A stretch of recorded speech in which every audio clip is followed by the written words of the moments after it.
Are we ready for the jury? Yes, Your Honor. Okay.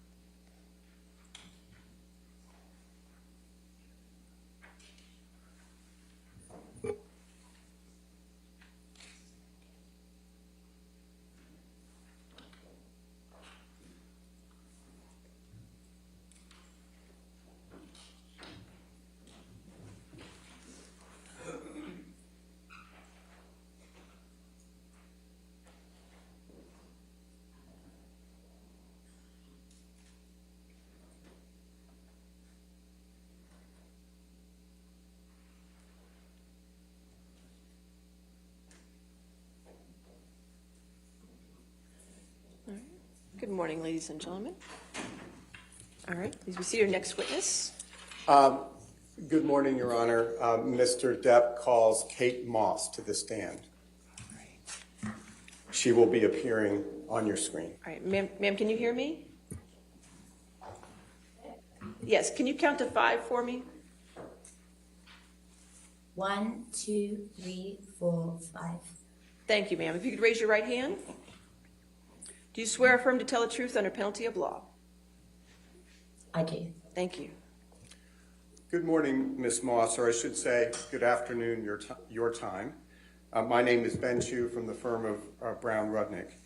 Would you please state your full name for the record? Kate Moss. Ms. Moss, where do you reside? London, England. From where are you testifying today, Ms. Moss? Gloucestershire, England. Ms. Moss, do you know Johnny Depp? Yes, I do. How do you know Mr. Depp? I had a relationship with him. Did there come a time when you and Mr. Depp had a romantic relationship? Yes. For how long, Ms. Moss, were you and Mr. Depp a romantic couple? From 1993 to 1994 to 1998. Ms. Moss, did there come a time when you, while you and Mr. Depp were a couple, that the two of you took a vacation together to the Golden Eye Resort in Jamaica? Yes. What, if anything, happened when you were in Jamaica with Mr. Depp?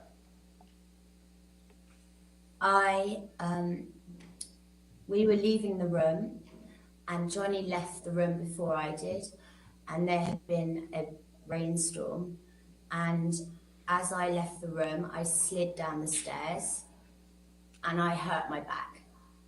How did you... And I apologize, Ms. Moss. Please continue. And I screamed because I was in, because I didn't know what had happened to me, and I was in pain. And he came running back to help me and carried me to my room and got me medical attention. Did Mr. Depp push you in any way down the stairs? No. During the course of your relationship, did he ever push you down any stairs? No, he never pushed me, kicked me, or threw me down any stairs. Ms. Moss, have you ever before today testified in any kind of court proceeding? No, I have never. Why did you decide to testify today? Objection, Your Honor. All right. That's beyond the scope of what we just talked about. All right, I'll sustain the objection. All right. Thank you, Ms. Moss. We have nothing further at this time. We greatly appreciate your taking the time to testify. All right, any cross-examination? No, Your Honor. All right, you're free to go. Thank you, Ms. Moss. Thank you very much. Thank you very much. Thank you.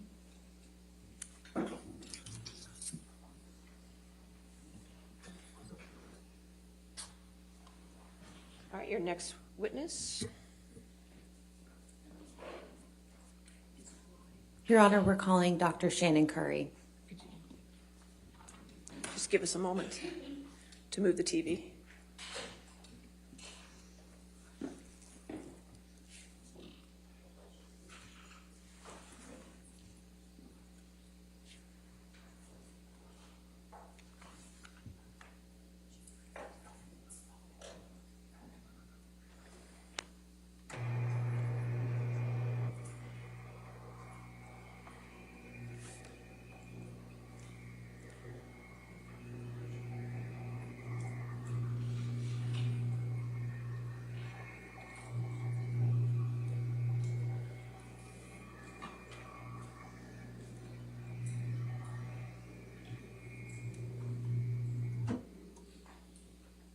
All right, Dr. Curry?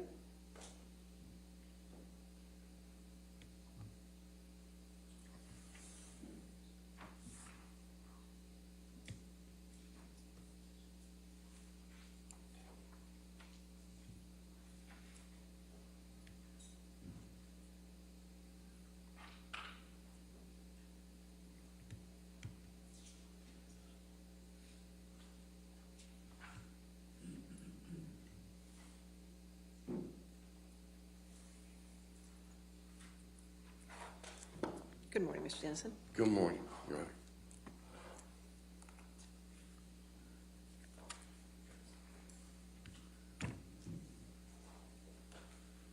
Plaintiff called Shannon Curry, Dr. Yeah. Shannon Curry. That's fine. Ma'am, you're still under oath, so please have a seat, doctor. Good morning. Good morning, Dr. Curry. Good morning. Can you remind the jury who you are and what you do? Sure. I'm Dr. Shannon Curry. I'm a clinical and forensic psychologist, and I'm here today to rebut the testimony that was provided by Dr. Hughes. Which of the opinions rendered by Dr. Hughes do you intend to rebut? So generally speaking, there are three main categories that I'd like to talk about today. So the first is that Dr. Hughes misrepresented the tests and the results that she utilized in her evaluation. She misrepresented my testing and the results that I obtained in my evaluation. And she communicated in a manner, provided testimony in a manner that presented essentially her own opinions and the self-report of Ms. Heard as facts. Okay, the first category you talked about was a misrepresentation of her own test methods and results. What do you mean by that? So Dr. Hughes she stated that she administered 12 tests. In actuality, she used 8 checklists. About half of those were symptom checklists. The other half were checklists about experiences that people can have with domestic violence. And those are not appropriate for forensic settings. They are easily exploited. Other issues that you intend to address relative to misrepresentation of own results? Yes, so in addition to using these checklist measures, which are easily exploited in a forensic context, they're developed for research or treatment only. She also stated that these checklists revealed things that they simply cannot reveal, especially in this context. Let's see. She also misrepresented information, clear indications on several of the objective measures that she offered. And there were indications visible that Ms. Heard had essentially engaged in what we call response distortion. So clear indications of exaggeration on one of the measures that's specific to PTSD, clear minimization of symptoms, intentional, on another more broad personality and psychopathology-based measure that she gave to Ms. Heard, which she did not acknowledge. Did you intend to address anything relative to the CAPS-5? I did. So Dr. Hughes administered the CAPS-5 about 10 days after I did, almost 2 years after she initially tested Ms. Heard, and she did not administer the test appropriately. So she left major components blank. She didn't apply the scoring rules that are clearly outlined with the test, and yet she diagnosed Ms. Heard with PTSD based on that assessment. What about Dr. Hughes's use of the personality assessment inventory? So of the tests that Dr. Hughes administered, 2 would be considered, of those 12, 2 would be considered what we call forensically relevant instruments, meaning that they're objective enough and they provide us with some information about how the examinee approached the test, that it would be appropriate for this setting where the examinee is going to have a natural incentive to present themselves in a way that benefits the outcome of their case. Now, on the PAI, there were clear indications that Ms. Heard was responding and obtained scores in a manner that's consistent with individuals who have a personality disorder.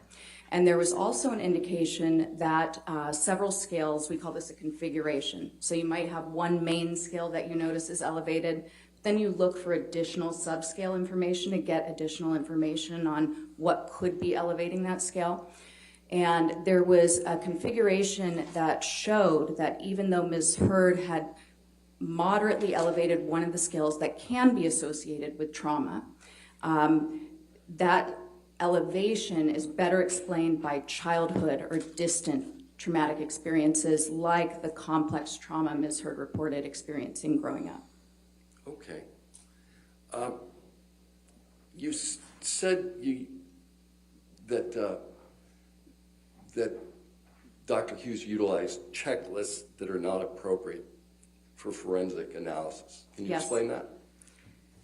Yes, so as I said, in any sort of forensic context, whether it's a civil or a criminal matter, a person who's being evaluated is going to have major incentive to present in a way that benefits the outcome of their case.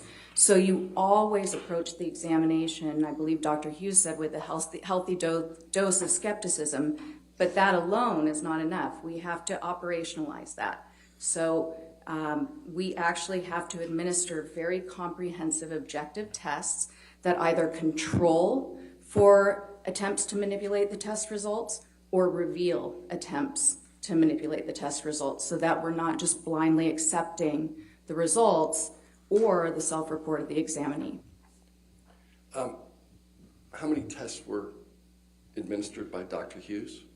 She said that she administered 12 tests.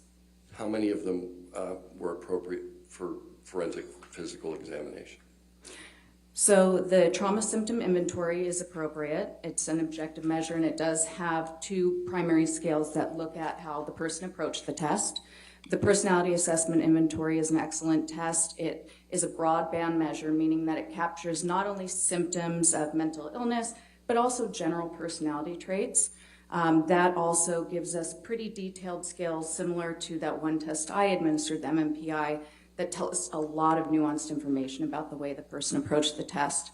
She also administered a malingering screen that can be very, very useful, but not in this context. So it's called the Miller Forensic Assessment Symptom Test. It's a brief set of questions that you ask the examinee, and it's been shown by research to be extremely effective at identifying an examinee's attempts to fake a severe mental illness or psychosis. And psychosis is when somebody loses complete connection with reality. It's excellent for that purpose. It's actually been shown in the research to not be effective at all for identifying a respondent's attempts to fake PTSD, anxiety, or mood disorders. The questions are just too odd for somebody who has the wherewithal to be trying to have PTSD to endorse. They see through it. So she used that. That's a fine test, but not appropriate for this context. Of the various tests that she administered, how many were these checklists? 8 of them. All right, and what are you talking about specifically? Okay. So I had mentioned that there were 2 main categories of checklists she used. The first is the symptom checklists. Those included the Beck Depression Inventory. It's a brief inventory of items that essentially show all of the symptoms of depression that a person might have, and you rate which level of severity you have for each question. She also gave the Beck Anxiety Inventory, very similar, but just with questions about anxiety. She gave the Mood Disorder Questionnaire, which is a very brief, again, checklist. It shows symptoms of bipolar disorder. Bipolar disorder is a mood disorder where you might have an extended manic episode and then a very extended depressive episode. And then she gave the post-traumatic stress disorder checklist, and that is a screening instrument only. It contains every single symptom of PTSD. So there's a secondary danger here too. When you think about it, given that PTSD is the most frequently feigned and claimed diagnosis in civil courts, if you're handing somebody a checklist that lists every single symptom of PTSD, you're essentially teaching them all the little nuances that we're looking for to give that diagnosis. So she gave that to Ms. Heard. Ms. Heard endorsed most of the items, and Dr. Hughes diagnosed her with PTSD and substantiated that opinion by Ms. Heard's checking those items on the PCL-5. Were there another group of checklists that Dr. Hughes used? Yes, so she also, oh, and I forgot one on the last because I don't think of it as one, but previously I'd explained, and I do not expect you to remember, it's called the Life Events Checklist, which is just an inventory of experiences a person may have gone through that are traumatic. Dr. Hughes also used that, and that's appropriate to use before the clinician-administered PTSD scale, the gold standard CAPS-5. However, she administered this long ago before she gave the CAPS-5. Now that going on to the second group, there were 3 checklists that she gave that are specific to abuse. And the first she gave, the Danger Assessment Scale, was actually developed for use by nursing staff in an emergency room setting, specifically for female victims of intimate partner violence. The purpose of this is important because our forensic ethics, our psychology ethics, talk a lot about relevance. Is the test relevant to the purpose? And the Danger Assessment Scale, its initial purpose is completely different. This was developed to show high risk factors for dangerousness and pretty much to help a female who is in an extremely abusive partnership, who is in the emergency room with extreme injuries, to stop rationalizing, because if she has to check off all the things that have happened that year that have been dangerous, does he own a gun, has he, I won't go into all of them, but the more she checks off, the more likely it is that she might realize that she is in imminent danger, and then accept resources offered by the hospital and social work to protect her. That was the purpose of this scale. It was never intended to be used as a retrospective measure to look back in time and find out whether abuse was occurring based on one person's report years later in a litigation. She also gave the Conflict Tactics Scale, revised, the second edition. Similarly, this scale was developed for research purposes, to research family violence. Again, there is no control for exaggeration or minimizing. It was just given to research participants anonymously so that we could get data on the prevalence of abuse and how abusive dynamics work. And on that, there's 39 questions where the respondent indicates essentially certain abusive behaviors they may have engaged in, and then 39 where they indicate behaviors their partner might have engaged in. And obviously, you can understand that in a forensic setting, the respondent is likely to put a very minimal amount of behaviors they engaged in, and then extremely increase the number of behaviors their partner might have. And then lastly, let's see, the abusive behaviors observation checklist was the third checklist she gave. This one has not, there's no known research even on its effectiveness for what it was developed. It's a theoretical, very brief checklist that was meant to be used for therapy, where an individual who had experienced domestic violence could essentially read through some of the behaviors that constitute violence that they might not have been aware of. And if those behaviors applied to them, or if some of those coping strategies were ones they utilized, they would check that off, and then they have a way to talk about it because now it's been put to words. Again, this is similarly problematic if you're in a civil litigation, the person's motivated to have their results be consistent with a claim or an allegation of intimate partner violence and an allegation that they've been severely harmed, then they could simply just check off more. And not only that, but checklists like this one specifically give a lot of nuanced information about what clinicians might be looking for when they're assessing whether violence was present or whether the person's self-report is consistent with a genuine self-report of having been victimized. They're given all that information that we might be looking for. Can you talk specifically about Dr. Hughes's use of the, I think you called it the PCL-5? Yes. So the PCL-5 is the post-traumatic stress disorder checklist. This is different, not to be confused with the CAPS-5, which I've talked about previously as being the gold standard. The PCL-5 was developed by the National Center of PTSD. It's intended for treatment. So if I were, for instance, working with a service member who I know had been in combat, I would probably give this as a standard with my intake. Before we do the diagnostic interview, it kind of gives me a read on how somebody who's there for treatment, who we assume can be taken at their word because if they give us correct information, they're going to get an appropriate treatment. And if they give us incorrect, they might not get the treatment they need. So I would give this checklist to them, and then if they recognize some of those symptoms of PTSD, they could check it off. And that would probably indicate to me that I need to then do the next step. If they're checking off more items than not, I would probably decide to administer the clinician-administered PTSD scale, that gold standard interview, to find out more about a diagnosis. The last thing is what everybody refers to as the CAPS-5. Yes, the CAPS-5. All right. What about, well, you talked about forensic use. What do you mean by that? So when I'm talking about forensic evaluation, that's an evaluation that isn't done for therapy or treatment. It's specifically to assist the fact finder, to assist the judge or the jury in the court by providing information about the psychological status about an individual. And that's an important delineation too. We are not psychologists. I wish we were mind readers. I wish we had a crystal ball and could find out whether intimate partner violence occurred and look back in the past. But it's nothing like that. Really, it's a lot less interesting. We look at data. We have to control for those response biases.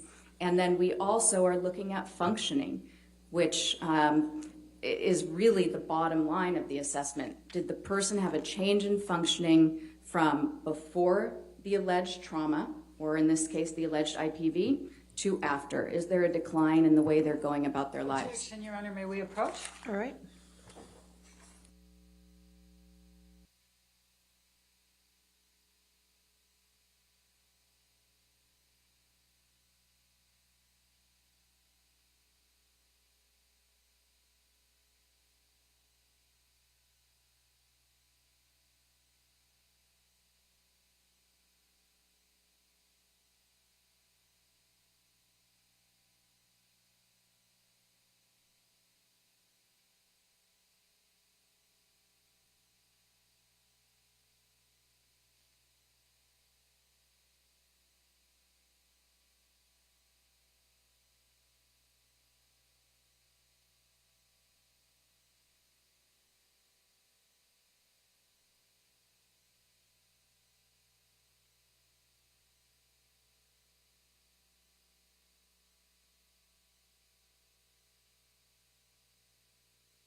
Dr. Curry,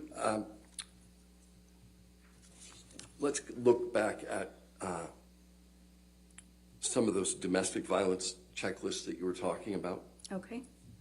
And did you see any problem with the use of those? Yes. What problems did you see? Well, Doctor, first of all, they shouldn't be used. So we do have professional standards that require that we utilize instruments that are relevant and appropriate for the particular setting, and that we substantiate our opinions based on data that is reliable from tested, accurate, reliable tests for the purpose. So there's that. It's inconsistent with the ethics. And essentially, they just shouldn't be used. They don't provide us with the robust information that it would be expected in such a high-stakes setting.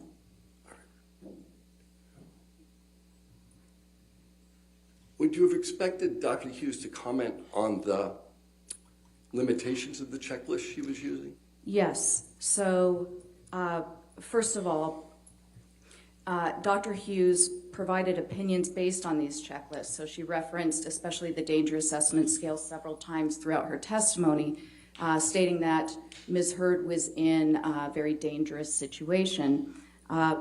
We also have an ethical guideline and a professional standard as well that indicate that whenever there is question about the reliability and the validity, and in psychology we use the term validity to talk about accuracy, of any of the methods that we're using to collect data, we clearly communicate not only that there are limitations to our opinions, but we also need to provide the fact finder with information about what the potential implications or impact could actually be. So, for instance, if we use a scale that's idiosyncratic for the purpose, but we would first need to explain why we made that decision to not follow standard procedures. And then we would need to explain the use of this scale might introduce some potential exaggeration of this symptom, and so I'm trying to control for that way, but that was one of the limitations of my opinion. You have to make it very clear. Transparency is really at the center of good science in general. You talked a little bit about ignoring response distortion. What is response distortion? Response distortion is a term that speaks generally about an examinee approaching a test and providing answers that are either exaggerated or minimized, but in some way an inaccurate representation of their current mental status or their experience. What test do you believe that Dr. Hughes failed to acknowledge response distortion on? So she administered the personality assessment inventory, which is similar to the test I gave, the MMPI-2. It's that general broadband measure of psychopathology symptoms and personality traits. It includes several scales that are very good at detecting either exaggeration, minimization, or even trying to claim that you have unusually good qualities. On that test, there were clear indicators that Ms. Heard, very similar to the way she approached my MMPI, engaged in defensiveness. And in fact, there's a function that you can look at. So you have that main scale elevation, we call it positive impression management, was elevated. And then, because we want to make sure that somebody isn't elevating that scale just because they have such well-being, there are additional configurations of scales that you can look at to find out what's going on. And so the Cashel discriminant function is sort of the name of one of these configurations, these equations that are done.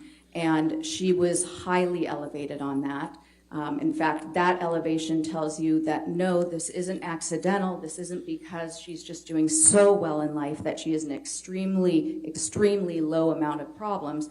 No, this is an intentional over-reporting, or I'm sorry, an intentional effort to minimize any appearance of having problems. Now, you may have addressed this, but there was a reference to malingering. Yes. So what's interesting about Ms. Heard's approach to different tests is that it seems to be influenced by what we call the face validity of questions on the test. So if a test looks like it's measuring PTSD, you see exaggeration on her validity scales. If the test has less face valid questions, for instance, the personality assessment which Dr. Hughes administered, the MMPI-2 which I administered, where she can't quite figure out what the questions are asking, they seem really banal in general. On those, you see extreme defensiveness, minimization of any potential pathology, essentially presenting herself as perfect and free of any mental illness or personality disorder. But on the trauma symptom inventory, which Dr. Hughes administered, that was the one that I previously indicated for ease of explanation. When the test results come out for how the person approaches the test, that test itself prints it as a percentage. And there's a really excellent scale for finding out if a person is exaggerating their symptoms of PTSD. It's called the Atypical Response Scale.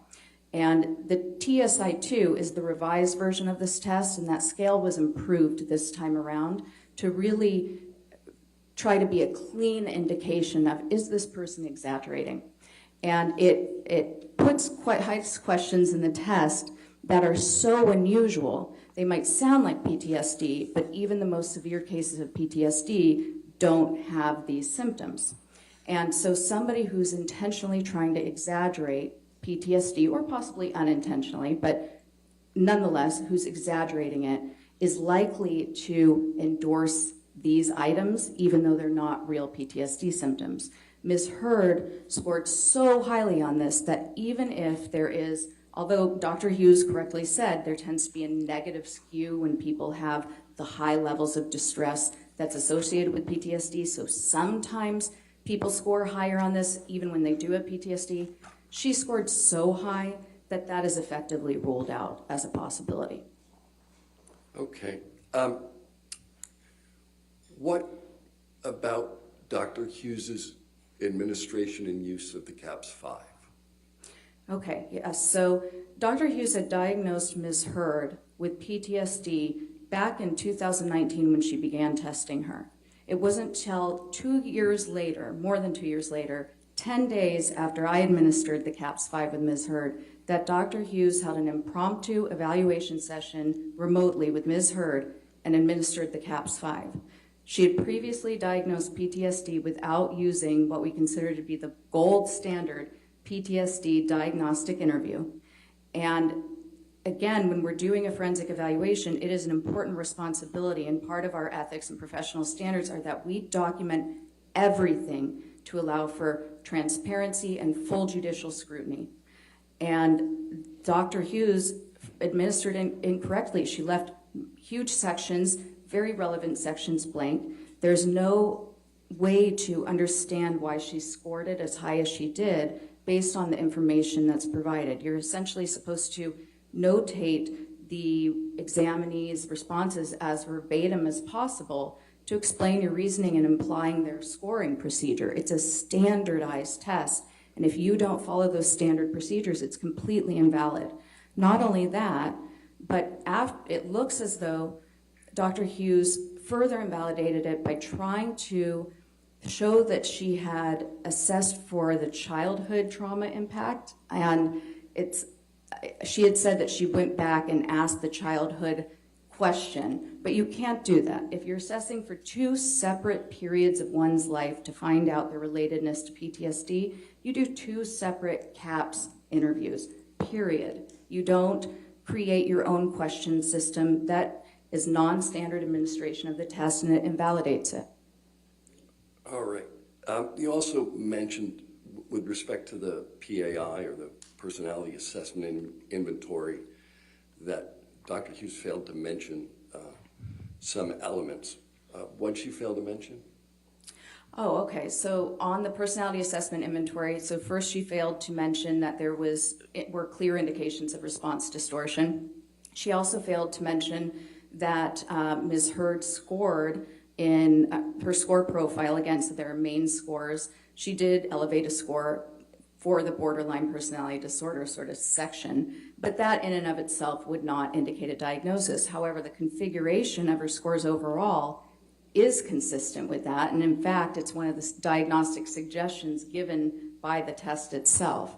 And then also there's a configuration around Ms. Heard's trauma responses on that particular test, which demonstrates that it is more likely that those symptoms were reported in relation to something in the distant childhood. It's more consistent with childhood chronic abuse than present circumstances or recent circumstances. Okay, I think you said in addition to the issues with her own testing, Dr. Hughes misrepresented your results. She did. Can you tell us how? So what I would say the main issue was that she said that Ms. Heard obtained a normal profile on my MMPI-2. All right.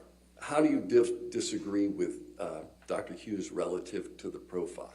Okay, so the profile was not normal. So Ms. Heard already had subtle elevations just by the test by itself as it came out. There were subtle elevations, but they were elevations that if the validity scales hadn't been as elevated as they were, you might have said this person has some traits, but this isn't necessarily at the level of a true pathology. However, Ms. Heard elevated a scale that essentially is a defensiveness scale on this test. And when you're giving this test, you always are mindful of different norms or groups who may have similar profiles. And there are certain groups of litigants who tend to elevate this scale as well. So I had that in mind. However, Ms. Heard elevated this so much that it was far beyond the mean for the litigants that are known to have the highest levels of this scale, this defensiveness scale.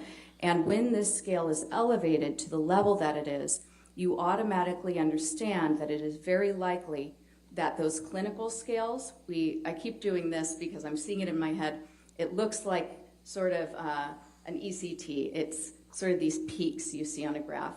And when you see these peaks and you have this huge peak over here for the defensiveness scale, what you know is that these peaks are artificially, they've been lowered or suppressed based on the respondent being so defensive. They still detected what's likely there for her, but it's not as high as it should be. So you make an adjustment. And the recommendation is that anything at 60 or above, we call it a T-score of 60, or above is considered significant. Ms. Heard's were already over 60. Some were quite higher than that.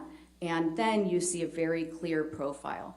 And that was how I got that. I had mentioned a 3-6 code type. Now, the test does its own correction also for some of the scores, but not the ones that are her main code type.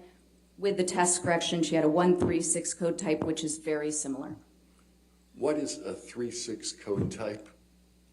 A 3-6 code type is something that has been researched and found to be highly correlated or probabilistic of certain behavioral tendencies and personality traits. And the traits with a 3-6 code type tend to be marked by a lot of externalization of blame, a lot of denial about one's own personal faults, intentional or not intentional, but just extreme denial, hostility that is strongly controlled and suppressed. The person may not even realize how hostile they are, but family members, those closest to them, are very likely to report that they lose their temper, and when they lose their temper, it explodes. We have sort of what we call a cookbook for these code types, which will provide you with all the information that's been researched to be associated with them. And our cookbook actually states that that 3-6 profile specifically tends to be associated with cruel and ruthless behavior, particularly to those who they perceive as less powerful than them and subordinates. Describe for the jury the review process that you went through relative to the MMPI. So I conducted a very methodical analysis of the scores. I do this for every test, and I also did it when I was reviewing Dr. Hughes's scores.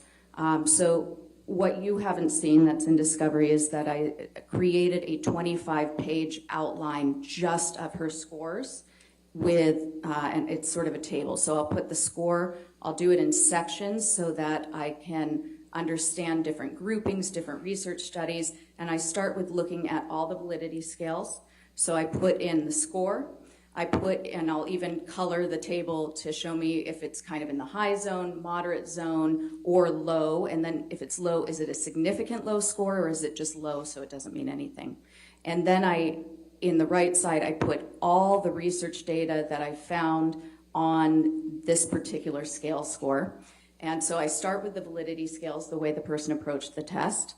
Then I go down to essentially, we call these the first factors. So their overall sense of well-being and how well they cope. On this, actually, Ms. Heard's, she endorsed scores or endorsed items that were the opposite of PTSD. So really saying that she feels free of distress and that she views herself very well. So then I go down to control, self-control, loss of control, coping abilities, and I put in the scores that are associated with that in the research and the test development. Then I go down to clinical and personality pathology, and I look at all the scores that are significant there, first with the top level main scores, then with all of the different sub-scores, again, citing the research, the meaning, the level of elevation, and what that means.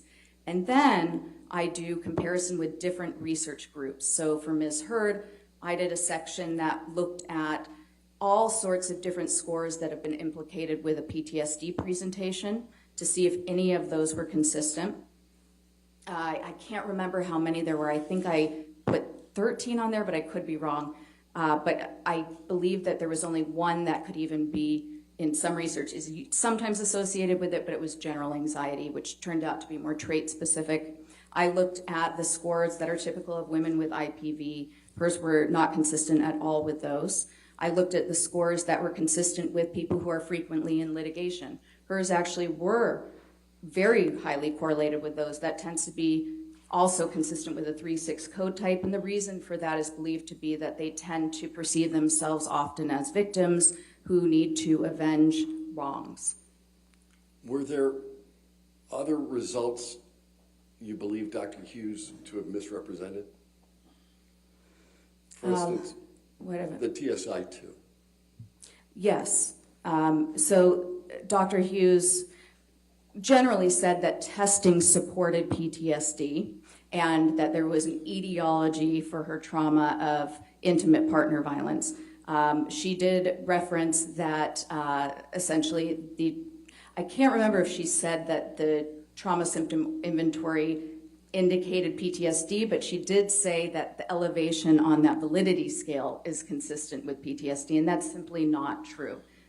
That scale was designed and has been tested and shown to be there to show when somebody is endorsing extremely unusual items that are not consistent with PTSD. And even though when some people are experiencing PTSD, their distress level is so high that they'll engage in what we call a cry for help, and they may sometimes exaggerate distress. Again, when you're looking at scores as high as Ms. Heard's, and then you're not seeing indications of PTSD in the more subtle tests where she doesn't know what she's endorsing, it's good evidence that her over-endorsement on that one test is because of the reason the scale was made, to detect exaggeration and feigning of symptoms. Is this the test that resulted in the 98th percentile Yes. score? Yes, on that atypical response scale. And what does that 98th percentile score represent? So that 98th percentile score just represents that among 98% of people who take that test would not have endorsed.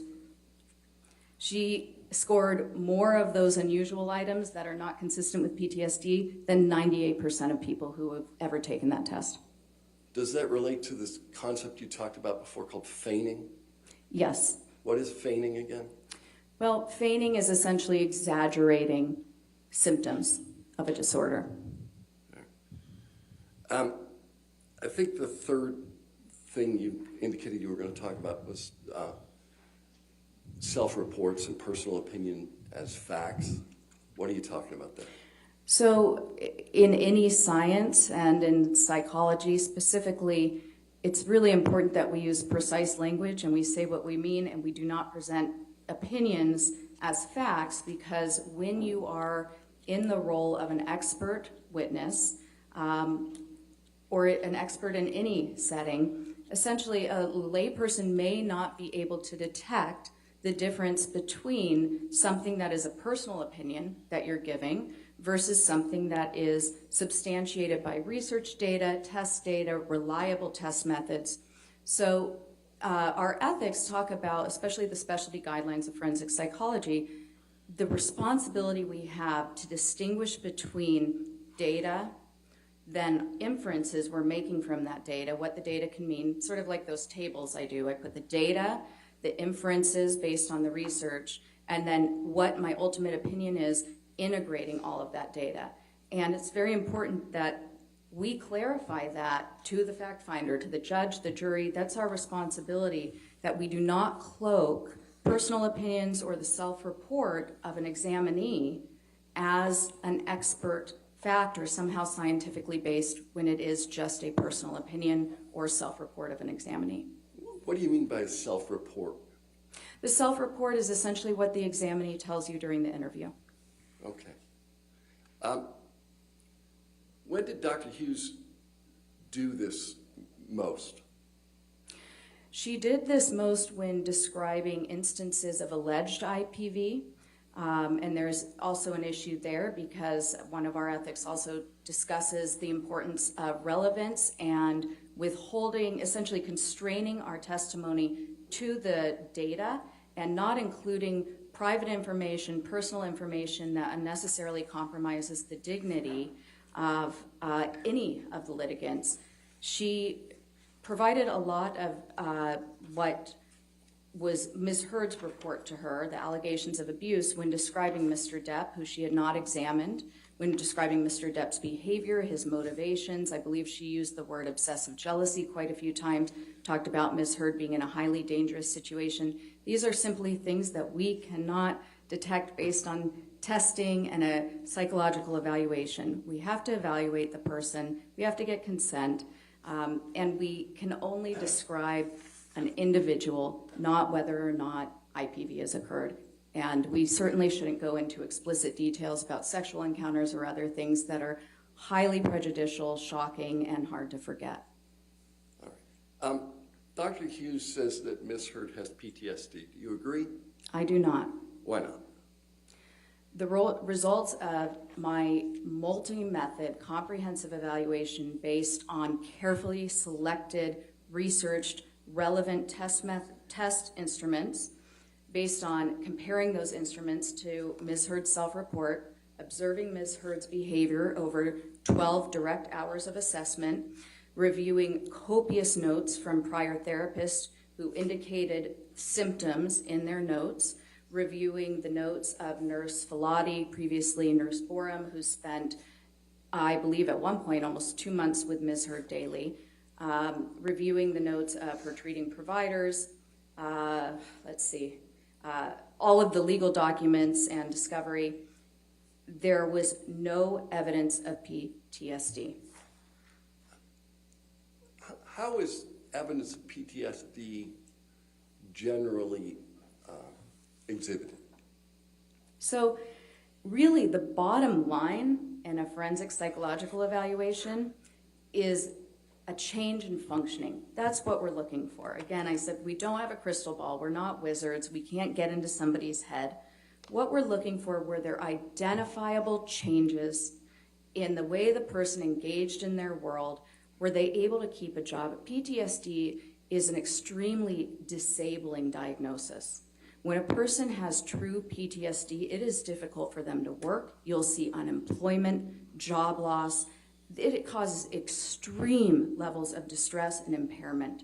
There's divorce, there's isolation and estrangement from children, from family members, extreme alcohol abuse, often a string of sudden DUIs when the person never had any before. They become homebound, they can't go to the store.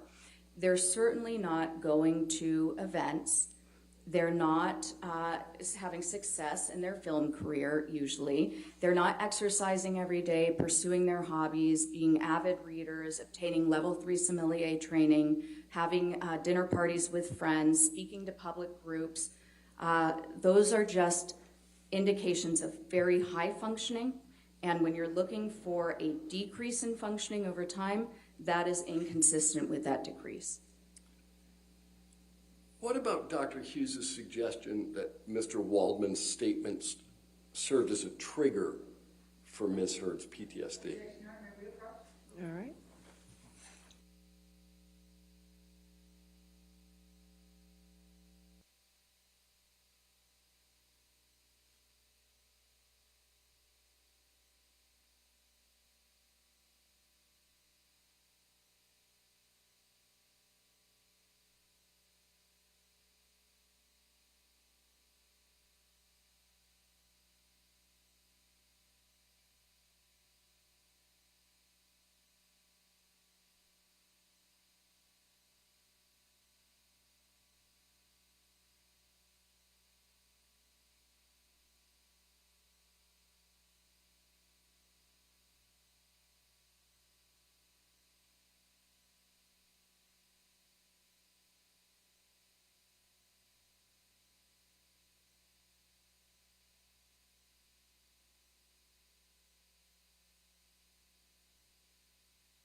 Dr. Hughes had suggested that perhaps Ms. Heard's PTSD was somehow triggered. What's your view on that? I would say that it can't be triggered if PTSD isn't present. Thank you very much, Doctor. All right. Cross-examination.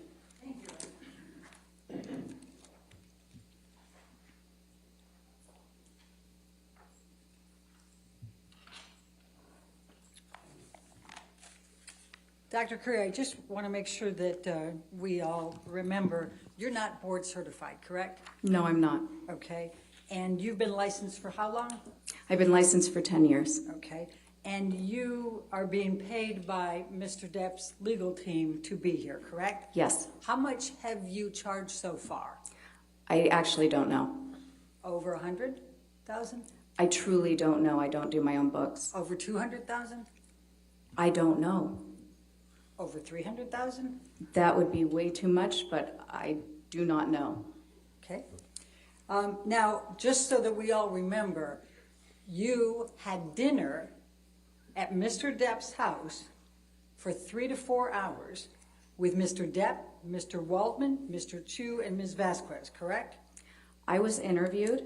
I asked if there was anything I could eat because at about 3 hours I started to get hungry. Mr. Depp then offered to order takeout for the entire team. So you had dinner at Mr. Depp's home with Mr. Waldman, Mr. Chu, Ms. Vasquez, and Mr. Depp, correct? Yes. And you had drinks as well, correct? I actually don't know. I do remember that there were drinks. Do you recall testifying earlier that you did have a drink, a mule something? No, I remember testifying that there might have been a mule, a Moscow mule. Okay, thank you. We didn't have animals there as well, right? No animals. Okay, that's good to know.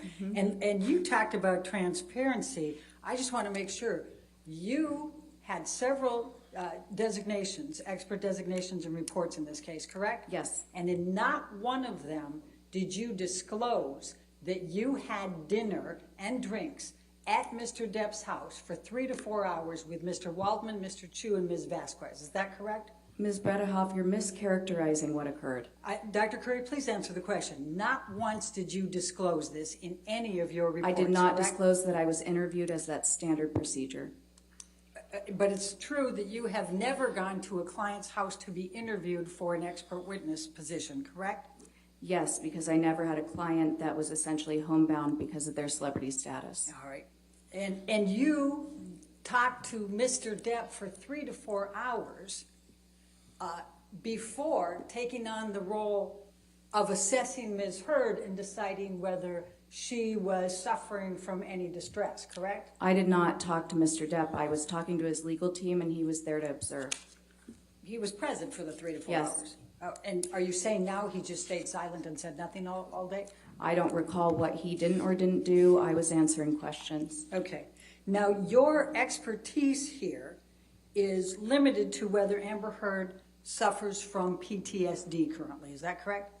Yes, I was tasked with conducting an evaluation to Okay. determine Dr. Ms. Curry, Heard's mental We're all on status. very, very strict time limitations Okay. because we've promised to get this case to the jury. So I'd really appreciate if you just answer my question rather than trying to go further. Sure. Okay? Thank you very much.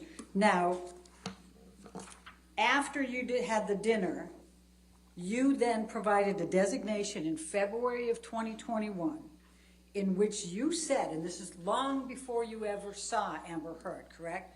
You said that Amber Heard, quote, exhibits patterns of behavior that are consistent with co-occurring cluster B personality disorder traits, especially borderline personality disorder, end of quote, correct? No, No, we went through this before. we did. But, and that was on the designation, was it not?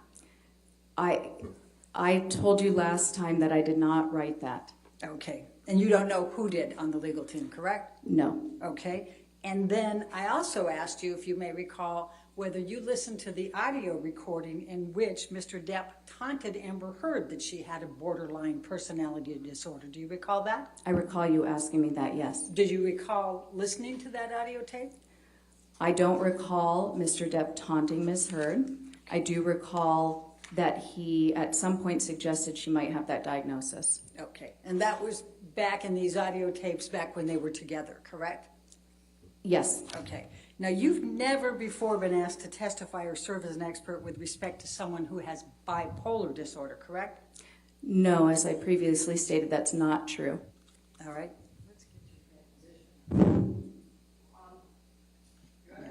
My extra copies were all distributed before. Does everybody have those? Not up here anymore. Okay, then my apologies, but I'm going to go ahead. Your Honor, can we approach?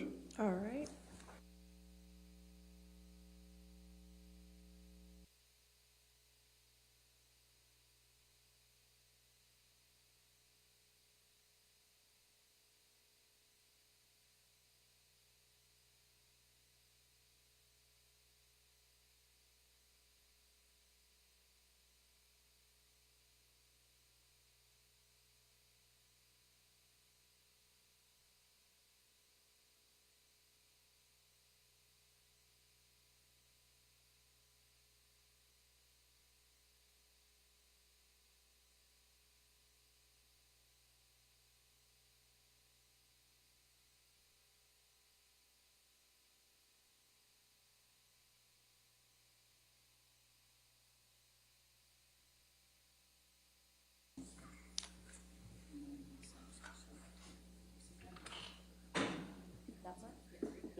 Now, you recall testifying in your deposition on March 21, 2022, correct?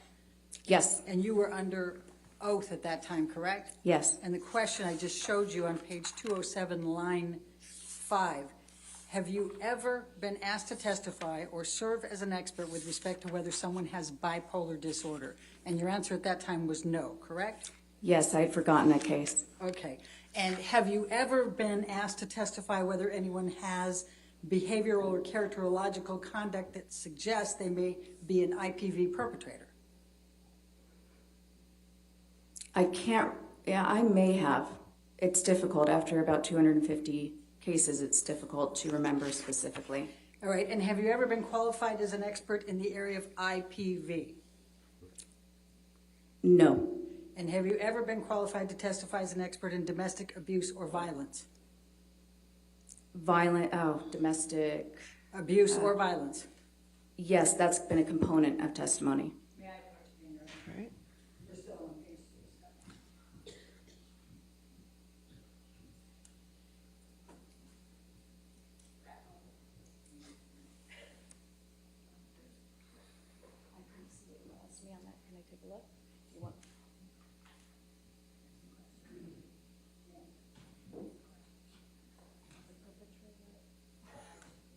Okay.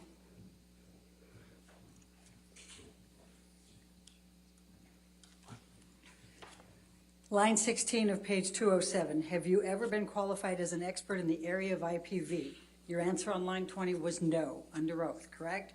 Then the next question, have you ever been qualified to testify as an expert in domestic abuse or violence? That and goes into page 208, line 4. The answer then under oath was no.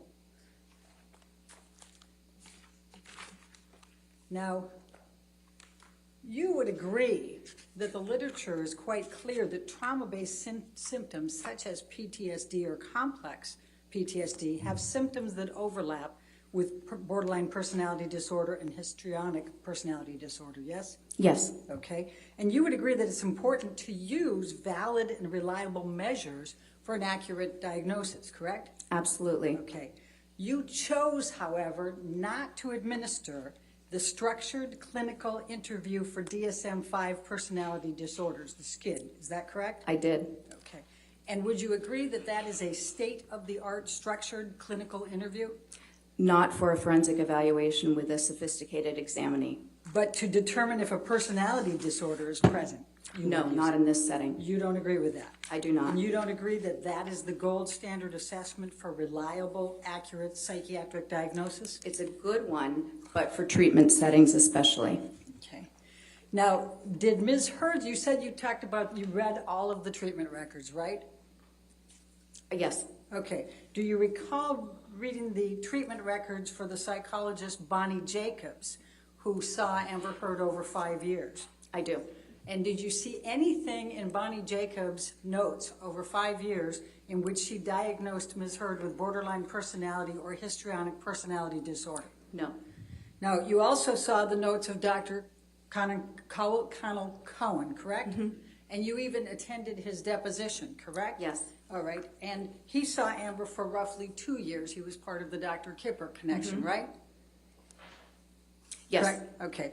And did you see anything in Dr. Cowan's notes, and did he say in his deposition that he diagnosed Amber Heard with borderline personality disorder or histrionic personality disorder? I saw the symptoms clearly delineated throughout his notes and in his deposition. He does not use diagnoses, so he would not have diagnosed her. He said specifically in his deposition he did not diagnose her with that, correct? Yes, and he also specifically stated that he does not use diagnoses. All right. And you also have seen Dr. Banks, Dr. Amy Banks, the psychiatrist, her deposition, correct? Yes. And did Dr. not Anderson, her deposition. I reviewed her notes in the transcript. all right. Did Dr. Anderson diagnose Ms. Heard with borderline personality disorder or histrionic personality disorder? I don't believe she provided any diagnosis since she was a couples therapist. All right. Now, you've said quite a bit about Don Hughes, but do you remember how many years of experience Don Hughes has in IPV and domestic abuse and violence? I know it's quite a bit. Extensive, and she is board certified, correct? Yes, she is. All right, and she spent 29 hours of examination with Amber Heard, did she not? Yes, mostly Okay. interviewing. All right, and she interviewed her therapists, Bonnie Jacobs and Conan Cowell, correct? Yes. And she also interviewed Amber's late mother. Yes. Okay, and she administered 12 different tests over the period of that time, correct? Well, as I said, the majority of those were checklists, which are inappropriate for the forensic setting. I understand that's what you say, but she administered 12 different tests, correct? If you want to qualify them as tests, sure. Okay. And so you disregard, no, I'm not even going to say that. Okay. Let's go to the CAPS-5 and PTSD. Now, you assessed Ms. Heard's traumas in her life, correct? Yes, I did Okay. give her an instrument to assess for any trauma exposure throughout the entire lifespan. Yes, it's fine. And you wrote that Ms. Heard's exposure to a traumatic event, namely one of the sexual assaults by Mr. Depp, more than satisfied this requirement. Did you not write that in your notes? That is not what I wrote in my notes. Do you have my notes so we And can you look at them? administered a structured clinical interview based on that trauma, correct? Not exactly. It's not quite right. Okay. Now, Dr. Hughes administered a full intimate partner violence assessment, correct? That's not a psychological assessment. We can't assess for intimate partner violence. That's an event. Dr. Hughes administered a full intimate partner violence assessment, She correct? stated that, and that's actually something I'm rebutting today. Okay, and you reviewed her psychological testing, I correct? sure did, yes. Okay, and are you aware that in September 2019, Ms. Heard had a trauma-based symptom on many of those valid tests? Can you be a little bit more specific? Many of those valid tests, which tests are you talking Do about? you have a recollection of that, September 2019? She administered all of her testing in September 2019, so I'm not sure which one, oh, except for the CAPS 5, which was 10 days after mine in 2021. Now, Dr. Hughes clinically evaluated those symptoms and established that Ms. Heard does have PTSD from the totality of the intimate partner violence by Mr. Depp, correct? That's what she stated, yes. Okay. Now, Dr. Anderson's clinical notes that said Amber had come to Objection, hearsay. I haven't even asked the question yet, Your Honor. Are you going to read her notes? Well, no, actually, I wasn't going to read her notes. I was Okay. going to ask a particular question. Okay. You talked about danger. Do you recall that in your testimony? Yes. All right. Now, if a patient comes to you as a couples therapist with two black eyes, would you assess that there may be a potential danger there? Sure. Okay. Did you read Dr. Anderson's notes? I believe I did. Now, you administered the Minnesota Multiphasic Personality Inventory 2, the MMPI-2. Do you recall that? Yes. And you used that to determine whether Amber had PTSD, right? Not by itself, but it was a part of the data. Okay. And in the 60 to 70 T-score range for that test, which, quote, deliberate attempts to mislead are uncommon, end quote. Isn't that correct? Sorry, could you repeat that? In the T-score section of that, for which assesses deliberate attempts to mislead, do you recall? She scored a 60 on that test, correct? So there are multiple T-scores for each scale, so I'm not sure which scale you're talking about. Okay. Well, we can deal with that later. So you would agree that you need to follow ethics and best practices in forensic psychology, correct? Yes. Okay. And the two primary sources are the American Psychological Association Ethical Principles and Professional Code of Conduct, right? Mm-hmm. And the American Psychological Association's Specialty Guidelines for Forensic Psychology, correct? Yes. And Specialty Guidelines 1.02 states that forensic practitioners, quote, strive for accuracy, impartiality, fairness, and independence, correct? Yes. Okay. And Specialty Guidelines 1.03 states that you have to avoid a conflict of interest, correct? Yes. Now, in addition to not listing the 4 hours you spent with Mr. Depp, Mr. Waldman, Mr. Chu, and Ms. Vasquez, you also did not list that you spent an hour with Dr. Shah, correct? That's incorrect. You say that the designation said that you spent During an my hour? deposition, I also clarified this. I didn't spend an hour with Dr. Shah. There was an introduction with the attorneys present on Zoom. My time on that call was less than 30 minutes. Okay. But you still didn't disclose it, did you, in your reports? No. Okay. Now, you have not been asked to testify about Ms. Heard's behavior in the context of her relationship with Mr. Depp. Is that correct? I was asked to testify about somebody's behavioral mental status in general, so that can include behavior involved in a relationship with Mr. Depp, but not specifically. Can you pull up day 10 of the trial testimony at page 2710? Are you able to do that, Michelle? 2710, lines 12 through 18.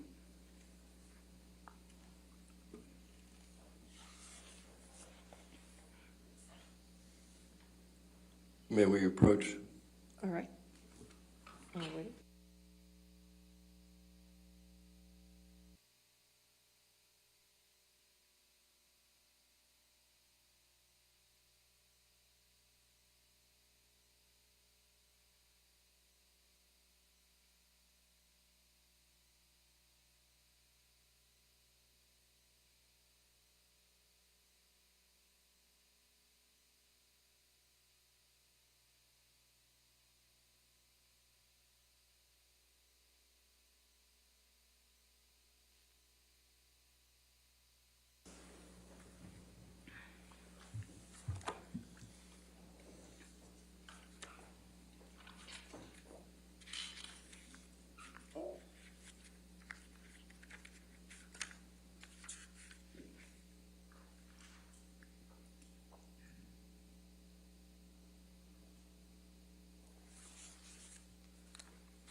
Thank you, Michelle. Great job. Okay, does the witness also have, okay. Yep. So, Dr. Curry, this is your testimony from day 10 in this case, and if you can look at page 2710, line 13. Now, my question was, now is it your testimony under oath today that you have not been asked to testify concerning Ms. Heard's behavior in the context of her relationship with Mr. Depp, including any abuse? And your answer under oath to this jury that day was, that's correct.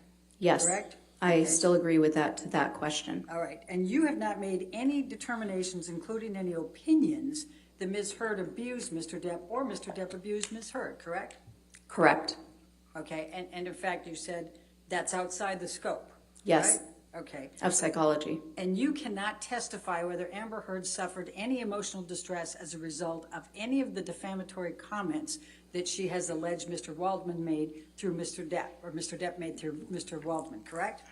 Objection, Your Honor. Do you want me to read my response? What's the Sure. objection? I'm sorry. What I- Hold on, Dr. Sorry, Curry. Your Honor. That's okay. Oh, what's the objection? You want to approach? Okay.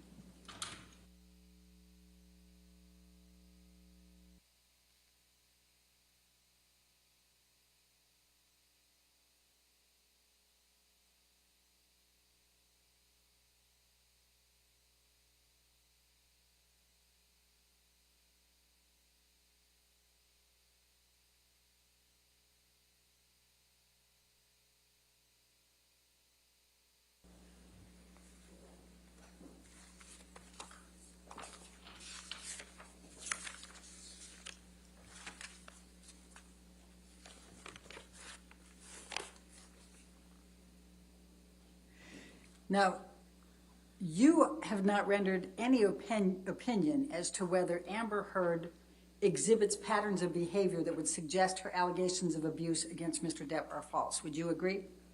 No. I mean, yes, I would agree with that. Oh, thank you. And you have not, no, that's right. That's all I've got. No further questions. All Thank right, you. redirect.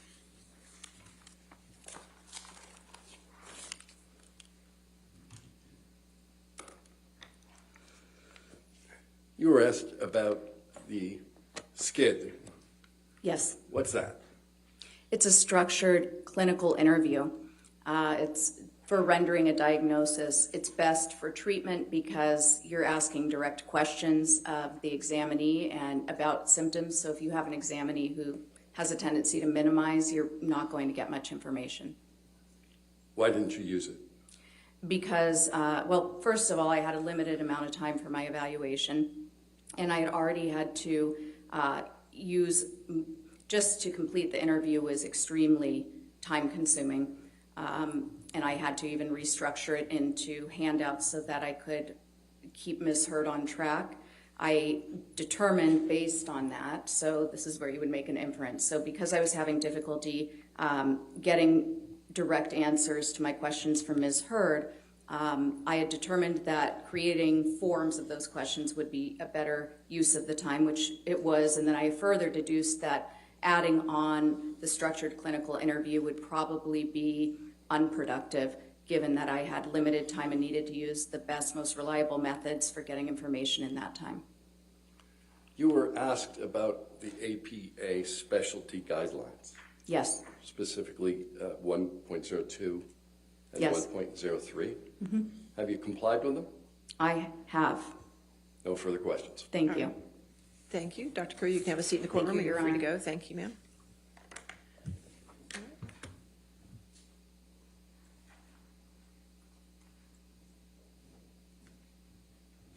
All right.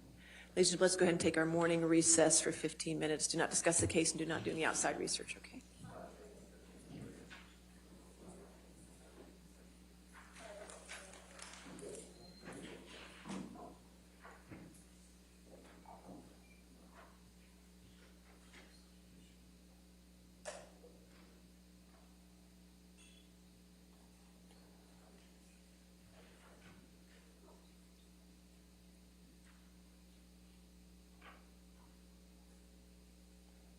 All right.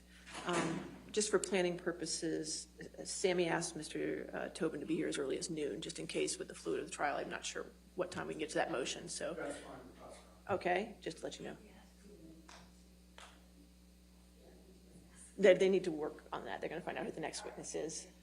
So let's go ahead and take a recess until 10:55, okay? All right, thank you. Thank you.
Are we ready for the jury? No, Your Honor, we do have an issue we'd like to raise. Okay, with sure. you.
All right, your next witness.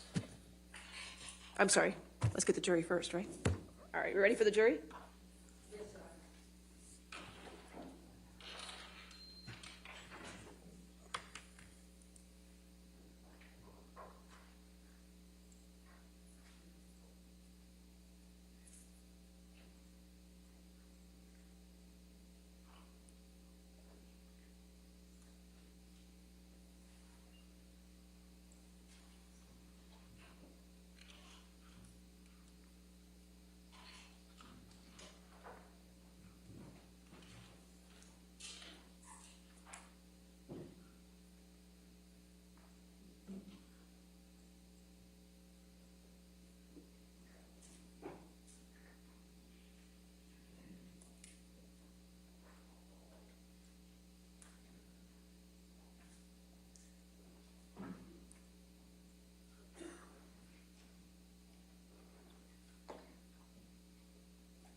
All right, thank you. Are we ready for the next witness, or do you want to? Yes, we call Mr. Depp. Okay.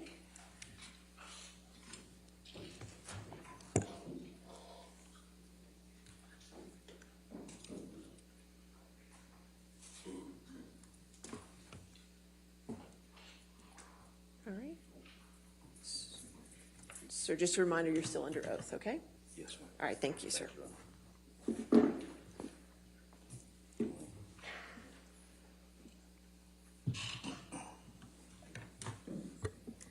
Good morning, Mr. Depp. Good morning. We heard a lot about some statements that Mr. Waldman made. Do you remember that? Yes. And Mr. Waldman is your attorney or was your attorney? Yes. Could we please pull up Defendant's Exhibit 1245?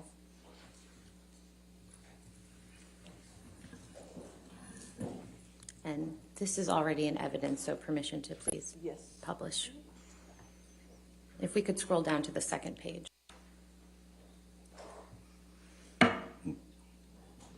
Mr. Depp, do you see the statement here attributed to Mr. Waldman? Yes, I do. When's the first time that you saw this statement? All right.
We can pull the exhibit back up. Thank you.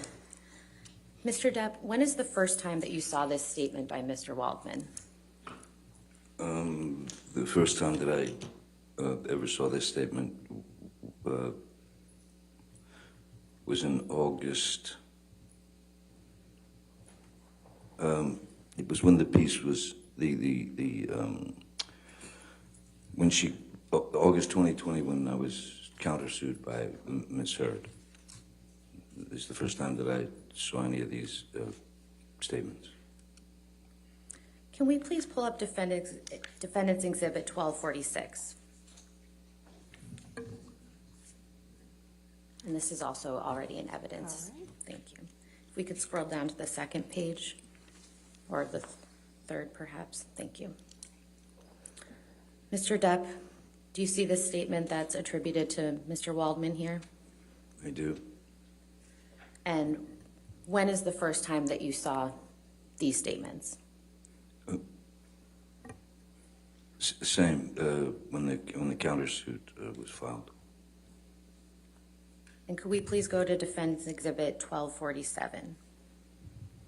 And again, this is already in evidence. And if we could scroll down, please, thank you. Mr. Depp, do you see the statement attributed to Mr. Waldman? I do indeed, yes. And when's the first time that you saw this statement? This is the same. It's the counterclaim to August 2020.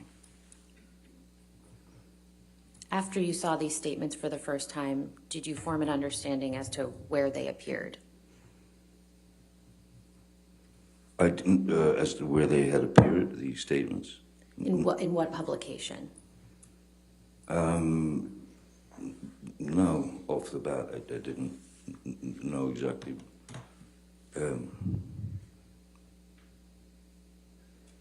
It just seemed like a lot of word salad to me. I didn't know where they'd come from, or, I mean, where they ended up, or... Mr. Depp, do you recall Ms. Heard testifying that you did not assist her in getting her role in Aquaman? Yes, I do, yes. And what is your response to that?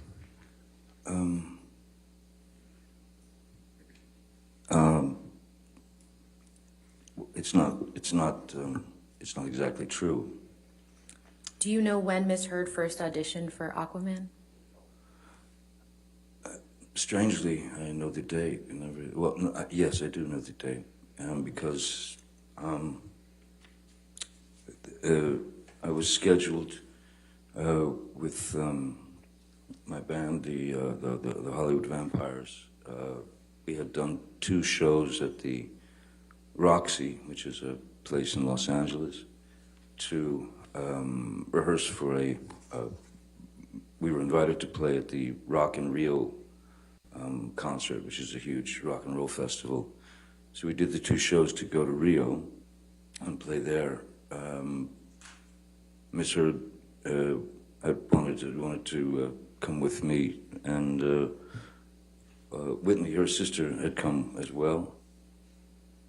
While we were there in Rio, we were rehearsing, getting ready for the show. Miss Heard informed me that she would have to get back to Los Angeles for an audition, meaning it's basically after our 2-hour show or whatever, we would have to get on the plane immediately to make it back to Los Angeles for this audition. And that audition was at Warner Brothers. It was whatever film it was.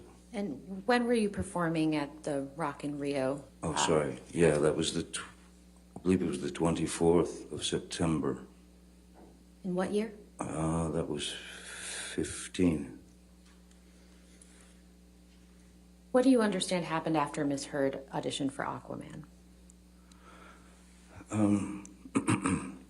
After Ms. Heard's audition, or possibly auditions, for Warner Brothers and I suppose the creative team, Ms. Heard had expressed to me that the film was going to be, Warner Brothers had said that the film was going to be shooting in Australia. And Australia was for Ms. Heard, that was a potential problem, which... Objection, Your Honor. We approach. Okay.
I apologize, Mr. Depp. Could you please continue? What happened after Ms. Heard auditioned for Aquaman? I was informed by Ms. Heard that the film was going to be shooting in Australia, and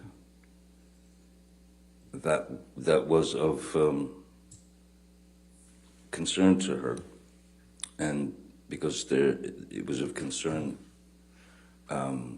to Warner Brothers. So she asked if I would, because I'd had a multi, for a few years I'd had a multi-film deal with Warner Brothers, and so we'd been in business together. So I knew these people. I'd been on films with them. So she asked me if I would speak to them. I made a phone call and I spoke to. Objection, hearsay, Your Honor. I don't believe he said anything. I think he was going to say who he spoke to. All right, we'll see. Overruled at this point. I spoke to the three upper echelon Warner executives, Kevin Tsujihara, Sue Kroll, and Greg Silverstein.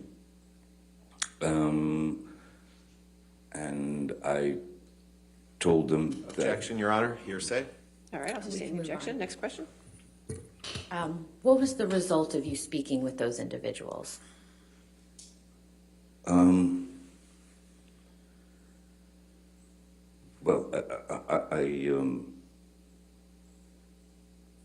I can only say that ultimately she did get the job in the film. So hopefully I suppose I had curbed their worries to some degree. Mr. Depp, do you recall Ms. Heard testifying that she saw you consume 8 to 10 MDMA pills while you were in Australia in March of 2015? Yes, I do remember that. How I many also remember her saying that I took a handful. Objection beyond the scope. Question. Sorry, that was extra residue. All right, I'll sustain the objection. Next question. How many times have you done MDMA in your life, Mr. Depp?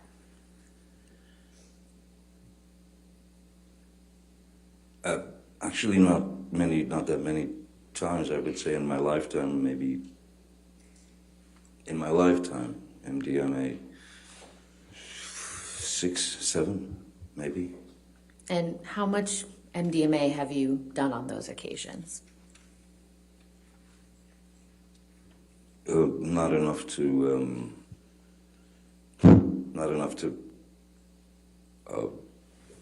properly.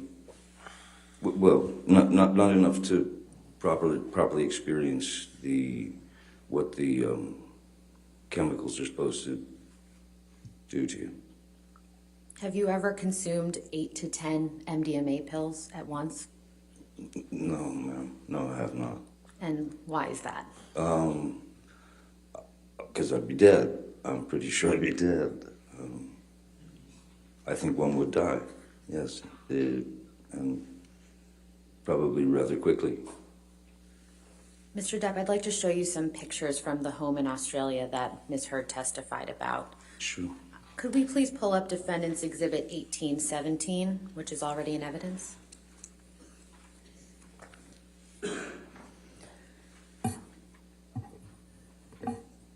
Mr. Depp, do you recognize what's depicted in this photograph? Yes, I do. That's the downstairs bar of the house we rented in Australia. And can you please show the jury where you were sitting when Ms. Heard threw the 2 vodka bottles at you?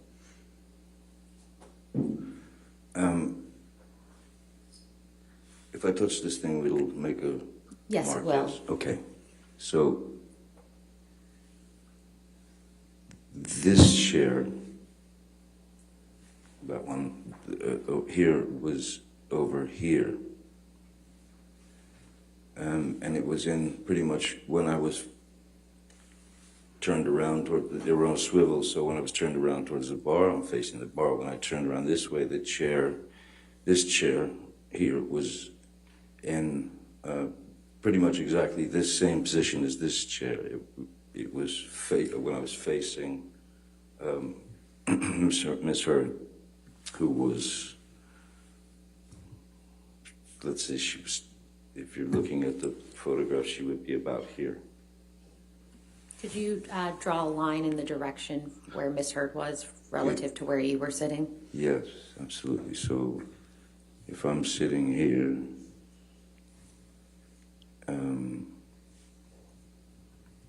she was over here, like back here. Approximately how far away from Miss Heard, from you was Miss Heard, if you can recall? I would say it was probably 10, 12, 15 feet, maybe 10 feet, 12 feet. And approximately where was your hand when the vodka bottle hit it? It was leaning. My arm was leaning on the marble bar. Right there where the imaginary seat is, and leaning, kind of just leaning back and looking at Miss Heard. She just walked away with the second bottle. I mean, she walked this way when she threw the first bottle, which is actually visible in the background on the floor. Could you please circle where the first bottle is? Oh, sorry, excuse me. Yeah.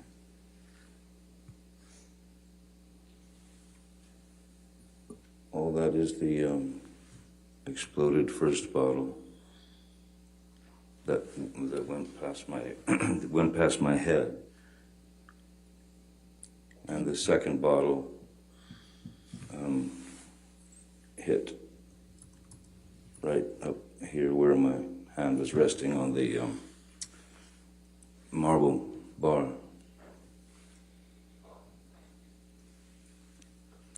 Can we please pull up Defendant's Exhibit 1820?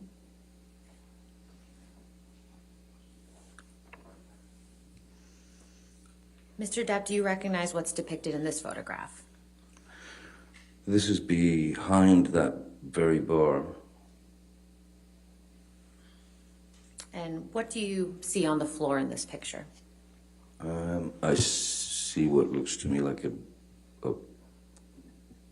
some kind of napkin. It looks sullied, soiled, blood, I don't know. And I see glass in the corner, blood obviously on the floor, and a towel leaning up on something. Do you know how that bloody tissue got on the floor?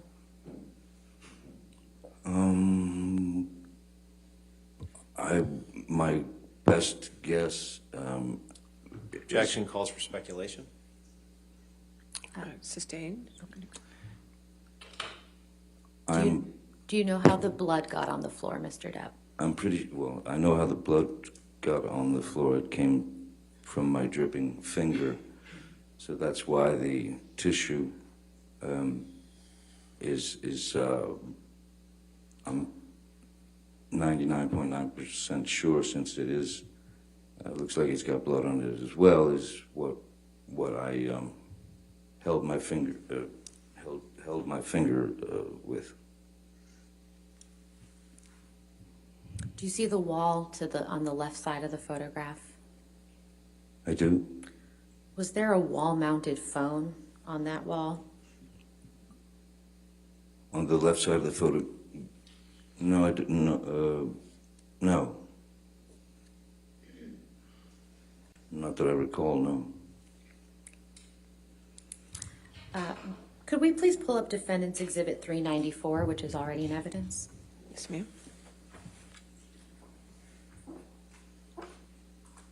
Mr. Depp, do you recognize this text message? I do. And what is this message?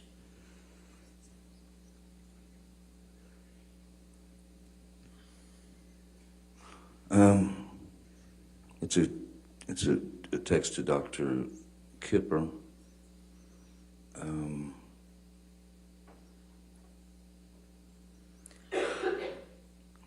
sorry, just reading through. Yeah, this is my text to Dr. Kipper, who had just happened to be in town, telling him that I've had it and that I just lost a fingertip. How long after your finger had been injured did you send this text message, if you can recall? It's hard to tell because when I look at the timestamp, it says delivered 3/7/2015, 5 o'clock. But I know that because of Australia time, it was the 8th, and it was probably, the whole thing lasted probably until about 2 p.m. Or so, and that was when Kipper was called, Jerry was brought in, Jerry Judge, sorry, excuse me. So do you have an estimate as to how long after your finger had actually been injured that you sent this message? I don't think it was very long. I think it was probably within the next, I'm sure it was in the next half hour or so. I would have had to sneak into a bathroom, lock myself in to type this out.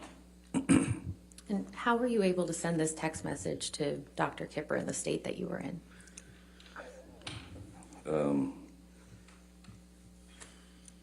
Well, he wasn't available at the time, so just sort of thumb your way through, don't you?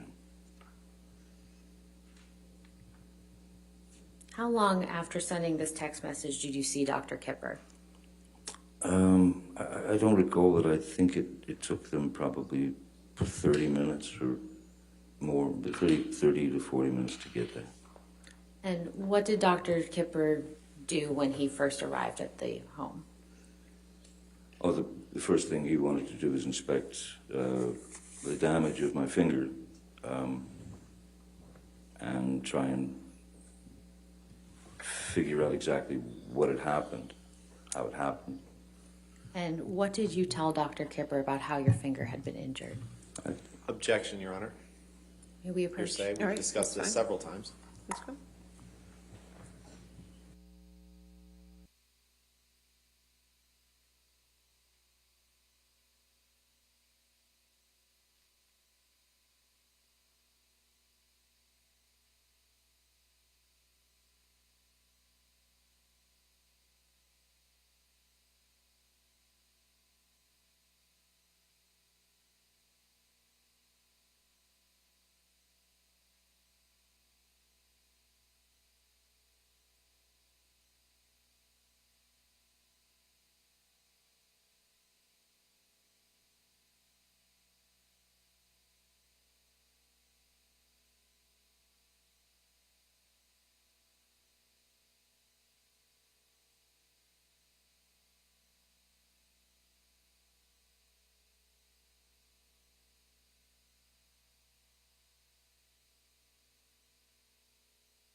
Mr. Depp, when Dr. Kipper was treating your finger, what did you tell him about how your finger became injured?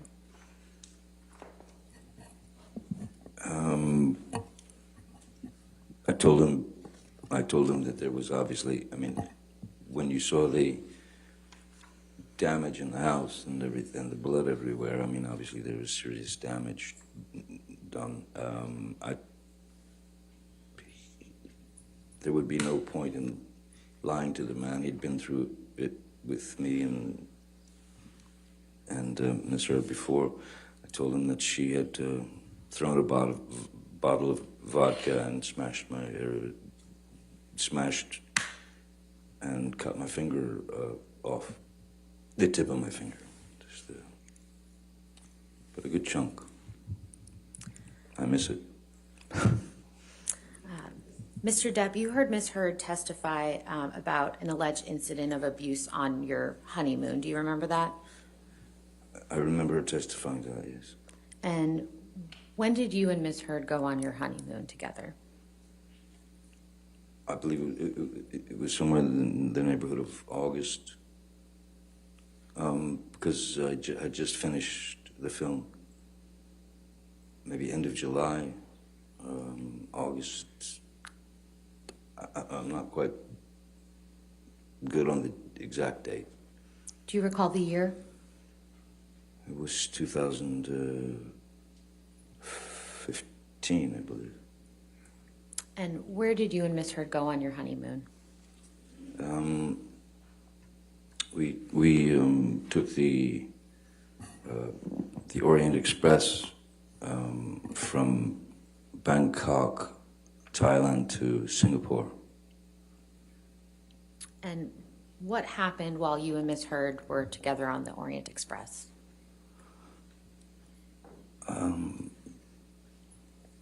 There were times when it was very agreeable, very nice.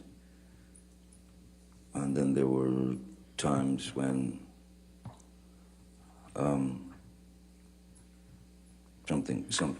something had become dissatisfactory for her, and she would start the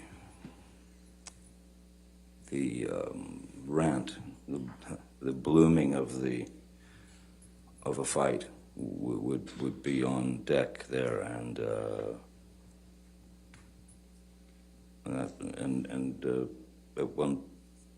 at one point it didn't. I mean, I don't remember it lasting long at all. I just remember that I took a pretty good shot to the face, to the eye, to somewhere up here. So I had a bit of a shiner. But it all ended, and then everything got fine again, and we'd go to dinner, and it was all fine. Did Ms. Heard ever apologize to you for giving you the shiner? I don't recall. Can we please pull up Plaintiff's Exhibit 162, which is already in evidence?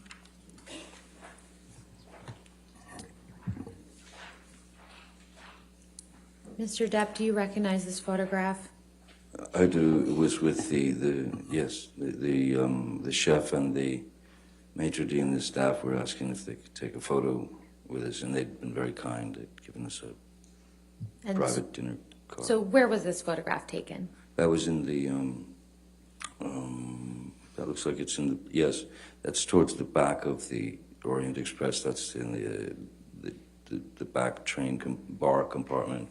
And just out back, you could smoke on the sort of caboose or whatever. And what, if any, injuries do you have in this photograph? I think the eye's a little bit bugged out, if you will. It's, yeah. How did that happen?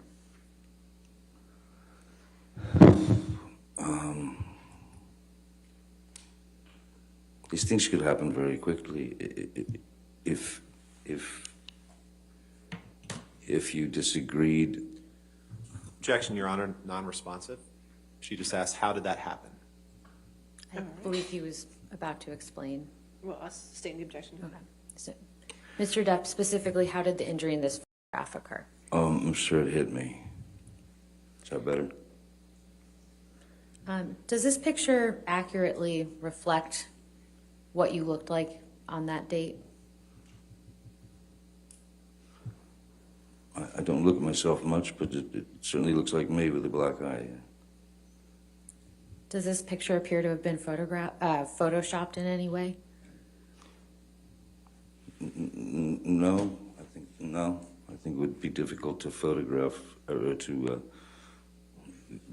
start getting into sort of digital processing with a number of people in the shot, especially in a wide shot.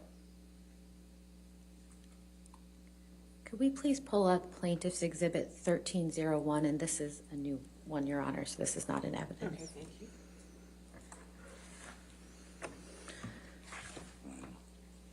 Mr. Depp, do you recognize what's reflected in this photograph?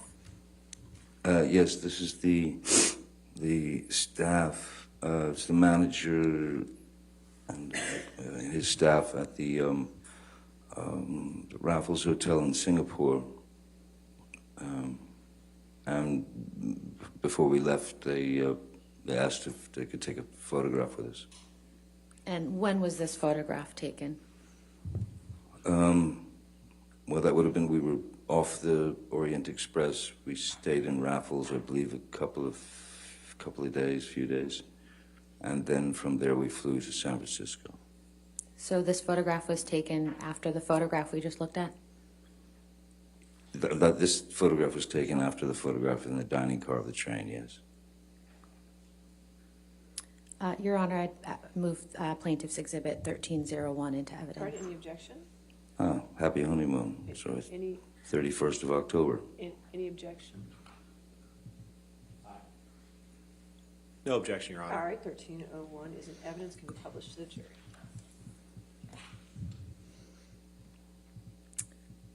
Mr. Depp, what, if any, injuries do you see on your face in this photograph?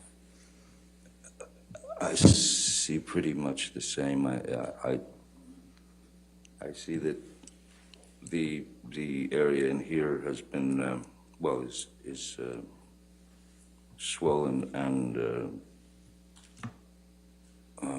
yeah, there's a bit of a shiner there. Thank you. We can take this down.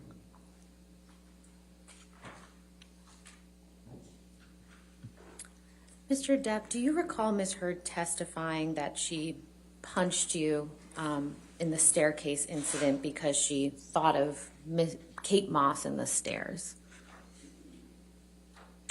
Do I remember her saying that? Yes. Yes, I do. 3 times. Yes, I do. Do you have any understanding as to what Ms. Heard was referring to? Yes, I do. And As Kate Moss, Kate testified, it was many, many years ago. And exactly what happened is what she said happened. I recall speaking with Ms. Heard about that very incident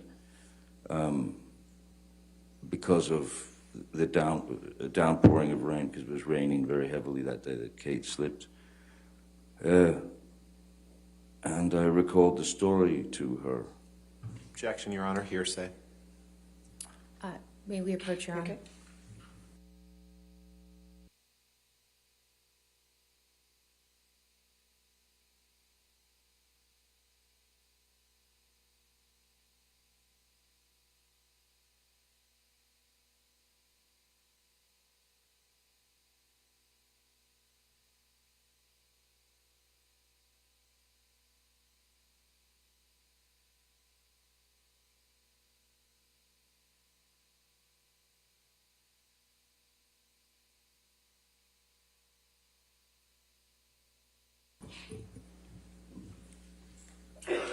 Please continue, Mr. Depp. What did you tell Ms. Heard about the staircase, or Kate Moss? I'll make it easy for Mr. Rottenborn. Miss Heard took the story and turned it into a very ugly incident, all in her mind. There was never a moment where I pushed Kate down any set of stairs, yet she's spewed this 3 times before. Objection, Your Honor. Ms. Heard simply testified that she had heard a rumor, and that's What's a rumor? non-responsive to the question. Sir, hold on. This Sorry. objection. I'll overrule the objection. Misstates the facts and evidence. I'll overrule the objection. Sorry, I was drawn by Mr. Rottenborn's voice. Certainly. What was you like? What was it?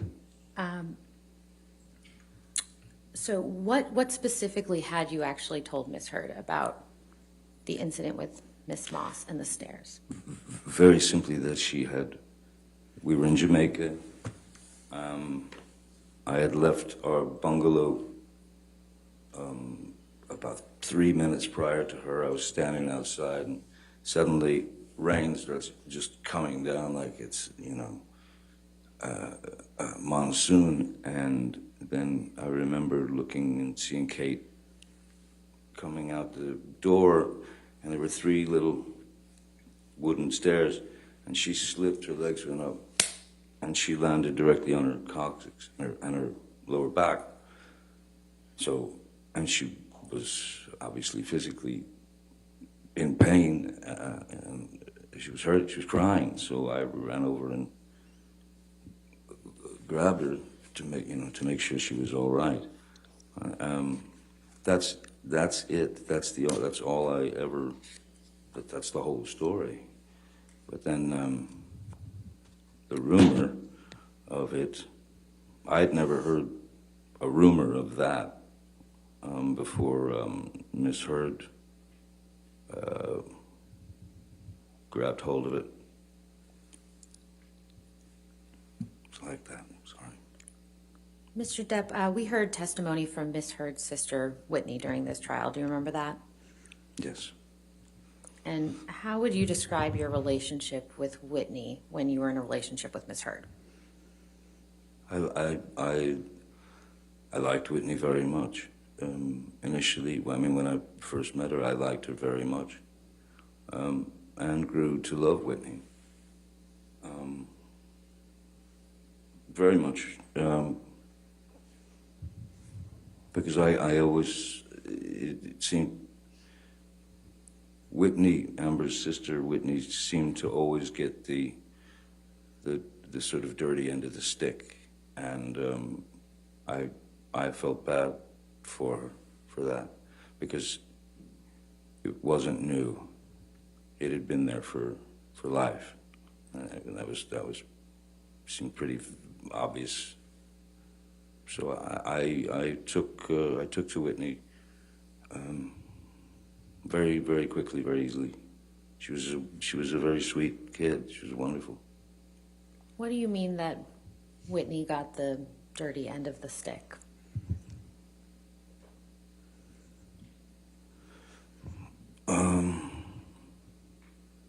It was a kind of a strange combination of loving sister, trusted sister and friend, and then lackey, and then, either the punching bag or the dartboard, or the recipient of some rather demeaning and ugly words, or she would have wine thrown in her face. And who was the source of those demeaning words and the wine that you just referenced? Well, that would be Amber Heard, her sister. And how do you know that? Well, I witnessed quite a lot of it. The wine in the face was something that happened in New York, which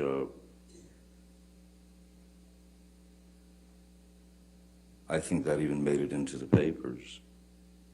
I believe that even made it into the papers. It was in an elevator. How did you first learn about that incident? Miss Heard told me in detail. What else did you observe of Miss Heard and her sister Whitney's interactions during your relationship with Miss Heard? They were just constantly up and down, but I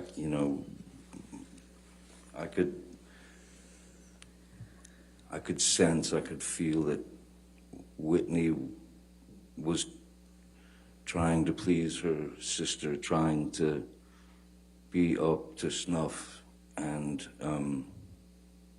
it just seemed like she got shot down. Objection, Your Honor. This has gone beyond the scope of the question or his foundation for knowledge of that. Your Honor, I asked what he observed, between them. I think this is responsive to that. And his testimony as to what Whitney felt is. I'll sustain the objection. Next question. Okay.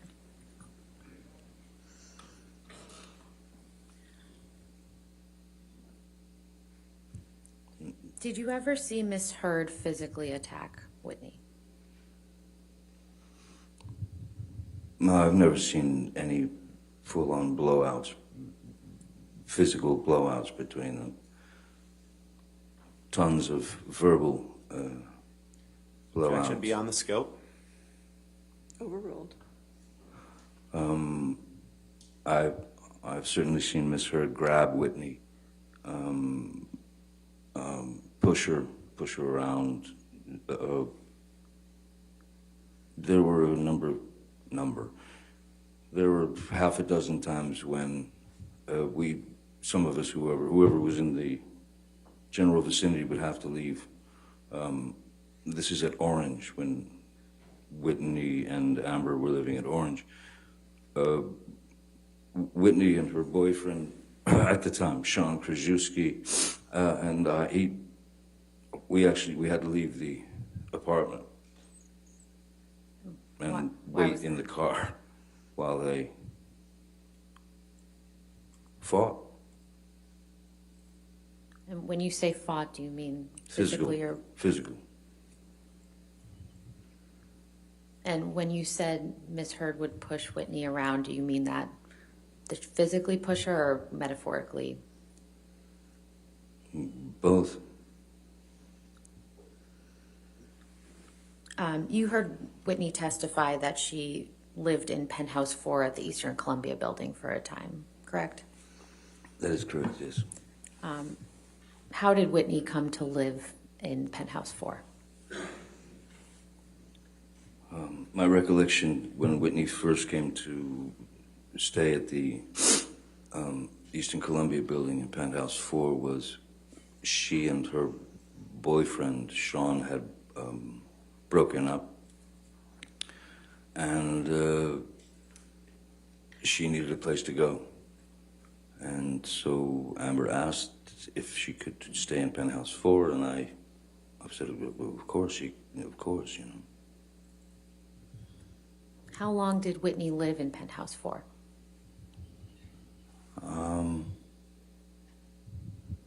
It was well over a year, on and off. Did you ever ask Whitney to move out of Penthouse 4? No, I did not, no. Why did Whitney ultimately move out of Penthouse 4? Objection, foundation.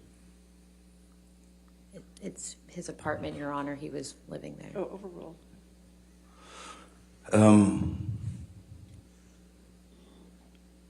Whitney moved out of Penthouse 4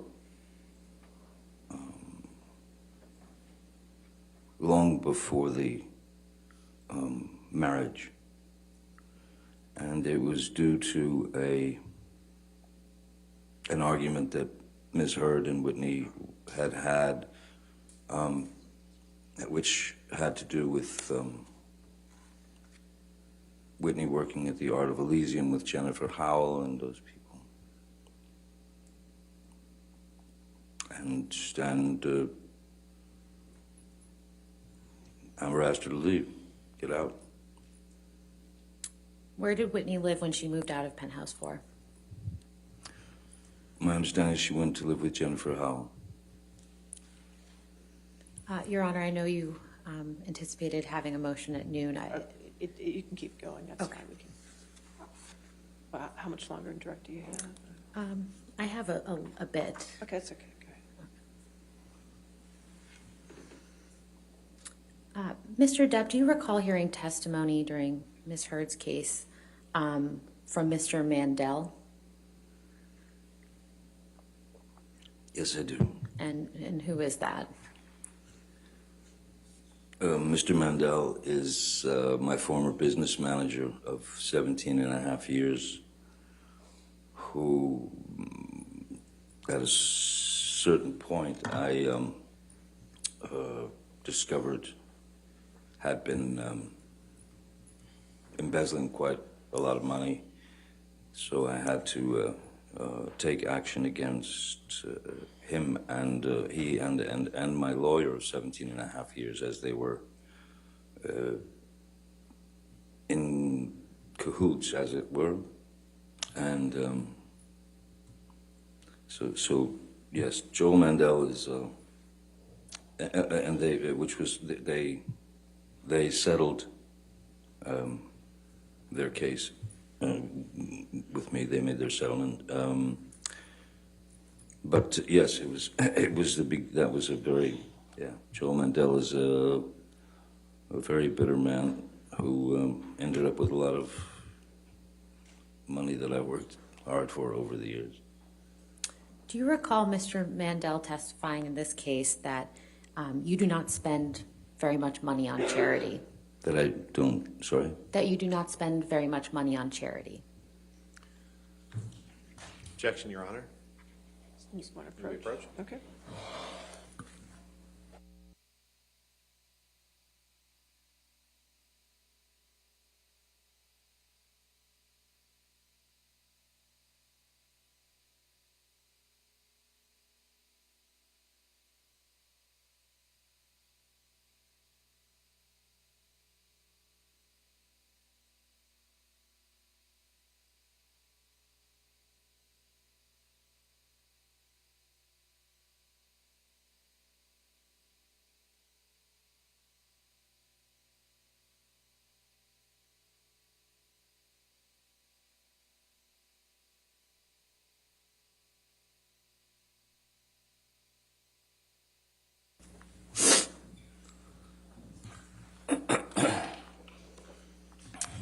Mr. Depp, just to remind you, my question was, what is your response to Mr. Mandel's testimony that you do not spend very much on charity?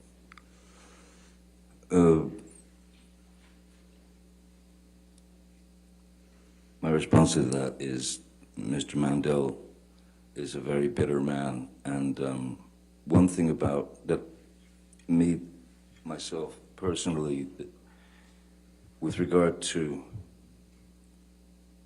charity donations, sending money to a charity, I prefer, I would rather that my name were not on it. I don't want the name to be the important thing or the thing that people talk about. So when I donate money, I donate without my name being involved because I don't see that that's important, my name being there in terms of money. Now, if I am able to visit hospitals, or if I'm able to meet with Make-A-Wish children, I've held on to the relationships that I've held on to within the Make-A-Wish Foundation and the Children's Hospital and various other places. Then obviously my name is involved. When we held premieres in Leicester Square for several films, Charlie and the Objection, Your Honor. Chocolate Factory. Again, beyond the scope of his response to Mr. Mandel's testimony. I believe this is in response to Mr. Mandel. I'll overrule the objection. So basically, when it was a public, let's call it donation or whatever, I would talk to the studio, I would talk to Disney, I would talk to Warner Brothers, I would talk to whoever the studio was, well before the premiere, and make the premiere a benefit that would, once we did what we benefited, we did a benefit premiere for Great Ormond Street Hospital. We did a couple of benefit premieres for the Make-A-Wish Foundation. I mean, if you can turn a premiere with that many thousands and thousands and thousands of people there into a benefit,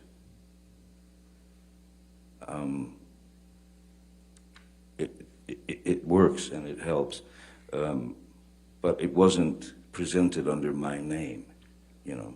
It was Disney's doing this or Warner Brothers is doing this.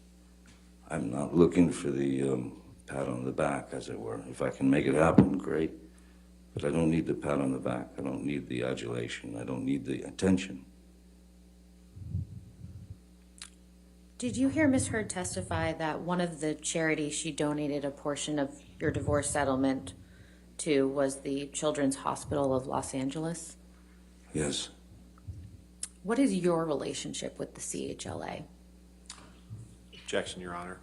Irrelevant to the issue. May we just approach, Your discussed. Honor? Yes, ma'am.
Mr. Depp, what is your relationship with the CHLA?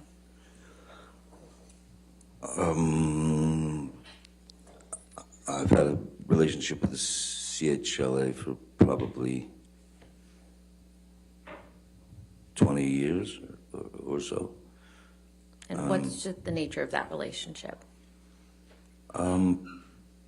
Well, since sometimes there are Make-A-Wish kids who are in the hospital there, and that their wish is to. Objection, Your Honor. Your Honor, may we approach? Okay, sure.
Mr. Depp, I'd like to take you back to exactly 6 years prior to this week, the week of May 21st through May 27th, 2016. What happened at the beginning of that week?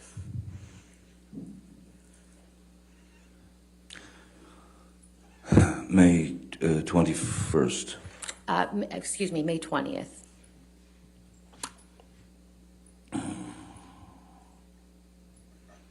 May 20th.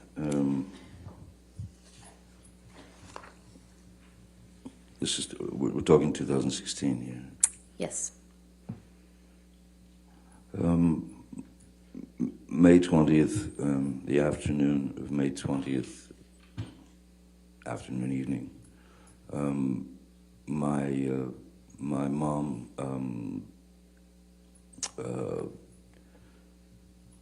made her exit. She'd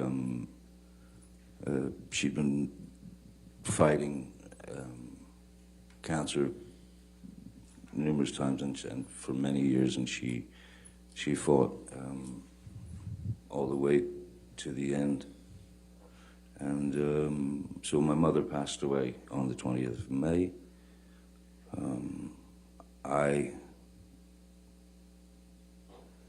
Which does bring instant perspective into one's mind. I spoke to Amber that night. I called her on the telephone, explained to her that my mom had passed, Betty Sue had passed, and that I thought that the best thing we could do was to that I file for Objection, Your Honor. divorce. Hearsay. What Mr. Depp told Ms. Heard. We can move on, Your Okay, Honor. yes, ma'am. Mr. Depp, what happened at the end of that week on May 27th, 2016? May 27th, my daughter's birthday. May 27th,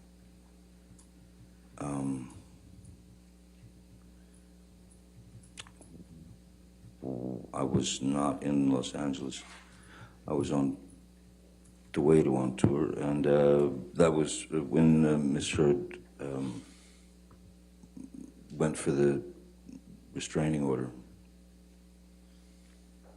And oh yeah, also that was the day that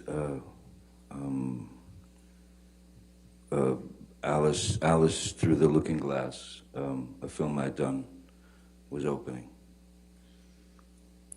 Did Ms. Heard know that you were out of town on May 27th? Yes. And how would she have known that? Well, I told her I was going on tour. I mean, that was well established. How long were you going to be out of town on that tour?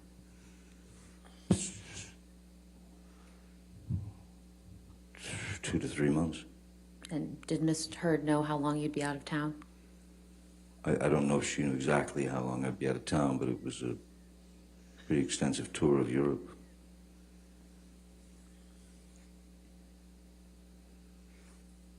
How did Ms. Heard's actions on May 27th, 2016 affect you?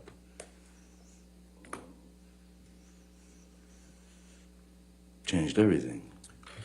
Objection, Your Honor. Oh, Relevance it didn't change to everything? This lawsuit. Sorry. Mr. Hurd, if you could wait till the objection, please. Yes, I'm sorry. Relevance. Tourette's. Your Honor, this is one of the key If you want to dates. approach. That's good.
Mr. Depp, what has it been like for you to listen to Ms. Heard's testimony at this trial?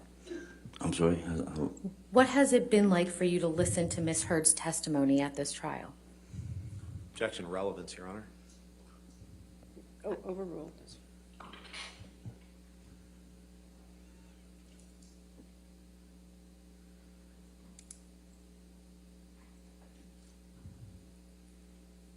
Insane.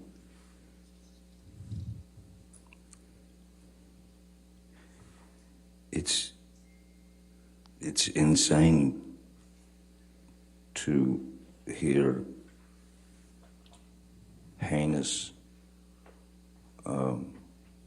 accusations of violence, sexual violence,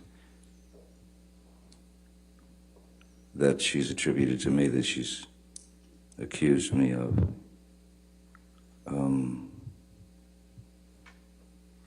I don't think anyone enjoys having to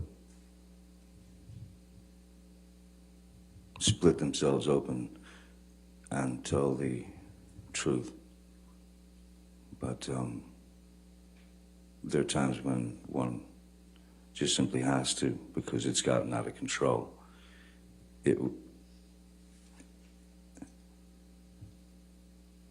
Horrible.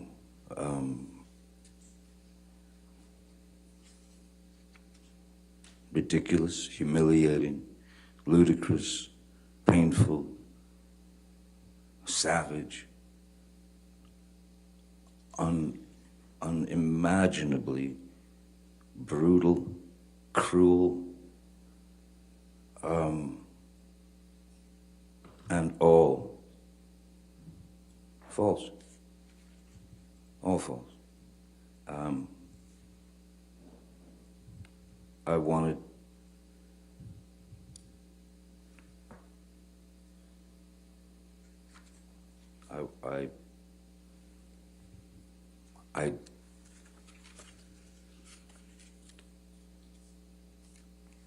no human being is perfect, certainly not. None of us.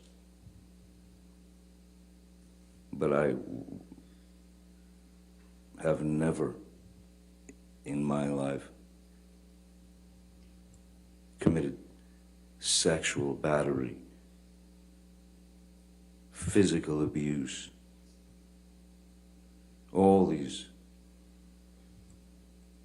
outlandish, outrageous stories of me committing these things and living with it for 6 years and waiting to be able to bring the truth out. So this is not easy for any of us. I know that. But no matter what happens, I did get here, and I did tell the truth, and I have spoken up for what I've been carrying on my back reluctantly for 6 years. Thank you. No further questions. All right. Did you want to take lunch at this point, or just, okay, all right, let's do that. All right, ladies and gentlemen, let's go ahead and take lunch this time. Do not discuss this case with anybody, and don't do any outside research, okay? Thank you.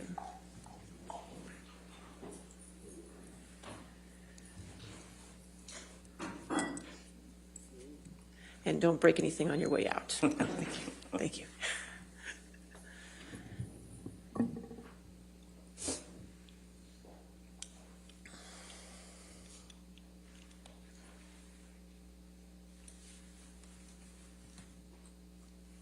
All right. So just a reminder that since you are back on the stand, do not discuss this case with anybody, to include your attorneys at this point, okay? If you could just have a seat back there. We do have some other issues to take care of.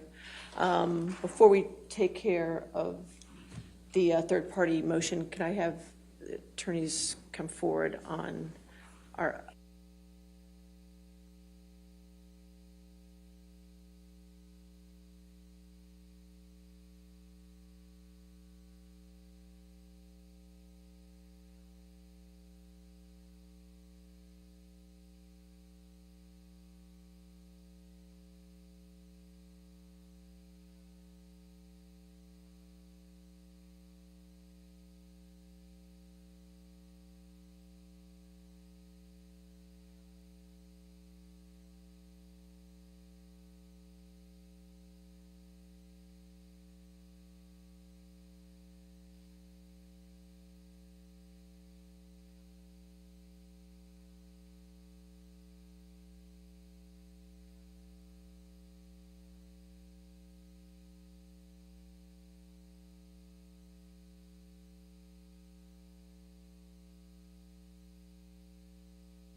Tobin? Yes, Your Honor. How you doing, sir?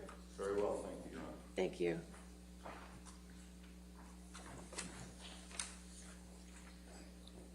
Thank you, Mr. Tobin. If you could just come to the center. Okay. May I approach? Sure. Thank you, Your Honor. Thank you, sir. Go to the other side. All right. Good to see you. Mr. Tobin, if you want to. Certainly, Your Honor. Thank you. I got to make this relatively short, as you can understand, but I wanted to take up your motion. I have read your motion and the declaration and everything attached to it in all the cases, and I have reviewed it, so I'd rather you not regurgitate that based on our time limit, but anything you wish to add to that is fine. If I could focus you a little Please. bit. Okay. Thank you, Your Honor. All right. Yes, sir. As far as your comments about Virginia Rule of Evidence 2:508, that's a criminal rule of evidence, so that's not your strongest argument.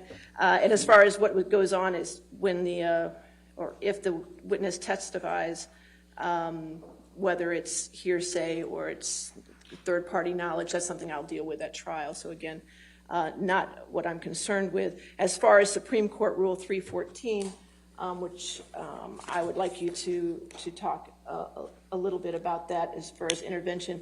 And I got to tell you where I'm at right now. The concern, the issue I have with the argument is intervention obviously would make you a plaintiff or defendant in the case, and it has to deal with an issue that's germane to this case, and this is a defamation case.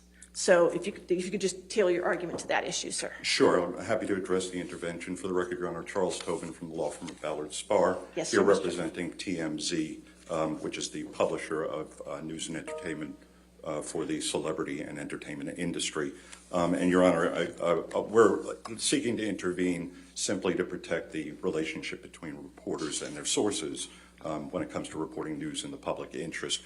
As the court noted, we really don't have a dog in this hunt as far as Mr. Depp, Ms. Heard. We're really here purely on the First Amendment-based issue of reporters' privilege and reporters and their sources. Your Honor, the intervention rule, as the court is aware, allows intervention by anybody where the issue is germane to the subject matter of the proceeding. And certainly, Your Honor, the purported testimony, the proffered testimony of a former employee of TMZ who purports to be in a position to disclose confidential information learned during the operation of journalism, during his work as a journalist, is a germane issue that is being raised in this case. And Your Honor, we would point the court to the Taft, Fletcher, Malden, and Reed versus Southern Bank and Trust case, 213 Virginia Circuit, Lexus 253. It's a Norfolk Circuit Court decision from 2013. And there it was an interpleader action. The funds had been interpleaded into the court by two trust companies that were fighting over it. And the man who had sold his property, who had no interest in the funds themselves, intervened in the case because he was uncertain as to his liability for excess funds, which was an issue that was not directly in litigation between the two parties. It was not part of the cause of action between the two trusts fighting over the money that had been pleaded into the court. The circuit court held that certainly the rights of that man was going to be affected by the decision making in the case. He would be prejudiced if he didn't have an opportunity to intervene, and no party was in the position to assert his rights. And so similarly here, Your Honor, TMZ is a news organization. It routinely accepts information, as is common in journalism, under exchanges of promises of confidentiality. If it is not able to intervene in this action, and neither of the parties is going to be in a position to assert the reporter's privilege, it is TMZ's journalist privilege that we're talking about, then the rights are certainly going to be prejudiced. Well, but if the witness, in all the cases, and I reviewed the cases that you had, in those cases the witness was compelled to testify and came and was forced to testify, so there was an issue about the privilege of the witness. It's my understanding in this case this witness wants to testify and is not under subpoena. He has been subpoenaed, Your Honor. Are you subpoenaed? That's incorrect, Your Honor. He's voluntarily here. A subpoena from this court would not be enforceable. Okay. Your Honor, I have a copy of a subpoena that was entered last night compelling Mr. Tremaine to give testimony in this case. And so he is coming under a compulsion under Well, subpoena. and if he takes a stand and he asserts some sort of privilege, then that's something I will deal with at that time. Sure, but I'm here because of the scenario where he may not assert that privilege. Right, exactly, and that's why I'm saying all your cases that you showed were the opposite, where they did assert the privilege. Well, it is a unique situation. Right, where- and I understand you might have some issues with a former employee, and you have some avenues to go deal with that. But once he testifies and the privilege is waived, we have lost our opportunity to intervene and to intercede. All right. And, Your Honor, the privilege, I know, Your Honor, you said you read the case law. I did. Appreciate that. Yes, sir. But the privilege, it has been recognized by the Virginia Supreme Court in the Brown case and applied by the circuit courts uniformly. It is a very important underpinning of the relationship between reporters and sources and reporters and the public without the ability to enforce its promises. By current employees or former employees, a news organization will have absolutely no control over being able to enforce its promises. And so we would ask the court to permit us to intervene and to assert the privilege that belongs to TMZ, which is the organization, after all, Your Honor, that would be responsible to the source if the privilege were waived. All right, I understand, Mr. Tobin, your argument. I appreciate it very much. Okay, did the parties wish to be heard?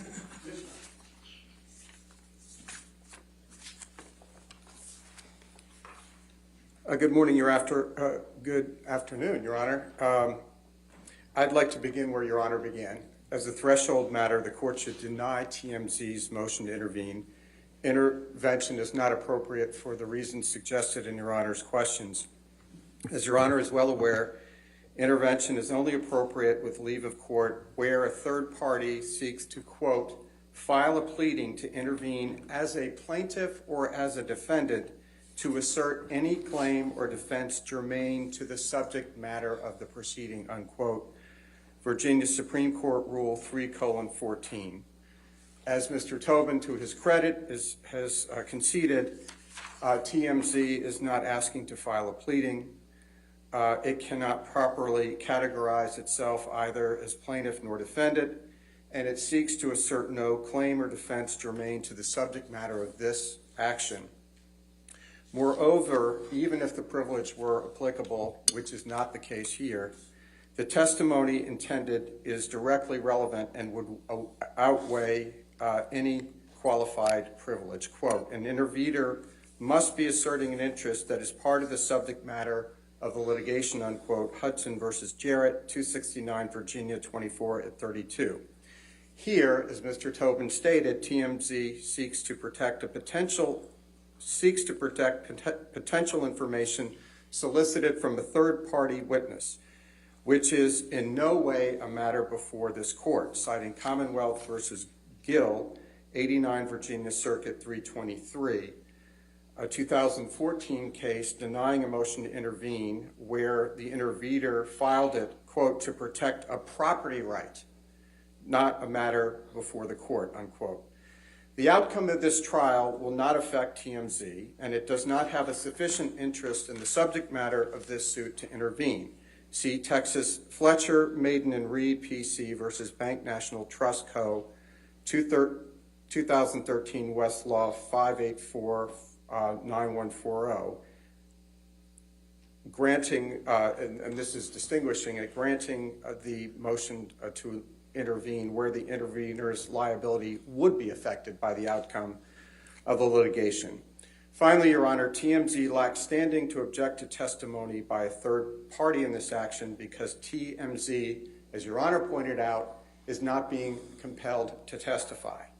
TMZ's reliance on the Philip Morris case for the proposition that the privilege cannot be circumvented by seeking confidential source information from an employee is inapposite. 36 VA Circuit at 1. For one thing, as noted in that case, there is no testimonial privilege akin to that enjoyed under the Fifth Amendment, which would allow a reporter to refuse to appear before a grand jury and answer questions. And Philip Morris, as Your Honor is aware, the party issued a third-party subpoena for records to trace confidential sources. Philip Morris is inapposite here, as that case related as this case is related to witness testimony, not records. As Your Honor suggested, TMZ's quarrel, if any, is with Mr. Tremaine to the extent that he had an NDA that was enforceable, applicable, and that's not what we're hearing from Mr. Tobin. So to the extent that TMZ, which is not exactly Edward R. Murrow, Your Honor, to the extent they have a beef, as it were, a cognizable beef, it is with Mr. Tremaine. It is not with Mr. Depp, and they clearly do not have standing to assert or to intervene because they are not intervening as a party, plaintiff, or defendant. So we respectfully submit, to the extent the court disagrees, I can go into the arguments why the privilege is inapplicable, but I will reserve that. Thank you. All right. Yes, ma'am? Your Honor, I would like to weigh in from just a different perspective, Okay. and that is because we're trying to deal with some important issues of privilege, et cetera. But from our perspective, representing Ms. Heard, we have issues with this witness separately, and I want to make them very clear for the record. This is somebody who should have been identified in discovery, was never. Second of all, it's not relevant whether, apparently what they're saying he's going to testify, and we have not had the opportunity to discover that, is he's going to claim that someone leaked to TMZ that Ms. Heard was going to obtain the TRO on that Friday and also leak the video, the kitchen video with Mr. Depp being rather violent. I'm almost certain he's not going to claim it's Ms. Heard, so I think it's never going to come in. All right. Ms. Butterhoff, I understand all that argument. Do you have any argument as to this particular motion? No, my Okay, well, then we can address well, you. my point is, though, if you balance the prejudice versus the probative value, I don't even see how he can come in on foundation or hearsay or relevance. That's just not part of this motion at this time. Thank you, ma'am. All right, Mr. Tobin, your motion, you get the last word, sir. Thank you, Your Honor. You know, I appreciate that the court shook your head when he made the snarky comment that this is not Edward R. Murrow. Obviously, the First Amendment applies to everybody, citizens, the New York Times, or TMZ. And this is a First Amendment-based privilege. Your Honor, the Philip Morris case is actually a very good case to answer Your Honor's question about the intervention of somebody else in order to assert the privilege.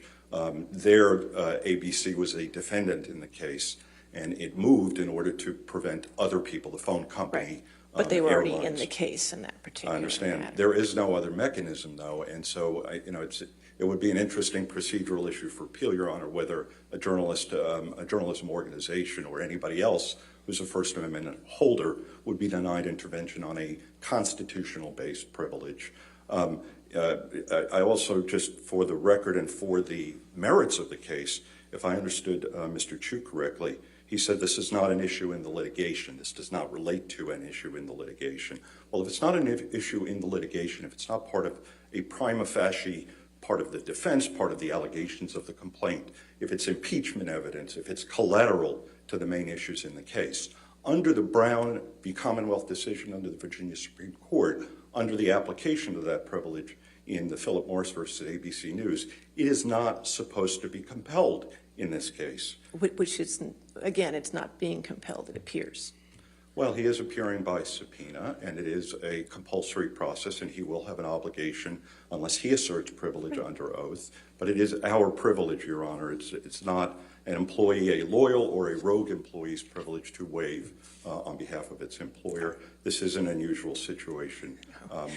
Tell me about but the answers are there in the law, and it is a First Amendment concern. This is not the first unusual situation in this case. I can For tell you, of us, for Mr. Tobin. For anybody here, I'm sure. Yes, sir. I appreciate you coming in today, and I Thank appreciate you, your Your Honor. arguments. Yes, sir. Thank you.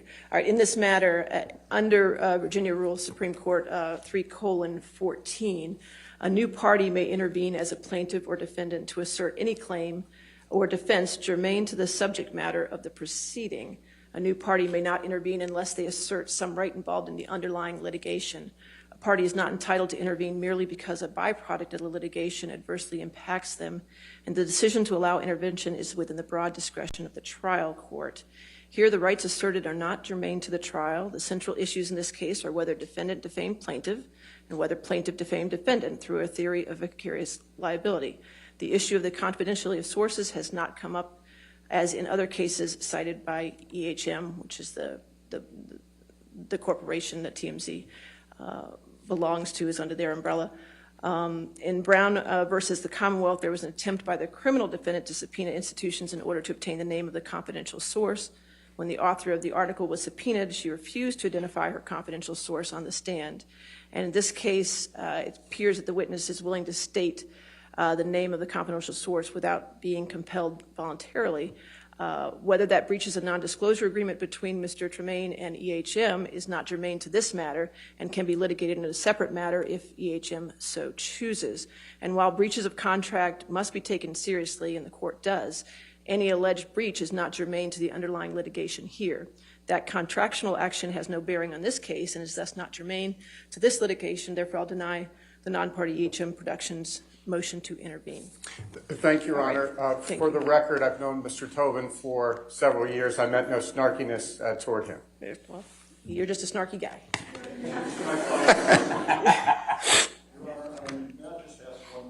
Yeah, Ashley, Mr. Your Honor, I am concerned that we preserve the issue fully, and so. For the record, yes, For the sir. record, and so I would ask, may I have the opportunity to object when Mr. Tremaine is questioned by question? No, sir, you're not a party to this case. However, I will note for your record your objection to his complete testimony on behalf of your client. Right, thank you, Your Honor. Okay, thank you. Your microphone, Ms. As with the Hicksville witness, Your Honor, I would ask that we could voir dire him before the jury to find out when he contacted counsel and when they became aware of it. And I think also, under the circumstances, in fairness, I think we should at least be able to ask him what he's going to claim. Response? Your Honor, I don't think that's appropriate. Certainly, I don't think a proffer is necessary or appropriate in this case. I'm not going to do a proffer in this matter, okay? All right. Oh, Mr. Ruttenberg, I Sorry. was almost at lunch. I know, I'm so sorry. But I truly am the messenger here, because Mr. Murphy just informed me that he has to just clarify one thing Can about. we just one clarification? Okay, all right, okay. I apologize. That's fine. I think we need Ms. Myers.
All right, so court will be in recess. Let's come back at 2 so everybody gets an hour for lunch, okay?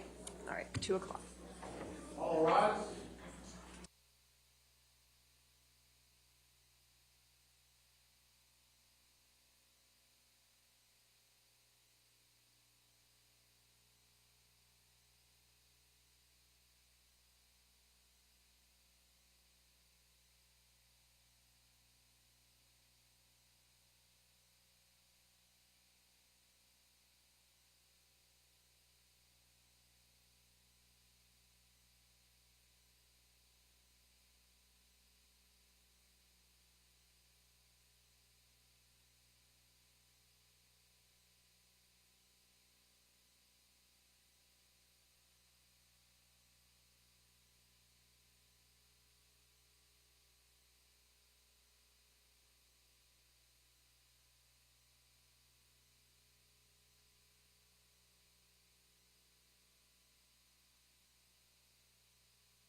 All right, you can have a seat. All right, cross-examination. Thank you, Your Honor. Mr. Depp, I'd like to start with the honeymoon that you and Ms. Heard took in late July 2015. Certainly. You testify that you took a train ride from Bangkok to Singapore, is that right? That's correct. And you claim that on this train ride that Ms. Heard hit you in the face, correct? Yes. And left a black eye, correct? Yes. And Michelle, could you please pull up PX 162? Is that already in evidence? Yes, Your Okay. Honor. Published to the jury? Thank you. Thank you. Mr. Depp, this is the picture that your counsel showed you both in your prior, or showed you this morning, correct? Yes, sir. Okay. And that mark under your left eye is what you claim to be a black eye caused by Ms. Heard, correct? Seems to be there's some scratches around my nose as well. Okay. All right, but that it's your left eye, the one close to the chef. That's what you says your black eye, correct? Yes, sir. Okay. And that was the picture your team chose to show you, right? There's a picture Let's pull up someone Exhibit show 1905, me, Michelle, please. I'm sorry, which number was it? This is a new exhibit, Your Honor, 1905. And that's defendants? Defendant's Exhibit 1905. Okay, thank you. Ask for permission to publish, Your Honor. Oh, you want to put it in evidence? Okay, any objection to 1905? With the comments, we have no objection to the photograph itself. We would ask the comments be redacted as hearsay. Well, I'd like to at least question the witness about the I comments. have no objection to the photograph being published. Okay, well, let's wait a minute. Mr. Depp, you see here, these are 4 pictures of you, right? Yes, Yeah, and below it, they indicate that they were taken on July 24th, 2015 in Bangkok, Thailand, correct? Objection, lack of foundation, calls for speculation. Overruled. in Bangkok, Thailand, so before the train ride. Correct, before the train ride, because you Yeah. didn't get on the train ride till the 25th, is that right? Somewhere in that area, I guess. Okay. Your Honor, I'd ask for permission to publish this to the jury. All right, If it's just the photographs, we have no all right, objection. if you want to redact the, just have the photographs in it? Sure. We'll do 1905. 5, just with redaction, sure, it'll be fine.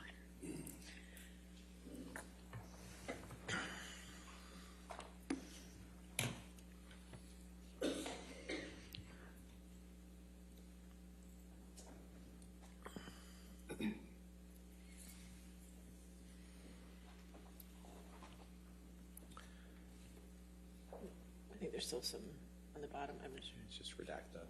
Yeah.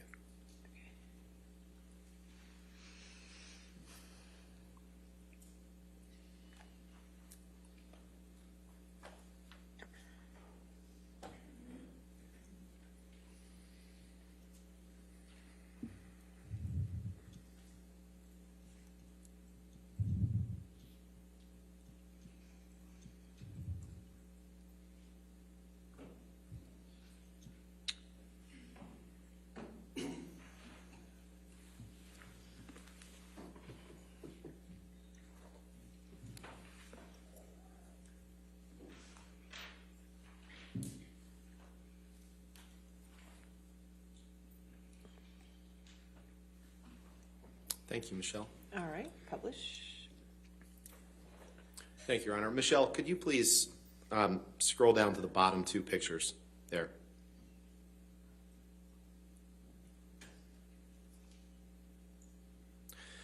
Mr. Depp, in these pictures that were taken before you got on the train ride for your honeymoon, where you claim that Miss Heard hit you and gave you a black eye, you have the exact same shadow or sunburn or mark under your left eye. The exact same mark, don't you? That's the, when you get a side light, you see the occipital bone. So that is the exact area. Yep. And it's actually A side light will cause that Yeah, well, as the picture's not being taken from the side, is it? It's being taken head on, isn't it? No. The lens in front, Yeah, the light on the side, right. will cause that occipital bone, I believe it's called, to appear sunken. And- Just like lights on the side of a train car, correct? Objection Well, calls for speculation. You can take that down, Michelle. that was in fact in the dark. Sus- And I had a sustain- chef, I had people on either side of me, so If you could I wait for the don't next- see where the light fill is from the side there. Mr. Depp, if you could wait for the next question. Next Sorry. question. Even the picture your team chose to show you on that train isn't accurate, is it? Let's pull up. Objection exhibit- calls for speculation. Let's pull up exhibit 1859, please. 1859, is that in evidence? No, Your Honor. 1859.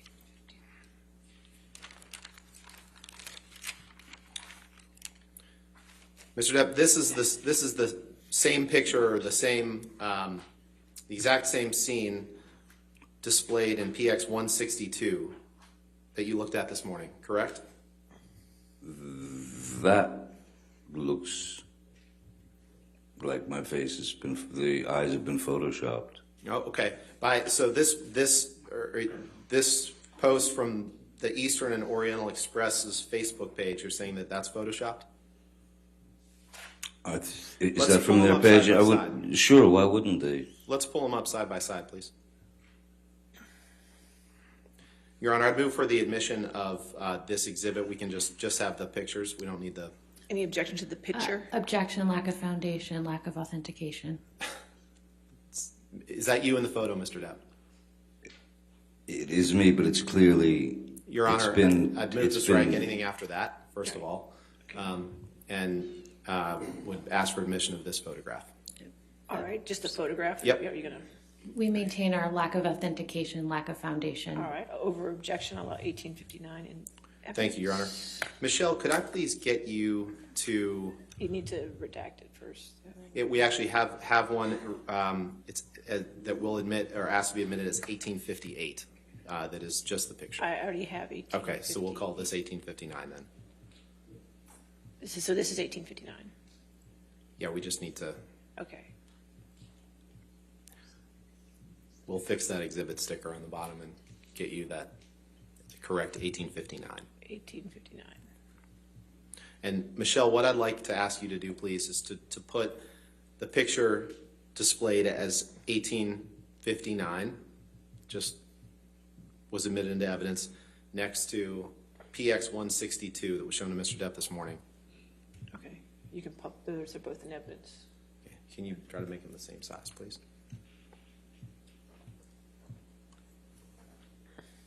This is the exact same picture, isn't it, Mr. Depp? With radically different quality. And No, you answered my question. how Permission do to you know I publish. wasn't done? answering? You answered my question, sir. Thank you. Appreciate it. You're very welcome.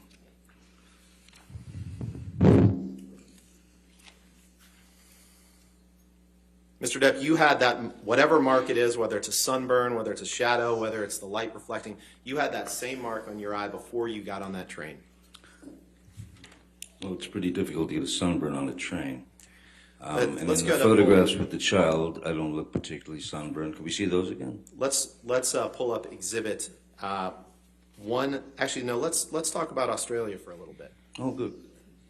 You testified that you've never done ecstasy more than a handful of times in your life, correct?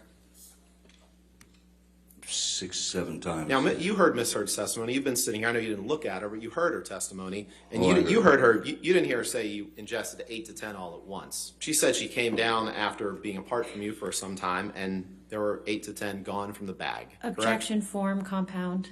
Overruled.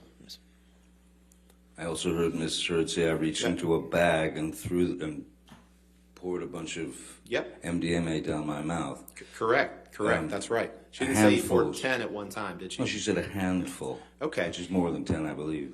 Okay, the fact is, Mr. Depp, you were asking for ecstasy. You who have only done it 6 times in your life, you were asking for ecstasy and cocaine within minutes of being admitted to the hospital after suffering your finger injury, weren't you? Objection, compound. I don't recall that I was Overruled.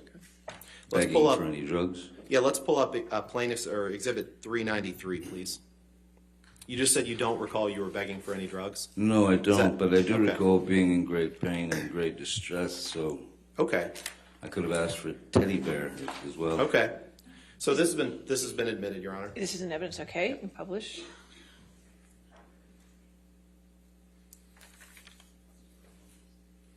And if you can blow up the text, please, Michelle. In this text message, Mr. Depp, you were, after you suffered your finger injury, you just testified you don't recall asking for any drugs. You're texting Nathan Holmes, your personal assistant, need more Whitey stuff ASAP, brother man, and the e-business. Now, we went over this in your cross-examination, didn't we? If you say so, sir, And Whitey stuff is cocaine, I would say. and the e-business is ecstasy. Uh, You already yeah, testified. quite likely, yes. Okay. So You I can take that. didn't recall that. Thank you. But, Can you pull up Exhibit 1817, please?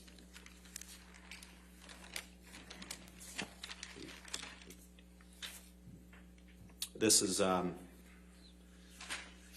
picture that you were shown this morning, Mr. Depp, yes, sir. and you kind of made some illustrations on the picture and gave your account of what you see here. Mr. Depp, you testified previously that the vodka bottle that you allege cut off your finger was a handle of vodka, correct? Yes. You've already the testified to that, second correct? bottle, there was a handle on that bottle, Right. yes. This bottle, whatever it is, to the extent it's glass at all, that's in the corner of this room, that's not a handle of vodka. Objection calls for speculation. I think you'll find that I said 2 bottles. Well, actually, From- what you testified to this morning, Mr. Depp, was that the bottle in the corner was the handle, and there is no other bottle no. in the picture, is there? No, that's not what I testified. I testified that, may I touch the screen? Yes. This is glass. This is glass. Yep. And that's Okay. not a handle. Neither of those are handles of vodka. It's that big, it's broken. The handle's up the top on those vodka bottles, sir. Yeah. I mean, And none, if you combine all that glass on the floor, that doesn't make up the amount of glass in a handle of vodka, does it? Objection calls for speculation. I'm not a, When there's objection, hold on. I'll sustain the objection. Next question. There is no picture of a handle of vodka broken on that floor, is there, Mr. Depp? no, I don't see it. I see glass under this chair here. Okay. Well, you testified this morning that you did see it, so it's good to get that clarification. Let's move No, I on, didn't please. say I saw a handle. You also testified this morning that yeah, and I want to get this. I want to make sure that we're on the same page here. You I don't think we testified will be. earlier this morning that there was no phone in the bar area downstairs. Is that what you testified to? I don't recall a phone in the bar area. Okay. I don't recall a Bakelite phone in the bar area where I. Okay. No. Let's pull up Michelle, please. The UK Day 3, page 421. Mr. Depp, we've done this drill before. This is your testimony from the UK, correct? Can I please have, It's this. We don't have copies for everyone. It's on the screen. Your right Honor, there. may I please, I would like to have what he is, the testimony of the Here, witness. you can have my copy. Mr. Depp, you remember giving testimony in the UK trial for several days, correct? Okay, so yeah, okay, here. Yeah. So I And do remember a telephone in the bar area, and this Yeah, well, telephone you picked up was made of Bakelite. This is my turn to do this, Mr. Depp. I'm sorry. On page 421, line 19, you were asked the question, and this telephone that you picked up was made of, I'm sorry, I'm going to go up line 15. Question, at one stage when you were in the kitchen screaming at Miss Heard, you picked up a wall-mounted telephone. Do you remember a telephone in the kitchen? Answer, no ma'am, I remember a telephone in the bar area. Question, and this telephone that you picked up was made of Bakelite. Do you know what I mean by that? A retro telephone, wall-mounted but retro. Answer, it was a wall-mounted telephone, but it was not Bakelite. It was a modern phone. It was plastic. Question, a phone that was a wall-mounted phone that was picked up, can you scroll down, please?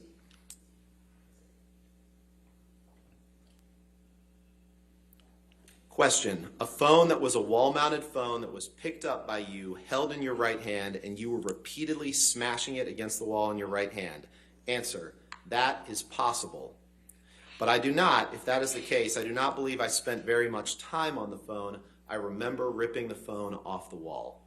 That was your testimony, correct? It seems it would be yes. Thank you. I Answer my question. Thank you. Mr. Depp, you've claimed before, you've said, if I'm angry and I've got to lash out or hit somebody, I'm going to do it. And I don't care what the repercussions are. Anger doesn't pay rent. It's got to go. It's got to be evicted. You've said that before, haven't you? have you a quote from me somewhere saying that? It's my question to you. You've said that before, haven't you? Well, actually, let's refresh your recollection. Can you pull up Be great. the Ghost in the Machine article, please? Possibly about paparazzis.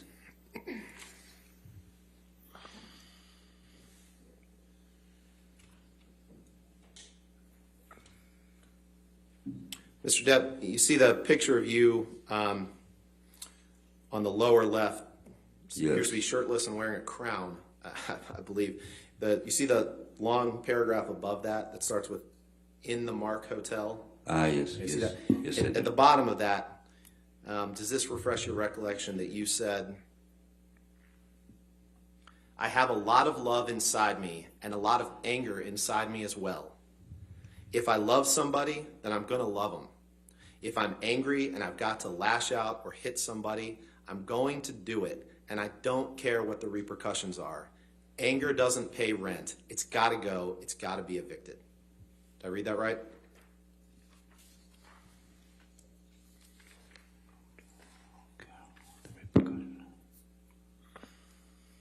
You did read that right, yes. Thank you. You can take that down, Michelle, please. Now, Mr. Depp, you've also claimed that you've said before that if you want to be with a woman sexually, that she is rightfully yours, haven't you? Could you repeat that? And you've also said that with Could you respect- repeat that, please? Yeah, that if you want to be with a woman sexually, that she is rightfully yours. That's ludicrous. You've also said that with respect to women that you want to be with, you've remarked, "I need, I want, I take," haven't you? Equally as ludicrous, no. Can you pull up DX 883, please? You can pull it what you like. I've never said those words. There's not enough hubris in me to say anything like that. 883? 883, Your Honor. It's not- is it It is not admitted yet. Okay, 883.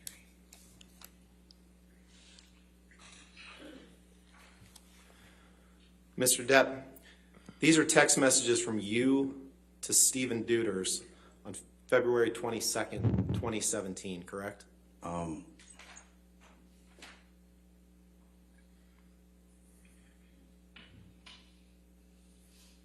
This looks nothing like me. You might have mistaken. Mr. Depp, we can show the full unredacted. You've looked at a number of text messages in this case, and the words "him" as the identifier, that's you, correct? In every text message we've seen in this case. Yeah, sure. It still doesn't mean it hasn't been screwed with. That's not anything that I've ever said or written. You want to see the whole thing unredacted? We can look at that too. No, because you could have typed it up last night. No. Yeah. I can assure you I didn't type it up last night, Mr. Depp. Your Honor, I'd move for the admission of Exhibit 883. All right, any objection? Objection on relevance grounds, Your Honor. All right, well, do you want to approach for a moment? Let's take a look.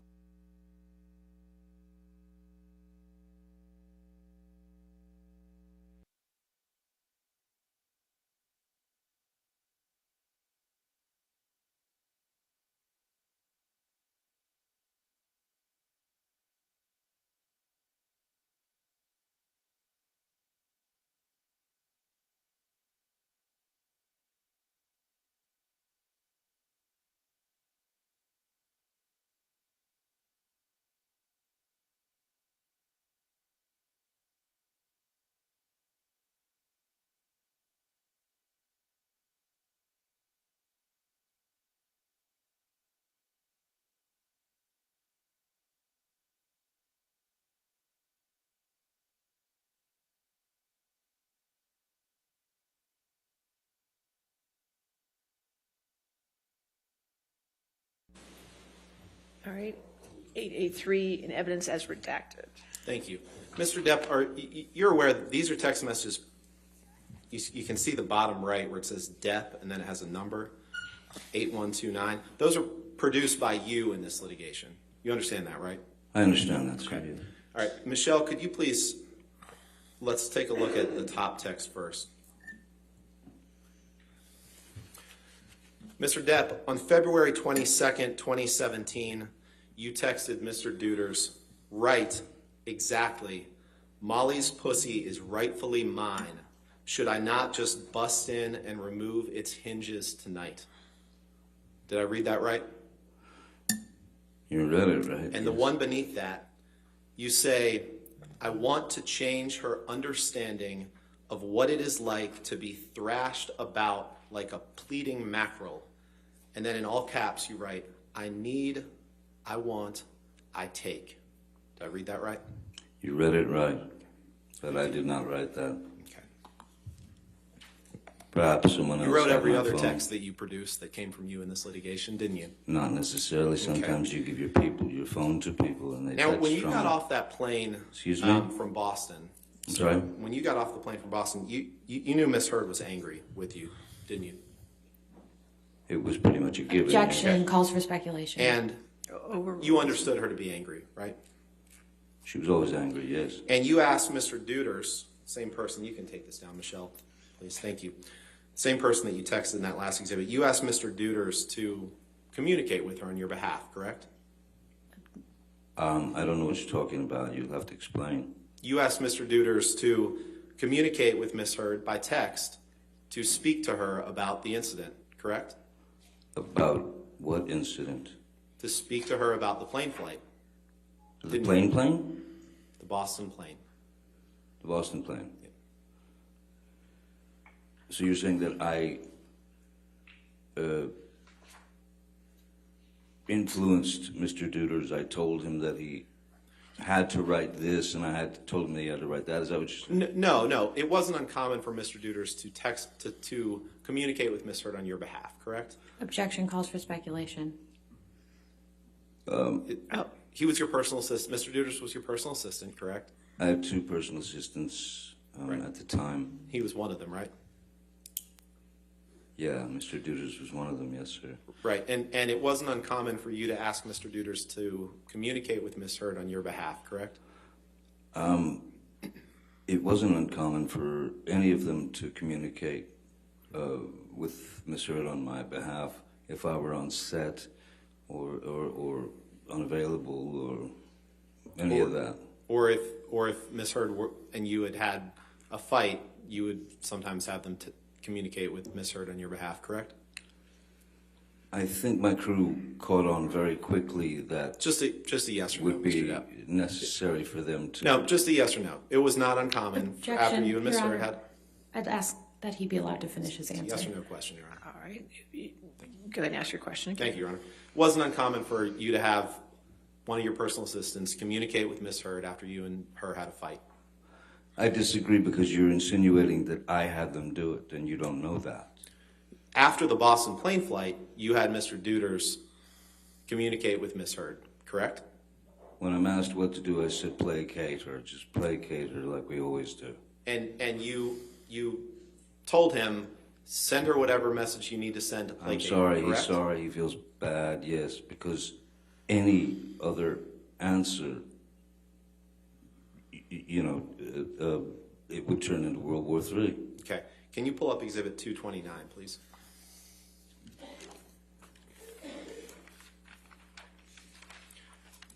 Your Honor, I think you know where I'm going here, and based on Mr. Depp's testimony, I'd move for the admission of Exhibit 229. Your Honor, can we please approach? Sure.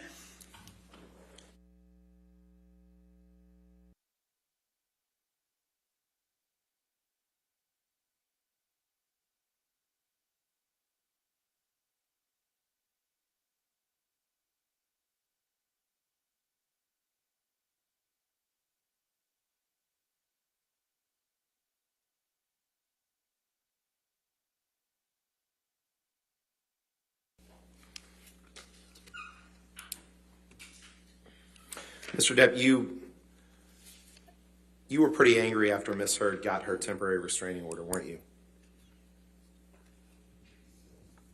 Angry. I was, more than anything, I was hurt. And you testified earlier this morning, you claimed that you somehow were responsible for her getting the role with Warner Brothers, correct? That's what you testified to this morning. You also tried to get her fired from Aquaman, didn't you? After the temporary restraining order. Which question would you like me to handle first, sir? One question, sir. You tried to get her fired from the Aquaman after the temporary restraining order, didn't you?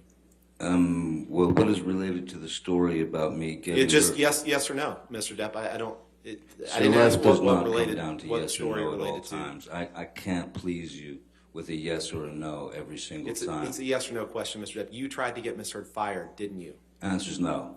All right, let's pull up Exhibit 821.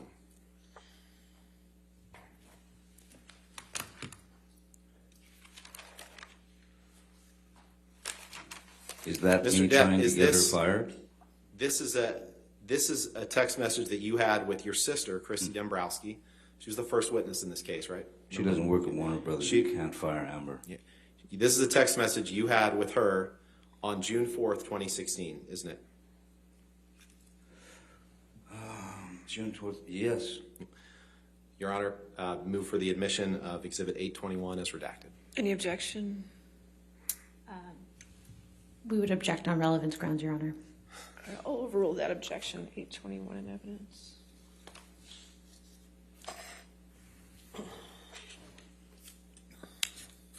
And on June 4th, 2016, Mr. Depp, you texted your sister, "I want her replaced on that WB film." Did I read that right? You did. Her is referring to Amber, right? That's correct. And WB is Warner Brothers, correct? Again, correct, yes. And then after you sent this text to your sister, following the temporary restraining order, you reached out to Guy Silverstein to have him fire Amber, correct? Who? It's Greg Silverstein, I'm sorry. I don't recall reaching out to Greg Silverstein. You reached out to Sue Kroll to get him to Particularly. fire Miss Heard, right? I had vetted Miss Heard. And I had vetted Miss Heard. Mr. Depp, you got your chance Warner to speak Brothers this morning. had, Your Honor, Warner Brothers All right. had two franchises. Mr. Depp, if you could just answer the question, sir. All right, next question. You reached out to Greg Silverstein to get him to try to get Amber fired from Aquaman, didn't you? I Asked and reached- answered. Excuse me? Asked and answered. It's a yes or no question that he hasn't answered, yes or no. All right. Yes or no, sir? You reached out to Greg Silverstein to try to get Amber fired from Aquaman. Second half of your question is wrong, sir. You I reached out to Sue them Kroll. because I vetted her. No, Mr. Depp. You reached out to Sue What would Kroll you to like? get I her don't to try to get her to help you get Amber fired from Aquaman, didn't you? No. And you reached out to Kevin Sujihara to try to get him to help you get Amber fired from Aquaman, didn't you? No. Can you pull up Exhibit 857, please?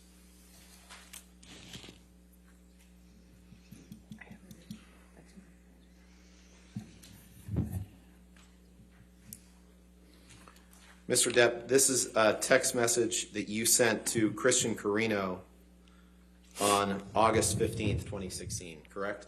This is already in evidence, correct? Or is it 857? Parts of it are, Oh, so not this. not this Well, version. this can't be 857, then don't. 850, sorry. Mr. Unburney, you can't do this to me. I'm sorry, Your Honor. Understood. We'll call it 857A. 857. Okay. All right. Yes, sir, thank you. My apologies, Your Honor. Mr. Depp, you sent this text to Christian Carino on August 15th? I most certainly did. Okay. And in this text that you sent to Christian Carino is the person who used to be Amber's agent and then was your agent for a time, correct? That is correct. And in this text, Your Honor, permission to publish, please. Do you want to put it in evidence Yeah, first? move for admission of Any 857A. objection? No objection. All right, 857A, as redacted, will be in evidence. Thank you, Your Honor.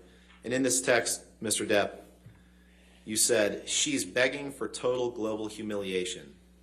She's going to get it. I'm going to need your texts about San Francisco, brother. I'm even sorry to ask, but she sucked Mollusk's crooked dick and he gave her some shitty lawyers. I have no mercy, no fear, and not an ounce of emotion, or what I once thought was love for this gold-digging, low-level, dime-a-dozen, mushy, pointless, dangling, overused, flappy fish market. I'm so fucking happy she wants to go to fight this out. She will hit the wall hard, and I cannot wait to have this waste of a cum guzzler out of my life. I met a fucking sublime little Russian here, which made me realize the time I blew on that 50-cent stripper. I wouldn't touch her with a goddamn glove. I can only hope that karma kicks in and takes the gift of breath from her. Sorry, man, but now I will stop at nothing. Let's see if Mollusk has a pair. Come see me face to face. I'll show him things he's never seen before, like the other side of his dick when I slice it off. Did I read that right? You did. Now, not long after this, you can take that down, Michelle, thank you. Not long after this, you met Mr. Waldman in the late summer or fall of 2016, correct? I believe, yeah, September, October, somewhere in there, whatever. And he's been your attorney since then, correct? Yes, sir. And you met with him with the Daily Mail in London in February 2020, didn't you? I'm sorry, again? You and Mr. Waldman together met with the Daily Mail in London in February 2020, didn't you? Are you asking me a question about my attorney and I? Yeah, that you two met with people from the Daily Mail in London in February 2020. Was that during the London trial? No, No? no, in February. I don't recall it, though. Okay. I don't. To the extent Mr. Waldman testified that you did, you don't dispute that, correct? I just don't recall it. Okay. You don't disagree with Mr. Waldman's testimony that you and he met with people from the Daily Mail in London in February 2020, correct? If that's Mr. Waldman's testimony, then... Okay. But I just didn't necessarily know who these people were. Right. I guess. The same month that the Daily Mail released alleged tapes between you and Amber. Objection Correct. calls for speculation, lack of Alleged. personal knowledge. Alleged I'll tape. sustain the objection. Next question. Now, Mr. Depp, you testified, and I wrote it down before lunch. You said, when Ms. Myers asked you something about, how does it feel to make you, or how does it feel to be here? You said, I've been living with it for 6 years and waiting to be able to get the truth out. You remember saying that? Yes. You also said, I've spoken up for what I've been carrying on my back. Something to that effect. You remember saying that? Yes. And you've claimed several times in this proceeding, Mr. Depp, that this trial is your first chance to tell your story, haven't you? Yes, sir. But that's just not true, is it, Mr. Depp? That's not true. No, for me it is true. Okay, well, here's the thing. The fact is, Mr. Depp, when Dan Wooten wrote an article that was published in The Sun calling you a wife beater, you brought a lawsuit against The Sun in June of 2018, correct? Yes, I brought And a that was 6 months before Miss Heard ever wrote her op-ed, correct? I don't know. And in the summer of 2020, there was a several-week trial in London against The Sun, correct? Ms. Heard was not a party to that trial, was she? Not my Or was question, that- Mr. Depp. In the article that The Sun wrote that you sued over, you sued for Mr. Wooten calling you a wife beater, correct? Objection asked and answered. Sustained. Next question. And in the trial that you subsequently brought, you called a lot of witnesses, right? I don't know what a lot is. I don't know. Many people testified on both sides of the trial, correct? Yes, many people. And many exhibits were introduced, correct? Like a trial, yes. And you, just like in this trial, you were on the stand for several days in that trial, correct? Yes, sir, I was. And that trial involved the same factual issues that you are litigating here, which is whether Objection you committed calls domestic for abuse illegal. against Amber Heard. Sustain the objection. Next question. You brought that case against the Sun because you were angry at the Sun for calling you a wife beater, correct? Yeah, that's And you probably a went pretty good reason. And you went through that trial in London, correct? I did indeed, yes. Mr. Depp, you've already had a chance to tell your story, haven't you? No, there Objection were asked and great answered. limitations in the UK trial. Overruled. Okay. No further questions. All right. Redirect. Thank you.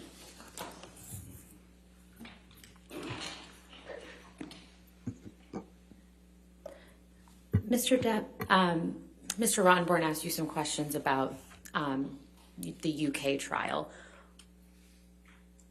Why do you feel that this is the first time that you've actually had an opportunity to tell your story and, as you said, get the load off your back? As the UK trial was me suing Dan Wooten and the Sun for defamation for calling me a wife beater.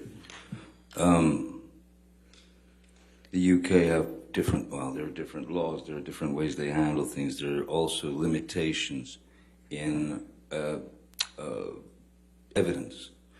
Some things can be brought up, some things cannot be Your Honor, brought they up. said And it calls Mr. for a legal Rottenborn. conclusion. He's talking about limitations in evidence in the English. Your Honor, he's talking about his experience testifying. Overruled. You'll be okay.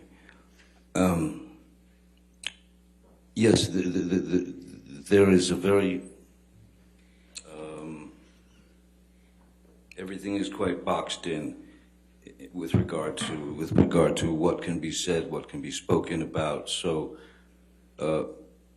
Ms. Heard provided information to the Sun as their star witness, but the case was not brought against Ms. Heard. It was brought against the Sun newspaper, journal, whatever it is. Mr. Rottenborn referenced that you were on the stand for multiple days. 4.5, I believe, yes. Yeah. What was the nature of that examination? Or, excuse me, who was conducting that examination of you? QC Sasha Was, And whose attorney was that? the Sun's. Can we please pull up DX 857A? All right. It's already in evidence, so you can publish it. Mr. Depp, do you recall seeing this text message when Mr. Rottenborn was questioning you? Oh, yes, I do. Can you explain what you're conveying to Mr. Carino in this text message?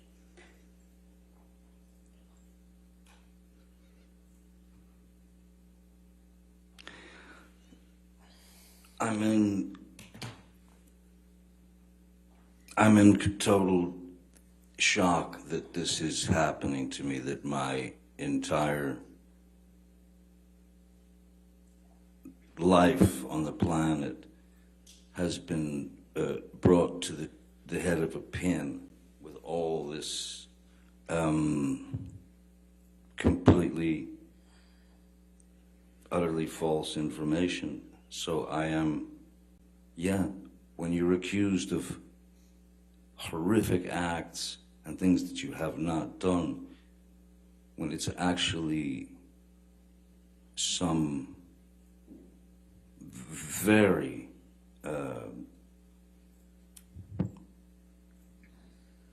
ugly things that are going out there into the world about you on a non-stop basis by Ms. Heard and her team, you have a tendency as humans to get very, very irate and angry, not to the point where you go out and hurt someone, not to the point even where you assault a cabinet. But You do get irate. You do wonder why this person is doing this to me. So yeah, many things go through your head. And then you've got your family, you've got your kids, you've got your parents. My mom, thankfully, didn't get to read any of this, because that would have killed her. But my father, my family, everyone that I've met, the people that have supported me, suddenly I'm scum. And why? Never had to happen. One little lie. So yes, very angry. Could we please pull up Defendant's Exhibit 821?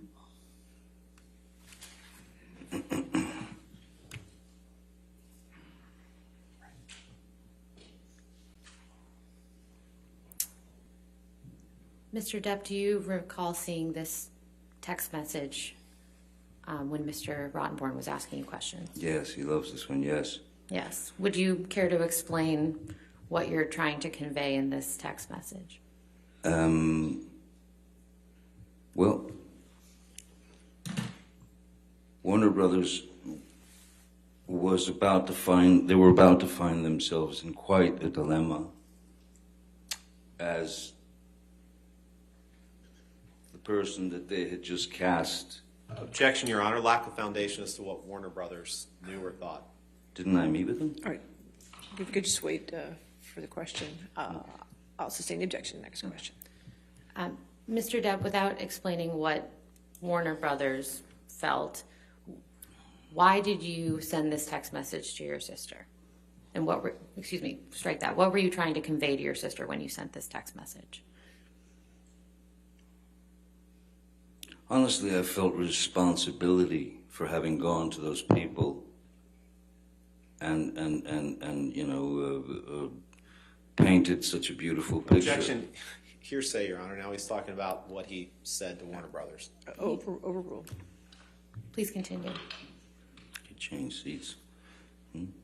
So, sorry, you can continue. I felt it was my responsibility to get the truth to Warner Brothers about what they were going to end up facing down the line, which is 2 franchises that would be causing problems for one another, especially as any news, any press, any media that came out about me at that time had been turned into, I was Charles Manson, I was the worst thing on earth, and they just kept coming. It was like a nonstop fire.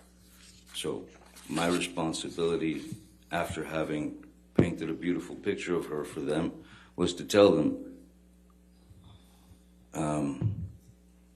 I think you better. Objection, Your Honor. He's getting into what he claims he told Warner Brothers or wanted to. He's saying what he wanted to tell them. He's not saying what he actually told them. I'll sustain the objection. Next question. Mr. Depp, you mentioned 2 franchise films with Warner Brothers. What 2 franchise films are you referring to? There was Aquaman and Fantastic Beasts, the one that I was in. And why did you feel a responsibility with respect to those 2 franchise films? Warner Brothers was starting to get quite upset about some of the things that were being said about me in the press that were constant hit pieces. On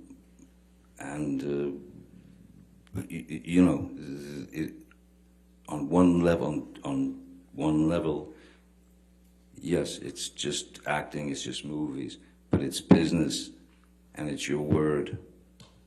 And I had given my word to them, and I felt responsible that I had to tell them exactly what was going on, and that it was going to end up ugly. And which of those 2 film franchises were you a part of? I'm sorry? which of those two film franchises were you a part of? I was in Fantastic Beasts and Where to Find Them, and I was in the Fantastic Beasts: The Crimes of Grindelwald.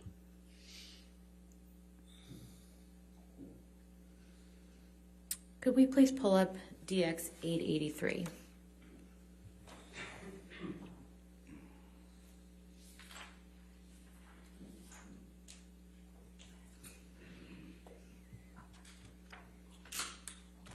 Now, Mr. Depp, do you recall seeing these text messages during Mr. Rottenborn's examination?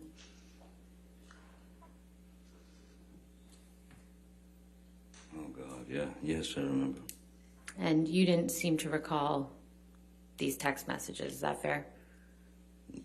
It truly is fair. It's not, I'm not Do you have seeing any? those. I don't know who Molly is. I don't know nothing about these. Do you have any understanding of what you're referring to in this text message? Or these two text messages? No. I honestly, if somebody else had borrowed my phone or something and made this text to Stephen, possibly. But I don't understand the. I don't have that kind of. I don't have that kind of hubris or expectation. That's quite grotesque text. Can we take that down, please? Can we please pull up Defendant's Exhibit 1821?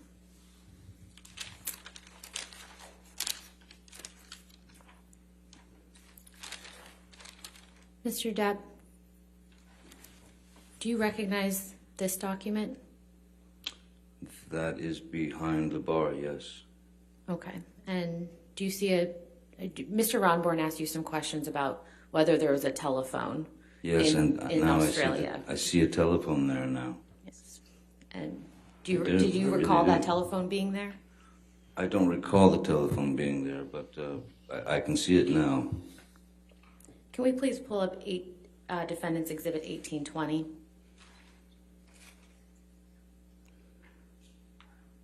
Do you recall me showing you this text message earlier on? Or excuse me, do you recall yes, me showing you course. this picture Yes. during your examination? Yes, yeah. Okay.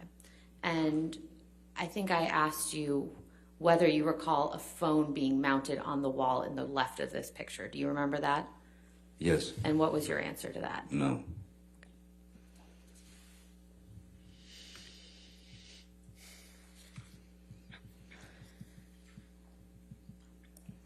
Mr. Depp, Mr. Rottenborn asked you some questions about your honeymoon. Do you remember that?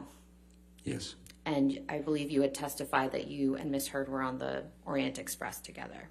That's correct, yes. Where had you been prior to being on the Orient Express? We had been in Australia.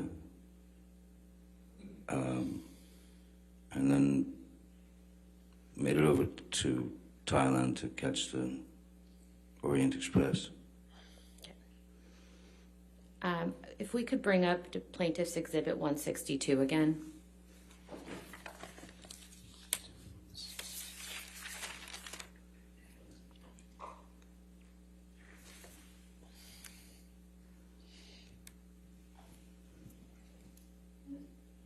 Mr. Depp, do you know who took this picture? Malcolm Connolly. And despite what Mr. Rottenborn showed you about the picture of you prior to this, do you see a bruise on your face in this picture?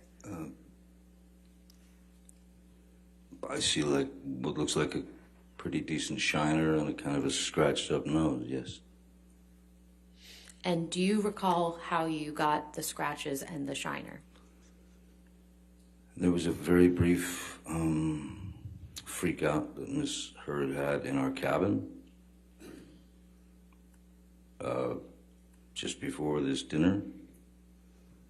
I can't remember why, but there were many. I remember taking the photograph, though. I mean, I remember being there. I remember meeting the chef and all that. But I mean, the quality of the photo is not great. The quality of the other photo that he showed is just prettied up. Mr. Depp, did you ever physically abuse Ms. Heard during your relationship? Never. Never. No further questions. All right, sir, you can have a seat next to your attorneys. Thank you. Thank you very much. Thank you. Your next witness, didn't quite get that, I'm sorry. Mr. Depp calls Morgan Tremaine. All right, Morgan Tremaine.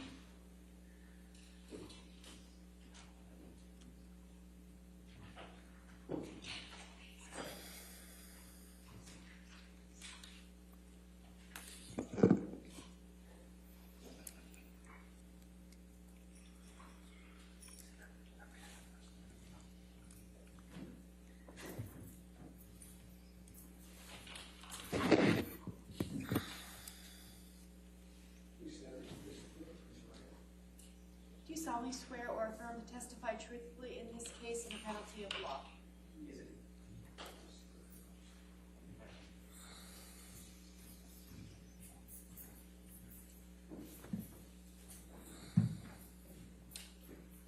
Yes, ma'am. Good afternoon, Mr. Tremaine. Hello? Would you please state your full name for the record? Morgan Cliff Tremaine. And what do you do for a living? I produce esports events and design video games. And in 2016, what did you do for a living? I worked as the field assignment manager at TMZ. What is TMZ? TMZ is an entertainment news website and television show. And what were your responsibilities as a field assignment manager for TMZ? I was the go-between the news desk in the office and the reporters in the field, which you might know as paparazzi. Approximately how many paparazzis were you in charge of? At the time, it was about 20 in LA, a handful, maybe 3 in New York, and then 1 in DC. And what were your responsibilities specifically as to the paparazzi? It would be to dispatch paparazzi to various locations based on tips or just direction dictated by having a list of sort of hot spots where celebrities would be. And how were those tips received? They were received either through tips that we received through our tip line or directly through news producers in the office. And were tips frequently received directly from sources? Very often the case, yeah. And who were the type of sources that TMZ received tips from? They would receive tips from, oftentimes it would be publicists, managers, agents, or B-list celebrities. Lawyers? And lawyers, definitely. How are tips verified? Tips are verified by an extensive process. If they come in through our tip line, we have to verify who sent it, that the source is truthful, and so they have to add their contact information, which is a field in that on that website for like name, phone number, things like that. And how long did that process typically take? If we receive a tip through the tip line, it could take a while because that would need to be, if it was a tip, we would need to verify it. If it was media, such as photos or videos, that would need to be extensively verified to ensure that the person sending it is the copyright holder and that we would have the legal ability to air it and distribute it. And while working for TMZ, were you involved in any assignments related to Ms. Heard? I was. What was the first time you recall working on an assignment related to Ms. Heard? I believe it was May 27th, 2016. And what was your role in that assignment? For that, Ms. Heard was filing a restraining order at a courthouse in downtown Los Angeles. So I dispatched camera people to that location. Under what circumstances would you normally send paparazzi to a courthouse? Only if we had been informed prior. It's not by any means a celebrity hotspot. We would only ever send people there if we had been tipped off that something was occurring and there was somebody present there. And what footage was TMZ trying to capture at the LA courthouse on May 27th, 2016? We were trying to capture Amber leaving the courthouse and an alleged bruise on the right side of her face. What was your team of paparazzi supposed to do while they were at the LA courthouse on May 27th, 2016? Objection, Your Honor. Hearsay and foundation. What were they supposed to do? Right. She's asking for, I don't think there's a foundation or I'll hearsay. overrule the objection at this point. We'll see. Go ahead, Mr. Tremaine. Can you state the question again? What was your team of paparazzi supposed to do while they were at the Los Angeles courthouse on May 27th, 2016? Their objective was to capture her leaving the courthouse, and then she was going to sort of stop and turn towards the camera to display the bruise on the right side of her face, the alleged bruise. Did your team of videographers get the shot of Amber Heard? We did. What is the difference between receiving a tip from a news producer and any other source? If it's any other source, it would have to be verified by copyright. If it was anything that was received directly through a news producer, then they go through that process to verify the source. Did you do anything to verify the tip on May 27th, 2016 related to Amber Heard? I did not, Why not? because it had come directly from a news producer. Does that mean it had been verified? It means that they had verified that tip and deemed that it was credible, and therefore a camera person needed to be dispatched. After May 27th, 2016, were you involved in any other assignments related to Amber Heard? Yes. Can you tell me about those assignments? The next one would have been August 6th, 2016, where she was giving a deposition. So what did you do in relation to that tip? I dispatched camera people to a parking lot adjacent to a law office in which she would be arriving to, so we could get the footage of her arriving for the deposition. Do you typically send paparazzis to parking lots of law offices? No, not at all. Did you get the shot of Miss Heard on August 6, 2016? We did. After August 6, 2016, were you involved in any other stories involving Miss Heard? Yes, I was. And what story was that? On the 12th, we received a video depicting Johnny Depp slamming some cabinets that was captured by Ms. Heard. And what day was that? I believe that was the August 12th Of 2016? of 2016, yes. Can you describe to the jury how you received the video on August 12, 2016? Yes, the video was sent in through our email tip line, which is an email distribution that goes to all the producers and to myself as the field assignment manager, because it often included celebrity locations. It came in as I recall, Objection, hearsay. He's just describing how it came in. I think he's about to reveal hearsay, Your Honor. I'll overrule for now. We'll see where it goes. Okay. Please continue. So I received that email, and it included a link from some unknown Dropbox type public website in which it contained that Objection, video. Your Honor, hearsay. He's about to describe what comes from the Dropbox website, and that's. So far, he just said was a link from a Dropbox. We'll see the next question. Go ahead, next question. So you received a link. What was in that link? In that link was the video of Johnny Depp smashing the cabinets. And you received this video in your inbox, correct? I did. What did you do once you received that video? We downloaded it. We alerted the web editor who was sitting next to me at the time. We downloaded it, and then were instructed by the news producer to do what we call slap bumpers and a bug on it, which is putting the dun dun dun at the beginning end, and then putting a translucent watermark over it, which indicates copyright ownership. After you did that, was it posted? It was posted, yes. Where was it posted? It was posted to tmz.com. Did you do anything else related to Amber Heard on August 12, 2016? Yes, I received a tip that Amber Heard would be arriving at LAX, and so I dispatched camera people to film that exit, or her arrival to LAX, rather. And why did you do that? I was instructed to. How long does it take to post a story after media's been received by TMZ?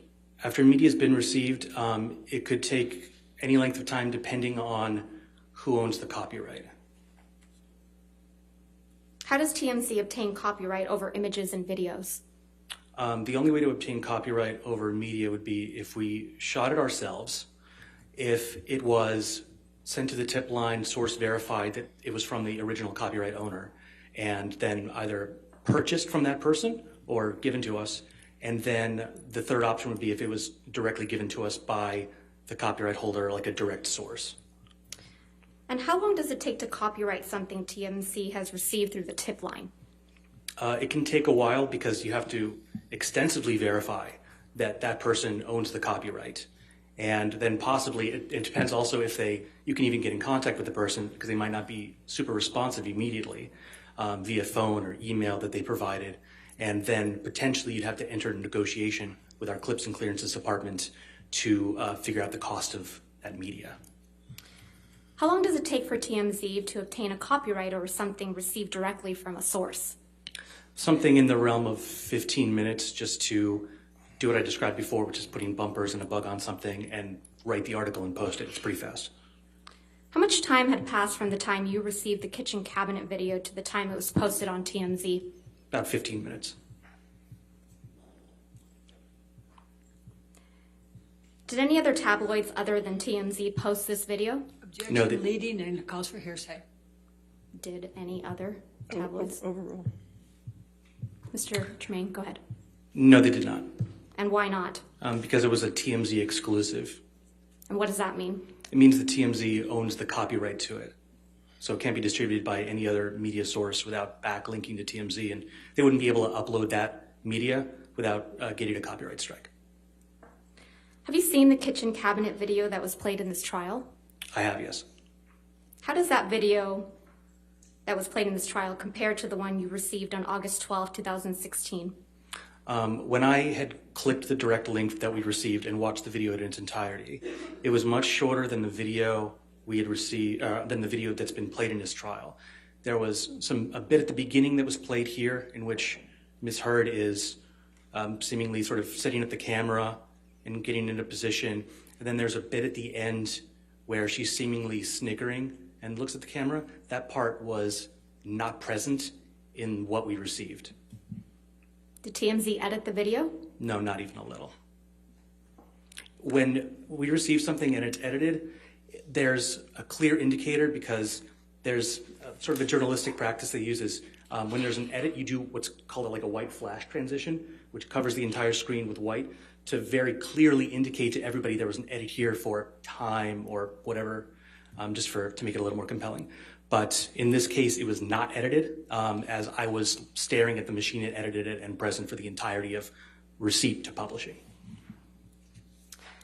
When was the next time you worked on an assignment related to Amber Heard? It was, well, there was the time where we went to the airport.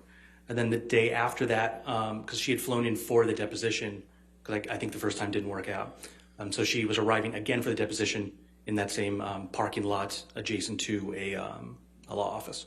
And what's that, August 13th, 2016? That was August 13th, yeah. And what was your assignment on August 13th, 2016? To dispatch camera people to that parking lot at a specific time in order to film Amber Heard arriving for the deposition. How did you know that tip was legitimate? It came from a news producer.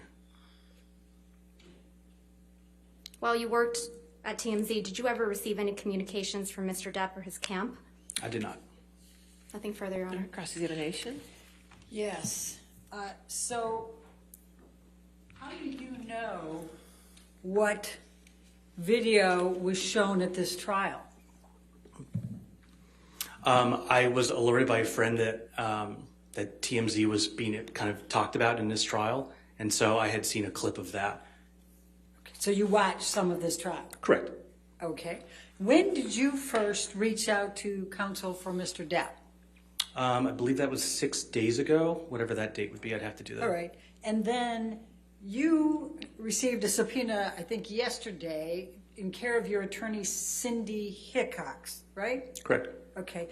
And Cindy Hickox represents Christy Dombrowski, Kate James, Robin Baum, Objection, and Debbie Your Honor. Lloyd. Were you aware Calls of for that? speculation. Overruled. Were you aware of that? No. Now, if you don't have information that's helpful to this case, then you wouldn't be a witness, correct?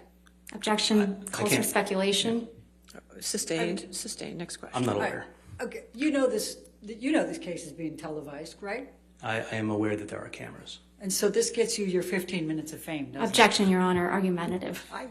I can ask that question. Overruled. So I stand to gain nothing from this. I'm actually putting myself kind of in a target of TMZ, a very litigious organization, and I'm not seeking any 15 minutes here. Though you're welcome to speculate.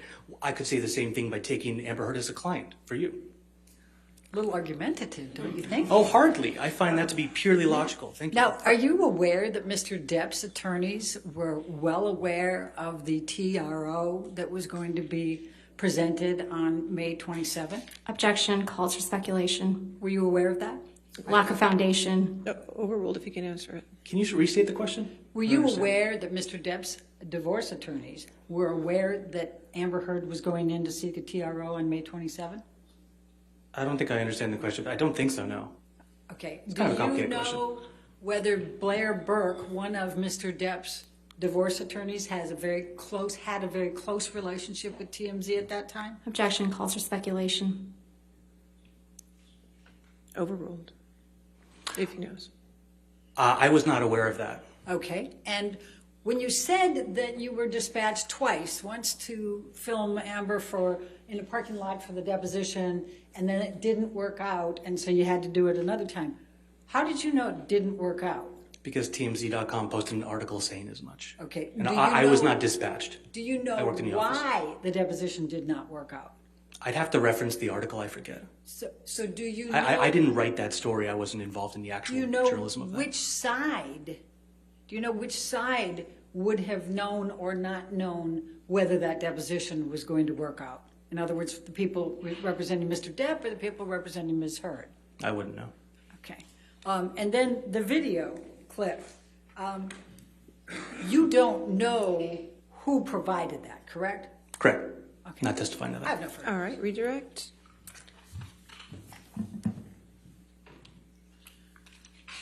Mr. Tremaine, why did you contact me in relation to this case?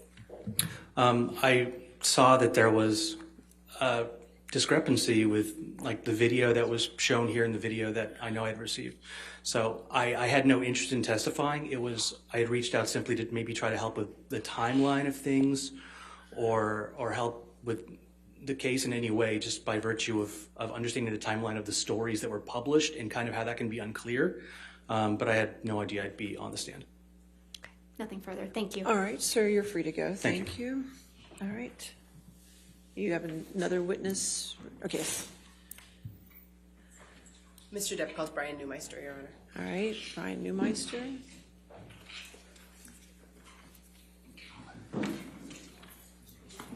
He has not been sworn.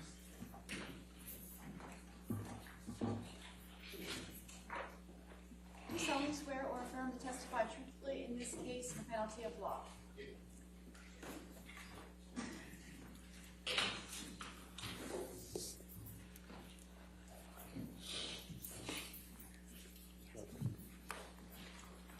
All right. Yes, ma'am. Good afternoon, Mr. Neumeister. Good afternoon. Could you please state your full name for the record? It's Norbert, Norbert, Brian, I go by Brian, Bryan, Neumeister, Neumeister. Could you start by describing your educational background, please? My educational background, well, I graduated from Cal State University Northridge 42 years ago with a degree in political science. From then on, I've been working professionally in photography, totally unrelated, for the past 42 years. And that would also include videography, audio, and a few other different binary-related tasks. Where do you currently work? I own USA Forensic. What is USA Forensic? USA Forensic is a digital forensics company. We are boutique. We're very small. We work. We have offices in Grosse Pointe Farms, Michigan, and in Phoenix, Arizona. We work with varying types of clients because to us, data is data and it takes no side. So we can be ending up working for prosecution, defense, law enforcement, the Innocence Project. We have a contract with the Department of Defense. We do classified and unclassified work. We've done classified work with various agencies. We've worked with DOJ, and I've worked in 23 countries as a photographer. What's your title at USA Forensic? CEO. Did you also found USA Forensic? Originally, in around 1990, it was called Neumeister, and that is because of the amount of helicopter photography time I have. About 10 years ago, we changed it to USA Forensic while still doing a lot of the same tasks. And you described, I think, some of the entities that you work with. What kind of work do you do for those entities that you mentioned? We do audio forensics, which is clarifying audio, for example, sting operations or audio that may have been picked up on surveillance or any other type of recording, removing background sounds. Video clarification, we do a lot of work with Axon Your Honor, cameras. I'm just going to object on relevance based on the discussion we had earlier. This experience has absolutely nothing to do with anything. All right, do you have an objection to him being moved in as an expert in the field? Well, she hasn't moved yet. I'm objecting to the relevance of the testimony on the subject matter right now. I'll overrule the objection. Thank you, Your Honor. Go ahead, Mr. Neumeister, you can continue. Where I left off is we do a lot of work with Axon police cameras because they don't really handle low lux levels or low light levels very well. So we clean up, we are beta testers for a program called Input ACE, which is part of the Axon company used by police officers. We clarify their cameras to better see what happened at night, for example, in different scenes. We do the same with surveillance cameras, any kind of camera, cell phone cameras. We also do cell phone forensics, computer forensics, and cell tower forensics, along with photographic forensics. What types of cases do you work on? It can be anything from Fortune 500s to it can be anything from a pro per, which is a person that's actually just representing themselves in a smaller case, to a lot of homicide cases, defamation. It could be any kind of case that requires cell phone extractions or computer extractions. Could be money laundering, could be the Department of Defense identifying a voice, that type of thing. Satellite imagery, basically anything with binary information. Have you been retained as an expert before? Oh, yes. I would say we average about 150 to 200 cases a year. In the last 4 years, we've done over 600 cases, and that would be in U.S. federal courts, U.S. district courts, various state courts throughout the United States. We just wrapped up a case that was an overseas case, wrapped up yesterday. We do U.S. military court. We have a case coming up in front of the U.S. Supreme Court. So it's really varied. I've done quite a few U.S. district court cases. Have you testified as an expert in digital forensics before? Yes, and what people sometimes don't understand is only about 2% of all cases go to trial. So 98% of the time, you're actually just doing the forensic work and giving it to the parties. And as we say, data is data. It really doesn't take a side. We don't have a narrative. So very often, it's just providing the data for the attorneys to work with or the parties. Have you ever been excluded from testifying as an expert regarding any work that you performed? No, but you have to take into account that sometimes there might be curbs put on. For example, in this trial, there's certain boundaries.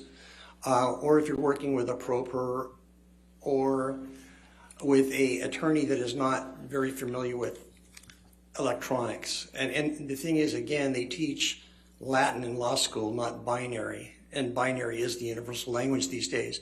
So sometimes in the legal system, it's a little bit hard to explain to attorneys what exactly we're doing, so we try to break it down and make that work. What is digital forensics?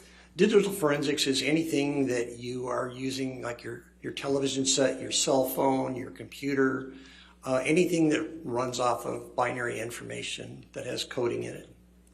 How long have you worked in digital forensics? Well, I actually started off in analog, so it's been 40 some odd years. I started off as a cameraman.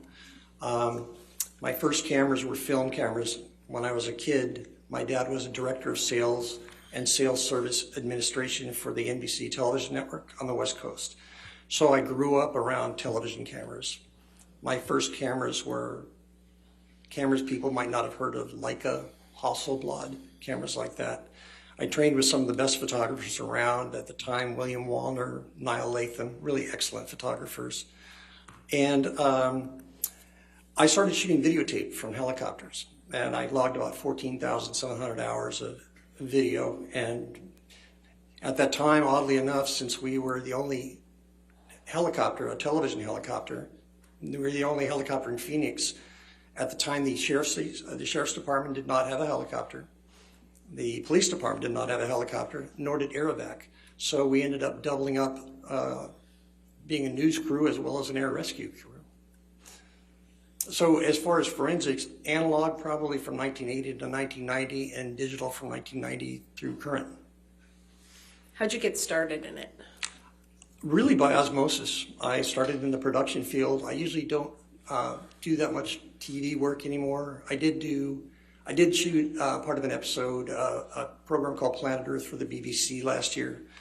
I don't normally do television anymore. It's just 99% forensics. But I got started because very often, as working in the helicopter, we'd be asked to work for a police department in a rescue or a chase or whatever the situation might be. And since I'd be videotaping it, they would ask me to break it down frame by frame and analyzing it using what's called a time-based corrector in the day. And so word got out that I could do unusual things because I'm pretty good with machines. And it just ended up, more and more people started calling, and it just became a full-time job. Have you received any professional certifications in forensics? Yes, but again, most hackers and people who do interesting work don't have any certifications, because the certification is usually like a week-long course. I've been doing this stuff 42 years. My partner, Matt Erickson, he's actually a... Objection, Your Honor, to the partner who's not testifying to these qualifications on relevance. Sustained objection. Yep. Mr. Neumeister, can you just describe which professional certifications you have received? For cell phones, Oxygen, which is a program similar to Celebrite. But these are programs that are used by law enforcement and by private parties to extract data from cell phones that has been deleted, or which is critical in a lot of cases, deleted data, or just to what we call image a cell phone. In other words, get every bit of data that's possible on a cell phone. And again, every cell phone is different. The next would be in cell tower forensics. Are you a member of any professional associations in your field? Yes, the IEEE, which is the International Engineering Society, and the reason I belong to that is about 40% of the world's white papers on electronics are published through IEEE. So they have a huge database on anything from microwave technology to telephone transmission technology. Anything that I might work with, they might have a white paper on it. Also, with the Audio Engineering Society, AES, I'm a member of that. I lecture to AES. There's a few others, but again, they're just mainly to have a repository of information. Have you received any honors or awards? Yes, I've received about 80 honors and awards. I have, for videography, I've got a total of 12 Emmy Award statues. but I've been the principal in 39 Emmy Awards, which means I've written the music for the program, and the program has won the Emmy Award for music, but it was given to the production company, which happens a lot. I've won for Best Editing. I've won for Best ACE Editing, which is computer editing. Best Sound. I've done the music to a piece that won the Golden Lion at the Cannes Film Festival. I've done music to a piece that won the gold at the Calgary Film Festival. I've got a lot of awards from Associated Press and different companies from doing documentaries and news. Have you published any works in the field of digital forensics? Yes, and they're mostly articles, about a half dozen of them or so. We don't have much time, and I don't usually do it, but it was basically on most of my work deals around clarifying or authenticating. So it was basically the things I published were on clarification of digital files. Have you appeared on TV as an expert in digital forensics? Yes. Where? CBS, NBC, ABC, BBC, Discovery Channel, a number of different things. Any particular examples of things that you've spoken on TV about? Boston bombings, how the frame averaging was done on that, sort of things like that. Again, we get calls a lot, but I don't speak specifically about cases. I just speak about technology. Have you given any public lectures in the field of digital forensics? Yes, we get asked quite often, but due to our schedule, it's a little rough. We do what's called Inns of Court. We speak in front of private investigator groups. We do attorneys continuing legal education. Audio Engineering Society. We try to do a few a year, and that's about what our schedules will allow, given our time. Your Honor, at this point, I'd like to tender Mr. Neumeister as an expert in the field of digital forensics. Any objection? No objection, All Your right, Honor. so moved. Mr. Neumeister, turning to the work you've done in this case, what have you done? I was asked to analyze the photographs of purported injuries to Miss Heard. And what was the purpose of that analysis? To authenticate photos or to review and see if they were altered in any way. What did you analyze to reach your opinions? Well, I analyzed groups of photos that were submitted by Miss Heard's legal team. What work did you do to analyze those photographs? Well, normally you start off by looking at what's called the EXIF data. The EXIF data is the binary data that's encoded into a photograph. It tells you, for example, if the flash fired, what the operating software version was of the cell phone or camera that shot a photo, what type of lens was used, what the f-stop was. There's literally about 1,000 lines of code in the EXIF data on a JPEG photo. So we would start with an EXIF editor or an EXIF viewer. Anything else that you looked at? Yes, when we're dealing with RGB cameras, which are red, green, and blue channel cameras, which would be a cell phone or a basic home camera, they're based on RGB channels. We would do four types of scopes. We would do a vector scope, we do a luminance scope, we do a waveform scope, and then what's called an RGB parade. And those scopes analyze different things. The vector scope analyzes where the different types of colors are headed in, for example, it's broken up into reds, magenta, different areas on a scope. We would take a look at that to see if there's anything out of the normal for the type of camera being used. In other words, would there be above a certain percentage of chroma? And chroma means color saturation. Objection, Your Honor. Outside the scope, we can approach. All right, Like. you want to approach?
Mr. Neumeister, based on the analysis you performed in this case, have you formed any opinions? Pardon? Based on the analysis you've done in this case, have you formed any opinions? Yes. What are they? Well, three basic ones. One is quite a number of the photos had been through a photo, at least one, possibly two. Objection, Your Honor. Foundation, which photos is he referring to? We have to go through this one by one. One's in evidence. Mr. Neumeister, in terms of the photos that you looked at and that you formed opinions about, do you understand if they've been submitted as evidence in this case? Yes. Okay. And what conclusions have you formed about those? Same objection, Your Honor. That doesn't cure the issue of the objection. We have to go through this. Which photos is she talking about? Which one's in evidence? What exhibit numbers? That's the basis of the objection. We're talking generally about opinions right now, Your Honor, and we're going to get into some specifics. I think we have to go straight to the specifics. Okay.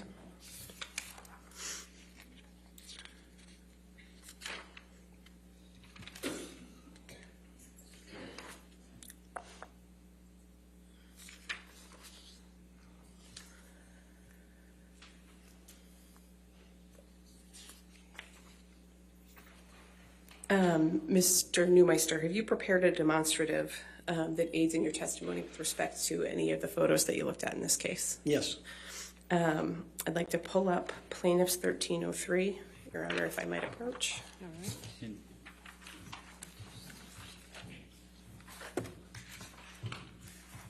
Your Honor, I would, again, object. We can approach to discuss Okay, it. you want to approach?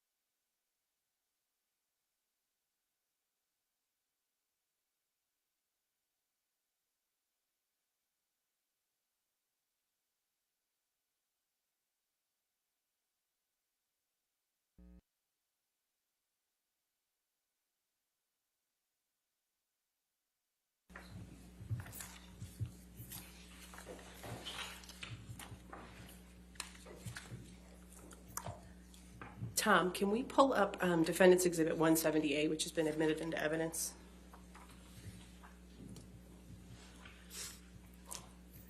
Mr. Neumeister, does this photo appear to be one that you have analyzed as part of your analysis in this case?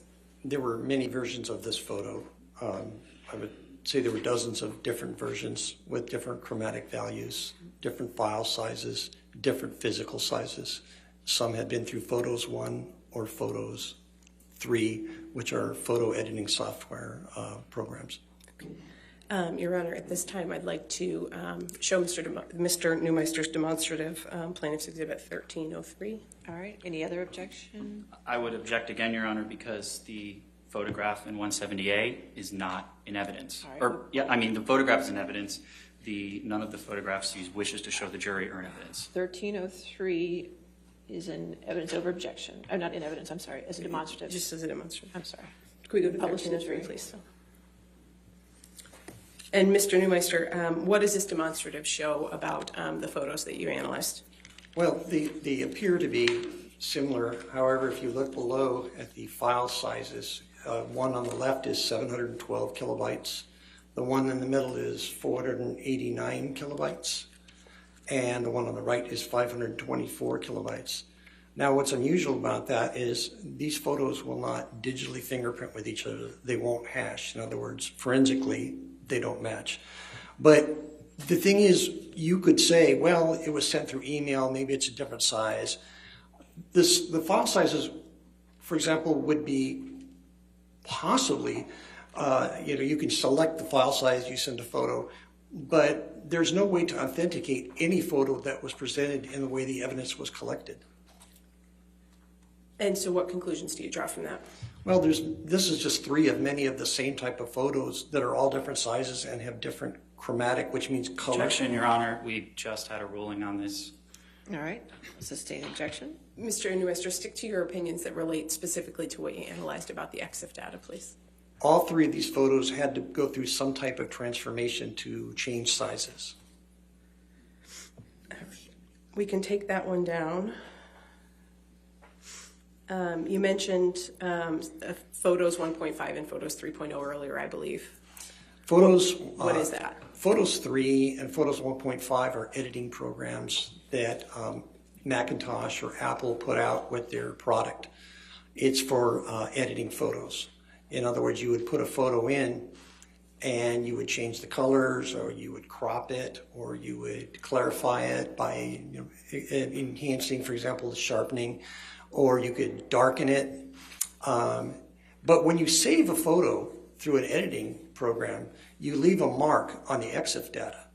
And what is the EXIF data? The EXIF data is the data that is embedded in a photograph that tells you a lot about the photograph. And again, in the early days when we were using film cameras, you would write down the f-stop, which is the light setting. You would write the type of lens you use, the time of day, the type of film stock, the type of filters you're using.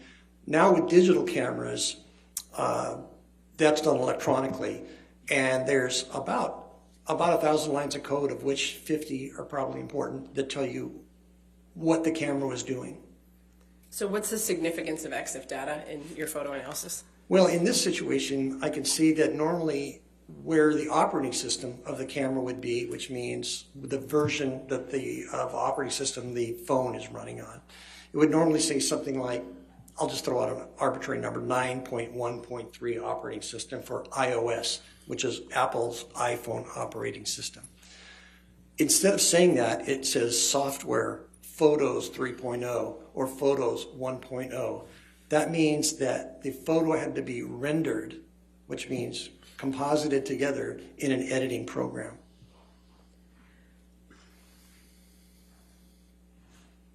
Did you prepare a demonstrative that shows some of your analysis of some of the EXIF data of the photos in this case? Yes, I did. Okay. Can we pull up 1304, please? Your Honor, may I approach? You okay?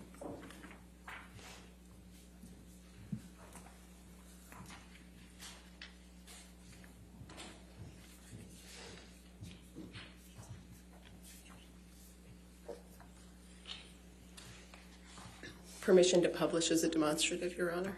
Any objection? Any objection, Mr. Murphy? I'm sorry, Your Honor. My She wishes to co-counsel's publish talking. I'm it so sorry. as a demonstrative.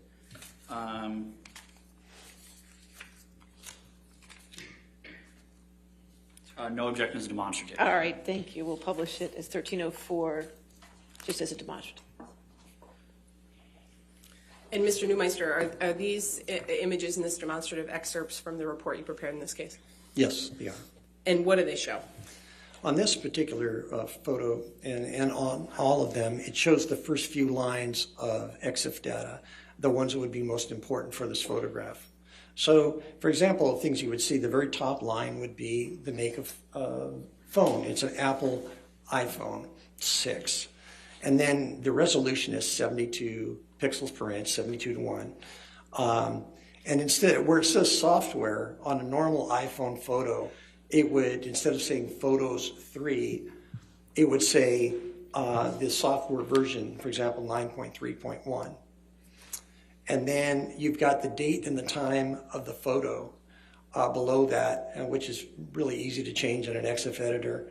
And below that, you have things like like the flash. You've got the exposure type, how long the exposure was.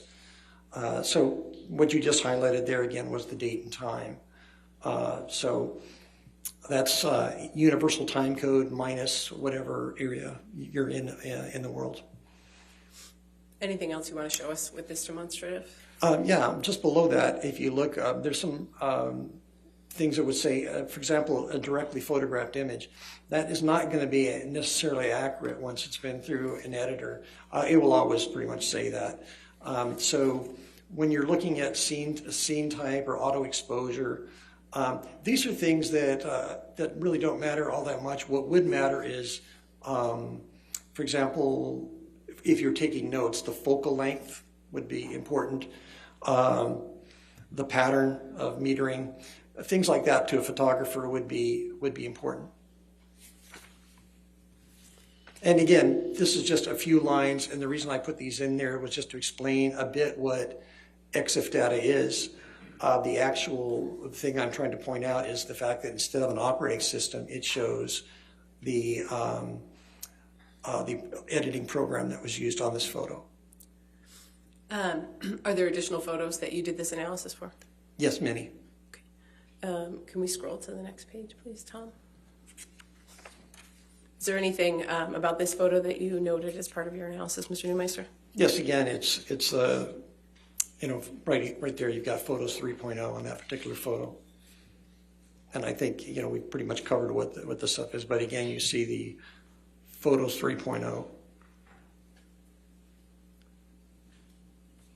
And again, this could not come out of an iPhone this way. This would go into a computer, be edited and rendered through the photo editor, and this would then be embedded in the EXIF data.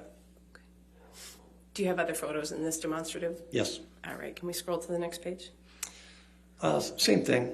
You've got up here in the top, you've got the photos 3.0, and this is throughout a lot of the photos that are in evidence, or versions of the photos in evidence, were gone through photos 3.0 or photos 1.5, an earlier version. Can we scroll to the next page, please, Tom? And what about this one? Same thing, photos 3.0. And again, in a photo editing app, you can do an awful lot of things. So when you see photos 3.0, first of all, you know it's not anywhere near an original. There's going to be compression artifacts because it's a JPEG file. All right, I'll sustain the objection. Next question. Can we move on to the next page of this demonstrative, please? And again, same thing. You've got the photos app. Okay. And I believe there's one final photo in this demonstrative. What about this one? Again, if you look up there, it says photos 3.0 on that particular photo. All right, we can take that one down. Your Honor, I have a little bit left. I don't know if you wanted to. All right, you want to take our afternoon? Let's go ahead and take our afternoon recess. Just do not discuss the case and don't do any outside research. Thank you.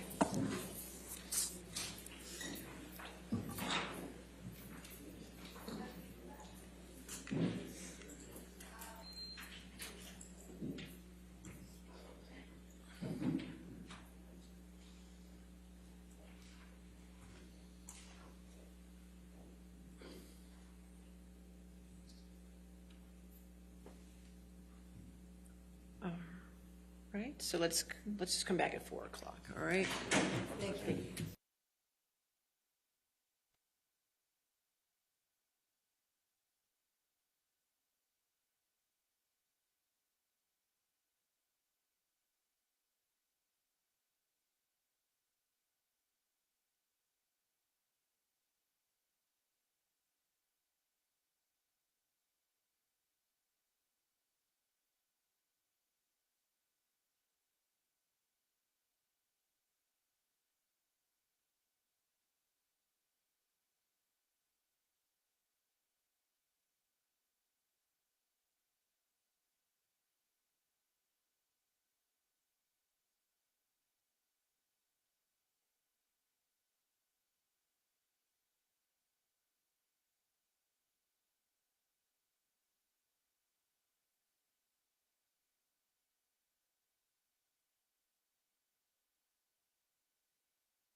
we ready for the jury?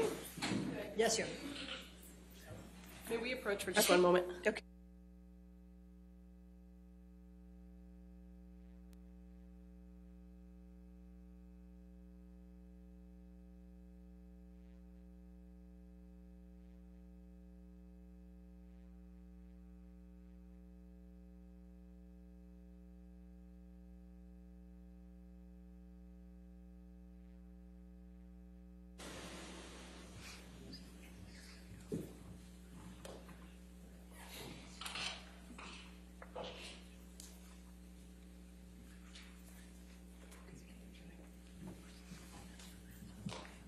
We're ready for the jury? Yes, Your Honor, sorry, I'm sorry. Thanks, Ben.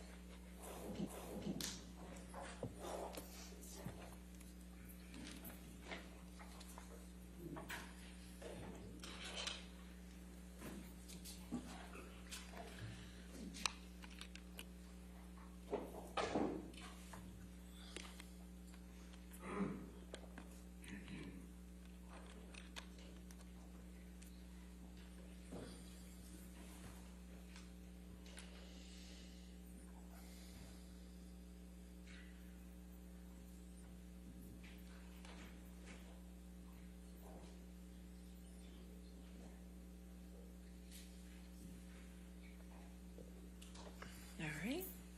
Okay, you can be seated. Your next question? Thank you. Mr. Neumeister, do you have another demonstrative prepared that shows a photo with EXIF data reflecting that it was saved in Photos 3? Correct. Photos 3, yes. Your Honor, we have a video of these photos, and we're happy to play it once so that counsel can review, if that's all right. Okay.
All right, we took care of that, Your All right, Honor. thank you. May we publish, or would you like to see it? I'd just like to see it first. Yeah. Okay.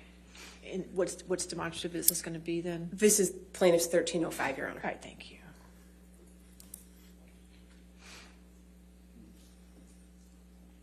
Could you play it? There you go.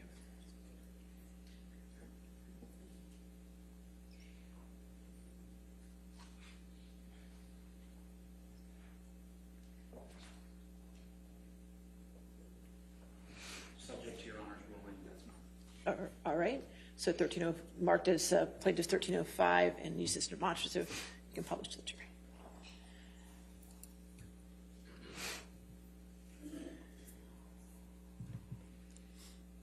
Mr. Neumeister, we're going to go ahead and play the demonstrative that you prepared, and then after the jury's had a chance to see it, if you want to explain to them what the demonstrative shows, that would be great.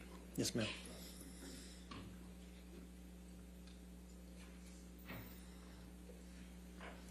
Can you publish it? No, this.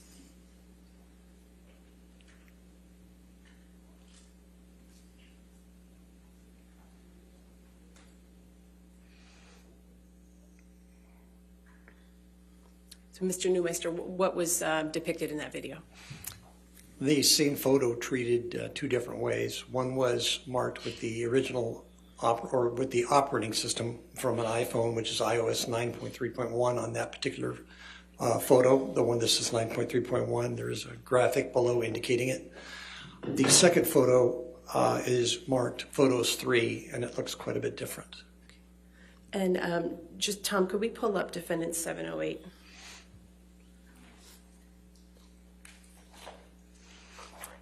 Mr. Neumeister, does the image in defendant 708 appear to be similar, same photo as what was depicted in your demonstrative? It's the Photos 3.0 edit version. Thank you. We can take that one down, Tom. Mr. Neumeister, have you also formed an opinion about defendants exhibits 712 and 713? Correct.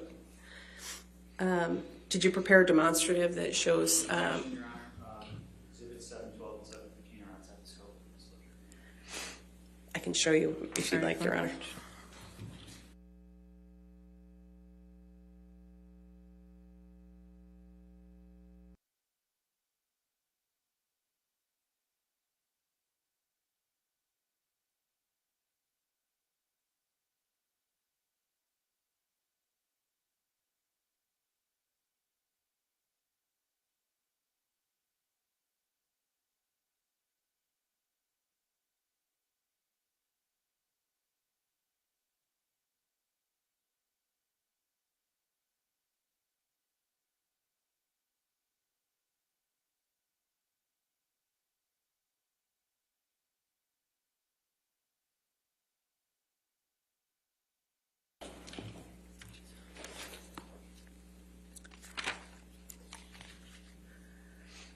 All right, could we pull up plaintiff's exhibit 1306, Tom? And Your Honor, this is another video that, oh, can you pause that, please? This is another video that we prepared. It's not published yet, so I'm happy to play it once through. So that Play it once through. This is 1306.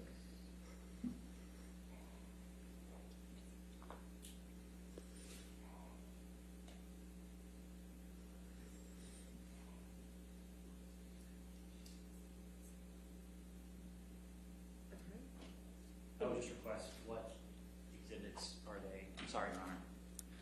What exhibits are these that are in this video? It doesn't say. I don't know. Yeah, I tried to get my question out a moment ago. Defendants 712 and 713, Your Honor. 12 and 713. All right. Okay, 1306 then will be a demonstrative as identified and please publish. And if we could go ahead and play that, please. Tom?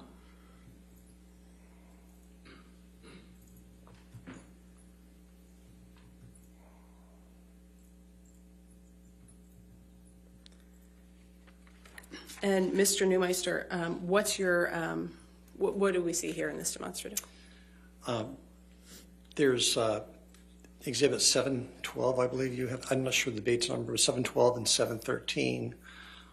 They're two separate exhibits, except it's the exact same photograph that's been, one's been edited, one hasn't. Or I can't say that one hasn't, but the colors have been modified in an editor. Objection, Your Honor. beyond the scope of your ruling, talking about colors. It keeps happening. Thank you, Your Honor. Mr. Neumeister, did you form an opinion in this case about the authenticity of the photos that you reviewed of Ms. Heard? Well, first of all, nobody can identify the authenticity of the photos, of any of the photos, marked photos 3, photos 1, or just marked with the operating system number. And the reason is the manner of collection. So these came from an iTunes backup. Now, what is an iTunes backup? Objection, Your Honor. I'm sorry. You're beyond the scope of your ruling. EXIF metadata, this keeps happening. Your Honor, may I approach on this one?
So, Mr. Neumeister, without going into the specifics, what's your opinion about the authenticity of the photos you received from Ms. Heard? Based on the way they were collected, there would be Objection, Your Honor. We just ruled on this. I framed my question, I thought, Your Honor, to avoid the issue that you're concerned about. Mr. Neumeister, what's your opinion about the authenticity here? There's no way for any forensic expert to validate any of these photos. Thank you very much. No further questions.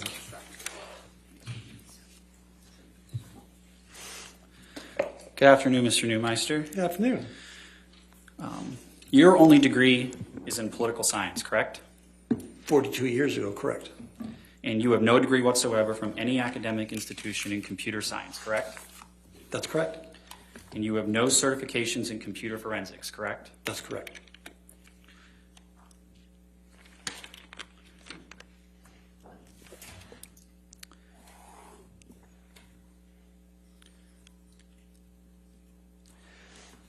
From the opinions you've testified today, you relied on no data except for the embedded EXIF metadata to support those opinions, correct?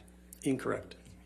What other data did you rely on for the opinions you've testified to today? I was trying to explain that you kept it. What other data did you rely on for the actual opinions you've been able to testify to today besides EXIF metadata? The type of extraction that was performed?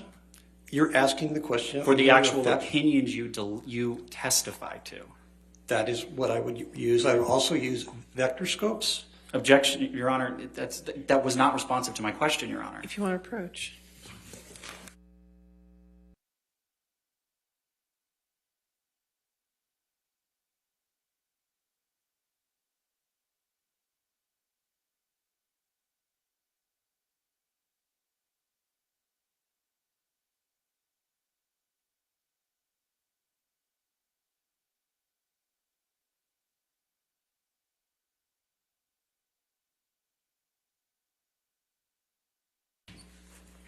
Sir, you can answer that question. Pardon? You can answer the question.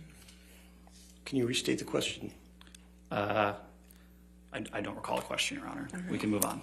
Your Honor, maybe we could have the court reporter read it back. They could redirect. No. What was the question, Judy? I believe the question was, what methodology did I use to make my findings? Judy's voice has changed. That's... Sorry.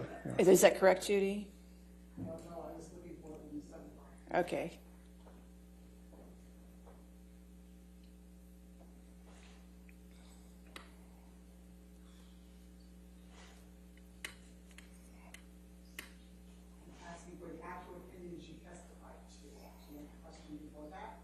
That's fine. Okay. So, When you're analyzing video or photo, in this case, Objection to video, Your Honor, that's beyond the scope. All right, if you could just answer the question, sir. when you're analyzing a photo, a digital photo, you look at the EXIF data, you use a vector scope, you can use a Pantone chart if that's available, and that should be done, but that's a whole different deal. If I go into that, you'll object to it. So you'd also use a waveform scope, you would use an RGB parade, you can use a histogram, though in this case it's not really all that relevant.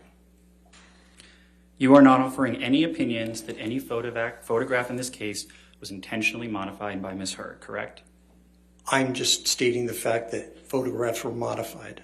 But so you are not offering any opinion that any photograph in this case was intentionally modified by Ms. Heard, correct? That's correct. Can you please pull up Exhibit 170A? Is that Defendant's 170? Defendant's 170, yes, Your Honor. So you offered testimony regarding this photograph during the direct examination, right, Mr. Neumeister? There's... That's a yes or no, sir. Of a photograph like that, I don't exactly remember the photograph. There's so many different versions of this photograph, but yes, I talked about that particular photograph. But do you recall being deposed in this matter? Yes. And you were under oath? Yes. And that was on April 6, 2022? I believe. Can I approach Your Honor? Yes, sir. Thank you.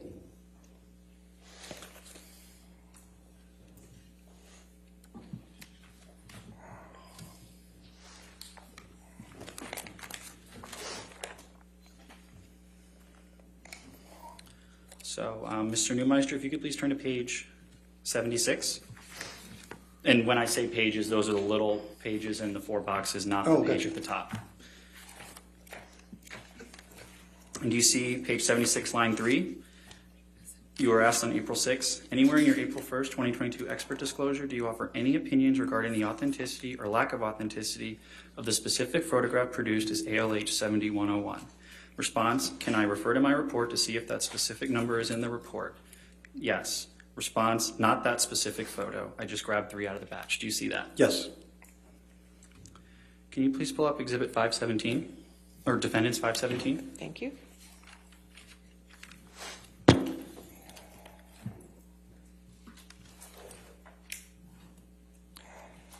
You are not offering any opinions regarding this specific photograph, right, Mr. Neumeister? That's correct. My testimony has been limited here.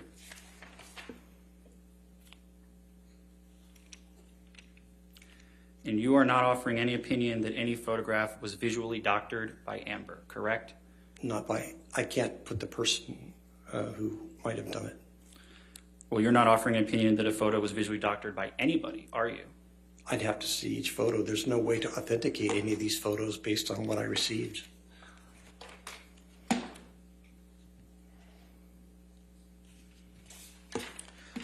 So you testified about Photos 3. Do you recall that testimony? Correct.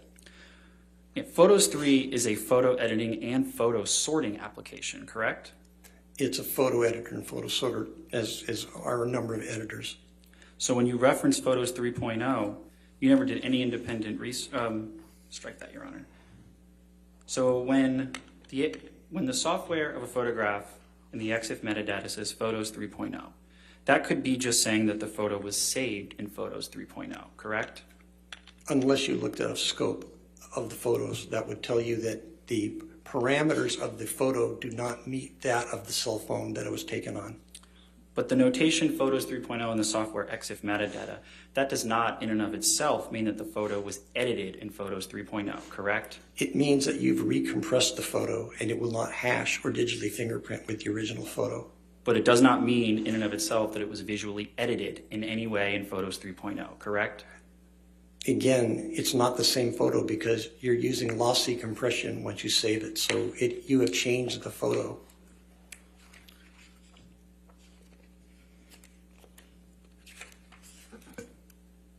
So if you could please turn to page 233 of that transcript. And line 20, do you see question? When it says exit software, okay, Photos 3.0, on to 234. That's just saying it was saved in Photos 3.0, right? Response, saved in 3.0. That's correct. Question, that notation in and of itself does not mean that the photo was edited in 3.0, right? Answer, that's correct. Did I read that correctly? Yes. A file has not changed visually just because it has been processed through Photos 3.0, correct? That's incorrect. Can you look at page 128 of your deposition, please?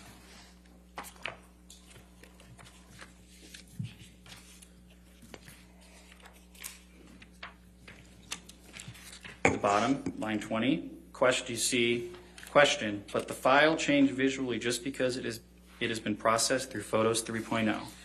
Answer, obviously I understand what you're asking. From a technical point, yes, because of the compression. You get down to scopes and artifacts, yes, it has changed. Was it intentionally changed? We don't know. In other words, did somebody save it in there and just save the photo? We don't know. Did I read that correctly? That's correct. But again, it says here... That was my question, Mr. Neumeister. Okay. So if the EXIF metadata software field lists the software as iOS, you have no reason to dispute that, correct? Incorrect.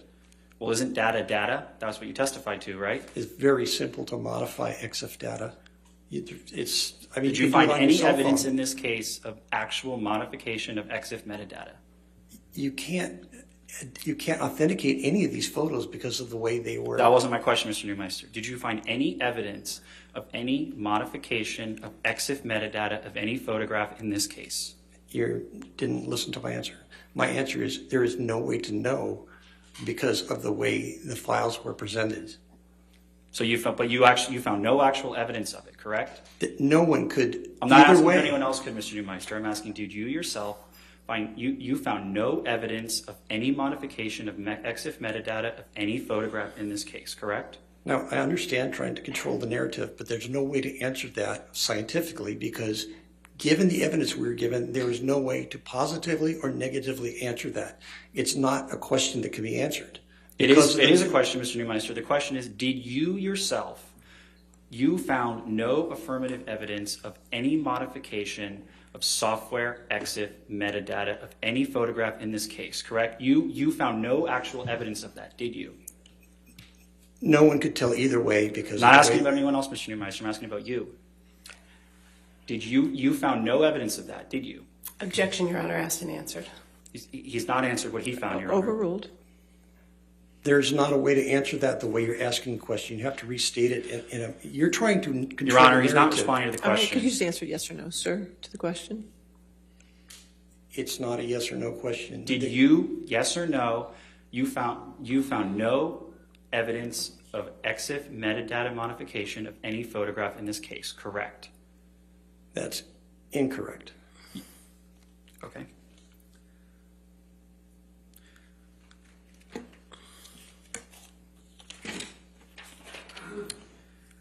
It is your opinion that the metadata of all photographs of purported injuries that Ms. Heard has identified as her trial exhibits do not indicate that the photographs went through a photo editing application, correct? Well, first of all, that's not a yes or no question because a lot of the exhibits that you have put up, they're not photographs. They're screen grabs, and they've been changed from a Apple format, which is JPEG, JPEG, to a JPG Microsoft format. So you have actually changed the exemplars. You've changed the data yourselves. We actually ran EXIF data on some of your own examples that you've entered in the evidence. They are not photos from an iPhone. Those were edited on a PC. I'm going to hand up a page from your disclosure.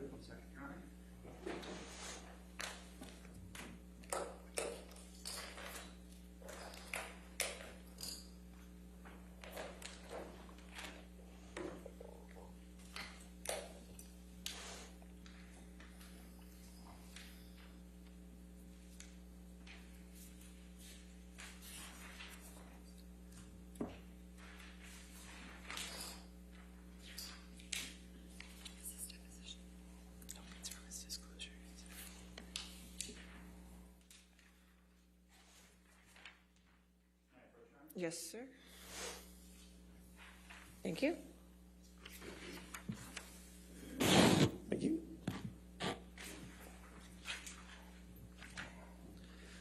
So do you see on page 8 of your disclosure, Mr. Neumeister, it states, quote, the metadata of all of the photographs of purported injuries that Ms. Heard has identified as her trial exhibits do not indicate that the photographs went through a photo editing application. Did I read that correct? That's correct. No But further, we're talking no further excerpt questions, data. Your Honor. All right, redirect.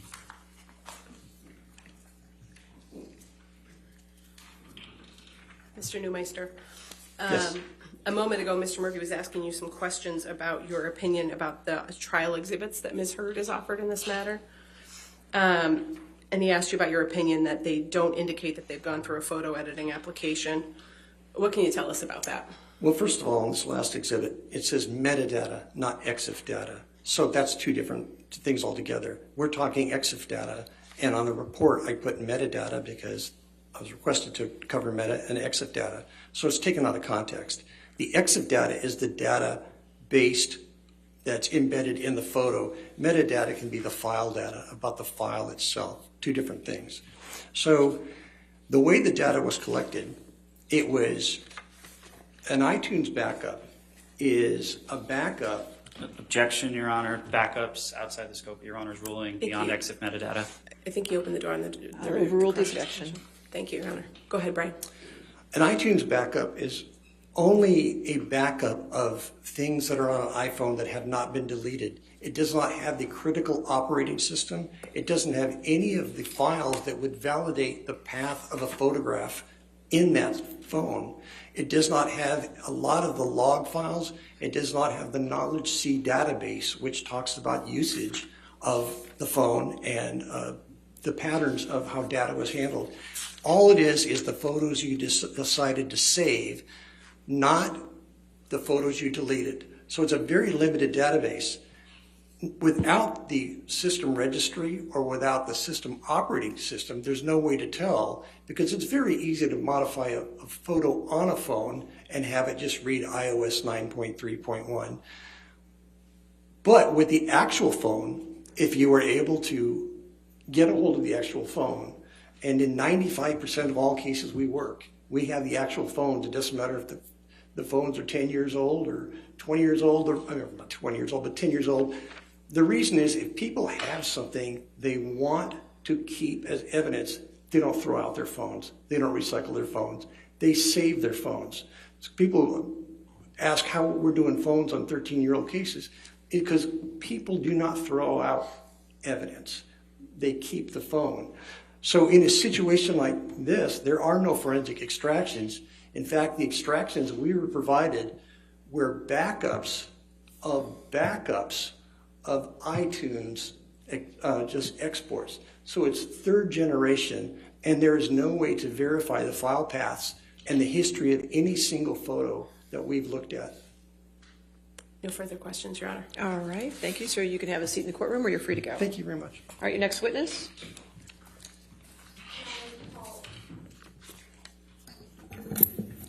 We call Beverly Leonard by video link. I need the TV. All right, just give us a moment to get the TV up.